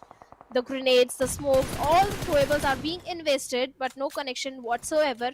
Under the soft cover, Rules is trying to close in the distance towards the side of Quantum Rage, but he's checking the wrong angles. The players of Quantum Rage have repositioned themselves at the same time. They need to be a bit wary about the position of MABETEX also in the close proximity. Oh yeah, they surely have to be. Now DRS, one point or the other in the next couple of minutes, they will have to make a move. As around the 12 packs, you can see MABETEX, they're kind of just spreading out, you know, they're waiting for somebody to kind of come in, and then they will kind of get their fangs right through their veins. But at this point, Quantum Rage, that was smart for them to back off. They realized they did not have the best of numbers. It's wise that they kind of wait it out, halt it a little bit, as 7th Element and Stalwart sharing this area. Pretty much Stalwart not being pleased with the fact they would want to make some moves, want to get control of the entire gas station, but staying inside the warehouse, I think it's still nothing much to worry about, as the next circle forms in front of us, and kind of looks like to be quite hybrid. Okay, it could be Leo's, it could also favor the players of Magnus, could certainly help IHC, but Stalwart, as long as they're getting these freebies, they will be enjoying themselves. No need to move. Oh, they have the complete southern control, but they need to be a bit careful of 7th Element. Yes. Look at that. Rules. Does he have an idea of Tuntanatan watching him? It feels pretty bad, don't you? I mean, when you're playing a TPP mode game, suddenly there's an opponent hiding. You have no idea. You kind of go out in the you kind of go out in the wild, just trying to explore, spread your wings a little bit, and then somebody emerges from the dark and takes a shot, but misses. Oh my god! Rules seem to have gotten away with murder. Just one bullet, one bullet. Finally, that bullet comes in from the side of Zen of Magnus Esports, and Rules has been eliminated. At the same time, Delta has been dealt by Senior. Slowly, the team of DRS is falling apart, and they have been eliminated with 0 points in their favor. That's gonna hurt. Pretty sure that's gonna, that is not how they anticipated, and getting a little overwhelmed there. They had to suffer. But for now, TUF, they're kind of grouping up over here. They realize just playing around the edges, as Highvoltage DC almost on the verge of surrounding them. Assassin has a really beautiful angle, and if he remains unchecked, I'm pretty sure he's going to deal a substantial amount of damage, as the other two players, Jiggle and Malik, just trying to play around the smoke, as Assassin, I guess, seems to have been spotted out, maybe by M7, but Leona on the other side, he takes down Senior in the process, as Halsey, he's got a lot of job cut out for him, as Baron will successfully take him down. And in fact, it is MABETEX, 7 finishes already to their name, and they're looking quite strong in this game. Look at the amount of smoke that has been deployed when Joker Sir is looking for a vehicle run over towards Jiggle, but unfortunately, he is the one to be taken out from the equation, as Malik gets a confirmation point as well. Highvoltage DC, they need to go for the rescue mission onto Sassin and Trabeen, but there is no time. The grenades are being flung over, and Malik trying to patch himself up. All they have is a little bit of the foliage to their advantage. The smoke is there. The vehicles are there, but from the back lanes, even the players of TUF are also chiming in. Yeah, I mean, everything was for Highvoltage DC was looking really good up until the point Leo just decided to make things worse for them. It was a really nice initiation into the battle, but TUF maybe did count their chickens too early. Just went on a suicide mission and had to suffer quite an unpleasant fate, till the point where M7 struggling to keep himself alive, barely breathing over there, gasping, as Rig finally frees him of his misery. As TUF, they've been eliminated on the 10th spot, as T2K find themselves in a prime position for trying to contest for the chicken dinner in this particular game. Oh yes, they do have a good position, but they are also making so much noise. They're grabbing the attention, especially from Malik. Rig needs to be a bit cautious. At the same time, the segregation that is coming from the side of T2K, yes, for now they are looking very good in the prime spot. If they manage to take the control of that warehouse from Stalwart Esports, I think there is no stopping of T2K from getting that chicken dinner. On the other side, the players of IEHC are also trying to move inside the circle where Leos can be that ugly thorn for them. And Siog with the vehicle is trying to drive around and lure the players out of their cover area because it's kind of an open circle. The vehicles are going to come handy, but Magnus finds MABETEX Esports Baron, instantly deals with him as Leona is the only one out in the open, instantly gets taken down, and Valley also dealt by Jane over there, and MABETEX, after having 7 elimination, bids bye-bye on the 9th spot. Yeah, I mean, it was too much for them to handle, right? And especially that open circle. So difficult to play around these areas as Magnus just could be next, being taken down over here. But, oh, Suyok, he just runs over Malik. And now Sandesh, she's going to do the second deed. Maybe Jiggle has been spotted out before he could even respond. T2K. Oh my goodness, these boys are doing it. Certainly starting to feel themselves as they kind of inch in towards victory. 8 finish points already to their names. As now their biggest hurdle could possibly be Stalwart. If they can restrict them to that area, to that little warehouse that they're holding on, I think this has T2K, this game pretty much written all over it.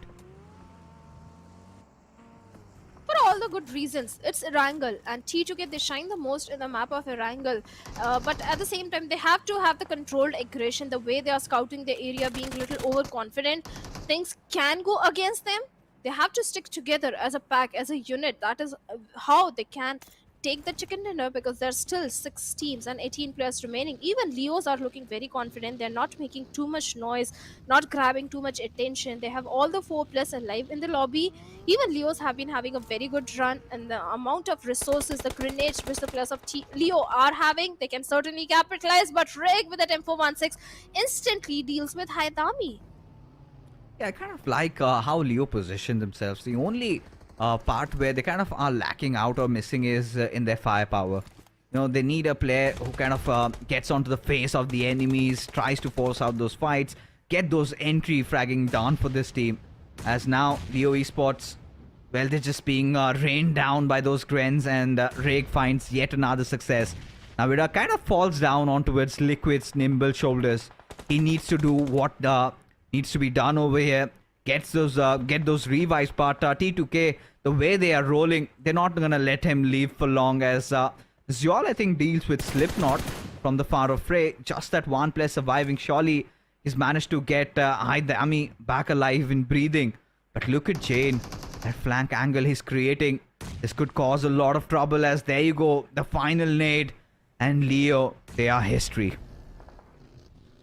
Man, Stalwart, speaking of them, I haven't seen Stalwart so silent towards the end when only 4 teams remaining. With that, IHC has also been eliminated. T2K, they're on a rampage. 12 eliminations already in their favor, and they have the entire control of the circle. Majority of the real estate is towards them, but 7th element finally showing up on the doorsteps of Stalwart Esports. Yes, the smokes are there, but Stalwarts, they're ready with those grenades in all the 3 players' hands. 1 nade to the perfection, and 7th element can be destroyed, and same goes for the plus of 7th element. It's Divine is slowly crawling his way, and Tops almost could have taken down Divine. Yeah, he certainly could have, but look at the situation right now, can you? I mean, Stalwart kind of feel a little bit claustrophobic over here. They feel a lot threatened because 7th element, they're not just closing in, but T2K, look at that confidence. Where was it all along? Stalwart, they have no intention. They still are inside the mercy of the zone. They have no reasons to get out whatsoever, as a Shard trying to go for a drive-by. Maybe trying to lure one of the players out, as Jane decides to open it up on Divine, as a Shard barely breathing. Needs to patch himself up, as Stalwart now maybe could decide to make a move if it is Tops coming out. But that comes with a lot of risk. He puts himself in the perils of getting picked off by the players of T2K. as a shot. Pretty sure he's gonna get the revive though, but T2K has such an ugly thorn for both these teams over here. T2K, they were just waiting for the last game seems like, but right now 7th element, they're still in a pickle with the players of Stalwart. The Molotovs, the grenades, everything is being thrown as Ashad needs some time to patch himself up. But Nirzed, coming from the different direction, finally finds Ashad again, and IC with a grenade can bring down the numbers of 7th element. But instead, IC has been forced back inside the warehouse as Zed has been dealt with, and IC has to go for the crucial rescue mission as Ashad is again back on his feet. A nice control Molotov being deployed by Stalwart, just kind of hindering the push coming in from T24. And look at those grenades constantly hurting the players of 7th element. Stalwart still inside the warehouse, but there has to be a point where they decide to move out, right? And they realize that maybe they were a little too late in dealing with 7th element, because now T2K, they are just all over the place. Literally 70% of the zone is controlled by them. As Regicide just around the edges, just around the corners, it is going to be 7th element who make the first move as stops. He will be pushing in tandem, and suddenly in the blink of an eye, courtesy to the grenade coming in from Nirzed, 7th element, they get wiped out of the server. And now the final 3 teams remain. It's going to be really interesting as now Top has finally found a pick on Jane, as the numbers for T2K keep on dwindling down. Now, if that lonesome player from Regicide can cause some chaos, T2K, they will fall down like a pack of dominoes. But surely they do not want to go out without a fight, as I see Nirzed and Top, every single one of them march inside the zone. This is where T2K finally feel threatened, finally feel the hurt coming in right on their faces. And Nirzed trying to keep towards the side of Sandesh. Sandesh takes hefty HP out of Nirzed, and finally IC comes in with the Bison and takes down Sandesh. Instant confirmation has been made, and T2K left with only 2 players, Seok and Rig. And Stalwart, they do have the numbers. They want this chicken dinner because they want those points so that they can stay safely and walk into the last day with a comfortable buffer of points in the overall ranking. And T2K, Rig with a vehicle trying to drive around inch closer to the plus of Stalwart, needs to be a bit careful about the position of IC, because IC can ruin the game for T2K Rig. At this point, I love Top's positioning. The way he's trying to create some space, build that little bit of a flank. Surely Rig has to anticipate. He's been having the best tournament of his life. Can he live up to the moment as Stalwart pushing in from multiple directions over here, and Rig stands in their path of victory. Stalwart about to get that 4th chicken dinner, but T2K can be a spoil spot as Rig finally opens up on Nirzed as the trades keep on coming as Top trying to get a few more kills over here, as Rig barely with those final breaths has managed to clutch it out as he sends the Mongolians packing. Wow, unbelievable stuff coming in from Train to Kill. Cannot believe what just happened. And one of the most explosive chicken dinners, 18 eliminations, and they make their way to the top 3. Well, certainly they have been they have reclaimed the position in the top 3, but now still they have to keep the same momentum going on day number 4 as well.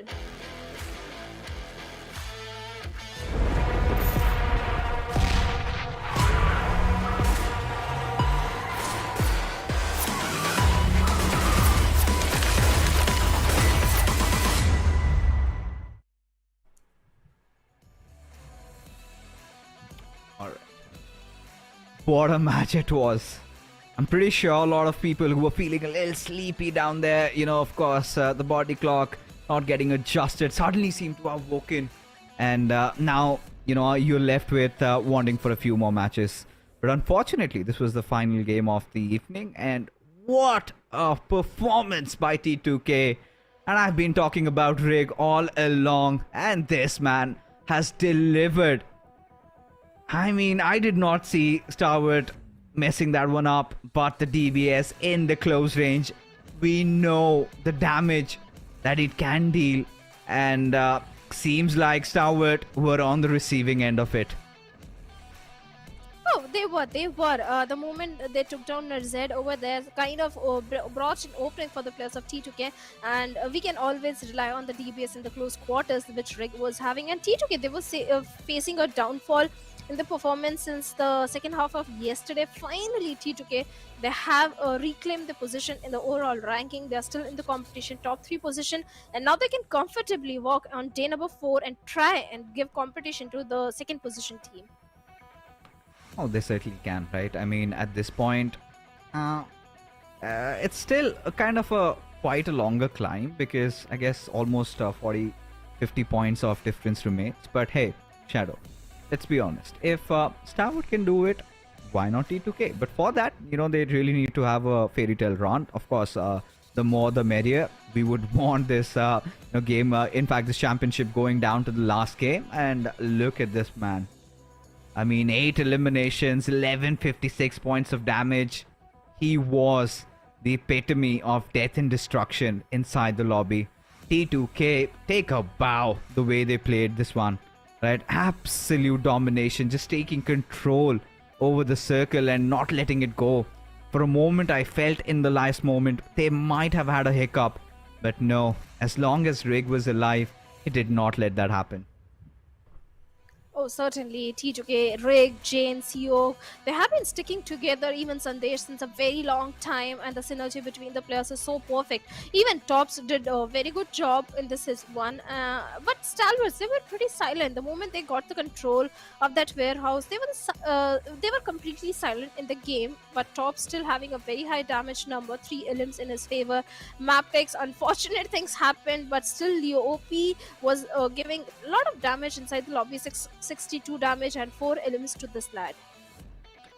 To be honest, I think I would not criticize Stalwart's silence over there. They realized that for Miracle Vibes, they had a rough start, right? And this was one of those games where they could further increase their lead, and now it looks quite stark, at least for Miracle Vibes, especially with what's going on. But a little bit of a look of at the match summary. I mean, T2K pretty much the best team. The way they capitalize on their opponents, the way they took over the zone, every single direction covered, every single one of them being terminated. One of the highest fragging chicken dinners. T2K did it all. But coming back to this discussion, between For Miracle Vibes and Stalwart, the moment the flight path was visible, right, I kind of felt that they are going to have a tough time. Stalwart, howsoever, were lucky. They knew where the vehicle spawns were. They found their way through. But For Miracle Vibes, unfortunately, had to settle with whatever they had to work with, and Leo sort of proved to be the poison, and they managed to just wipe them out. And Leo Esports, I think they're doing pretty decent by their standards. It's been quite an improvement. I mean, especially how they're positioning, a little bit of work on how they can deal or micromanage during those fights could sort things out. But 28 points for T2K and 14 for Stalwart, quite important ones at this point. Stalwart, it's not going to hurt them a lot, because yes, now the difference I think is around 30 plus, especially with 6 more games to go. They would love these odds. The point difference between Stalwarts and T2K, yeah, I agree. There is 33. No chance that T2K can topple over 4M. Yes, Stalwart Esports, the chances are very less. They have to hope for a good comeback from their side and a bad game from the opponent team, which I doubt will happen. So T2K, yes, good gameplay. MABETEX were also very impressive today, sitting on the fourth spot with 119 points. And Esports, Highvoltage DC. Speaking of this team, they have been completely missing. The way they started off on day number 1, they have not been able to carry forward the same momentum till the day number 3. I mean, in this game, I kind of felt they were a little bit unlucky, considering, they were doing good, right? Assassin had a very good angle formed up. But I think it was the players of Leo Esports that came unchecked, right? And they kind of dealt a lot of damage to them. But slowly but surely, Leo Esports, they're kind of inching in on IHC Esports. And this is really good for Leo. This could be one of their finest performances in the tournament so far. But if you talk about, teams that have not been that great. I mean, 7th Element, it was a Cinderella run. They had been doing pretty well. But I kind of find that they're playing without any motive, right? At this point, it's all about trying to get kills. It's all about going after Aegon I8. that intent to win is kind of missing from their side. And I think can't really be too critical, because it's still their first time they're in the SA Championship lobby. It's too much for them. I think what they are going to take is some experience. But if you take a look at the elimination leaders over here, we've got Action, IC, Doc, Rig, and IQ. Kind of, makes me happy to see some, perfect amalgamations of from all the region. We've got some Pakistani representation. We've got some Nepali representation, and then it is being led by the Mongolians. The Mongolian domination has always been there, but I'm impressed by the way Pakistani teams and Nepalese teams are also trying to stage a comeback. At this point, they're still not giving up. And talking about Stalwarts, well, they had a fantastic run. It's kind of a deja vu moment where for MV, they also got 3 chicken dinners on day number 1 in match 1, match 2, and match number 4. And for Stalwarts also, it's kind of the same story. And this time, Stalwarts, they are sitting on the top. The best part about Stalwarts is everything finally just decided to work out for them. Look at the numbers on IC in action, right? 32 and 35, especially IC being the IGL for his team, doing so much, and questions were raised on Action's run of form. I think he also seems to be back in the groove. He's also dancing. He's also enjoying himself. So a little bit of pressure just relieved off of Top's shoulders, because Top for me was one of the most consistent player. Up until this time, I think he's been having a little bit of a tough time during the SHG finals, but I'm pretty sure how they're playing as a whole unit with Nirzed also into the roster, I think Stalwart is constantly going to continue to dominate this region, at least for the next couple of years. I mean, the way they've been playing, the kind of firepower they have. For Miracle Vibes, I mean, they've got what it takes, that raw power. Now they've also, notched the aggression down a little bit, playing a lot controlled.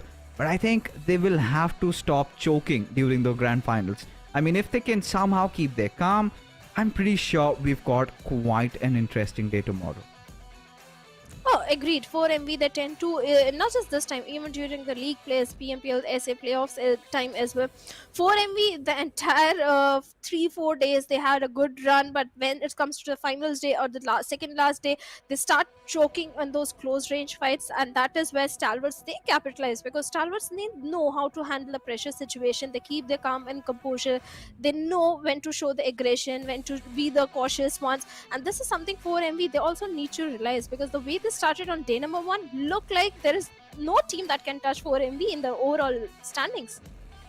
And here we are, right, with Stalwart having 30 points of lead, and T2K also starting to breathe under the necks of for Miracle Vibes. This kind of happened also during the SA finals, where it was also NB that was in the race. This time they aren't, but who knows what waits for us tomorrow, because it's kind of getting mysterious and also exciting in a really nice manner, because at this point it's so difficult to kind of come down to a certain conclusion, because if for Miracle Vibes go on a hard reset, come back in, get to constant chicken dinners, then that lead might be reduced. And we have also seen the Mongolians resorting also to some adverse measures, where they kind of tend to also drop on each other's drop location and kind of go for a head-on fight, like leave the rest and let's just settle it right down here and now.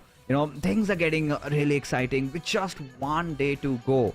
It could be anybody. Stalwart still the front runners of getting the championship trophy, representing the South Asian region in the World Invitational, but I'm sure for Miracle Vibes still have a few tricks up their sleeve.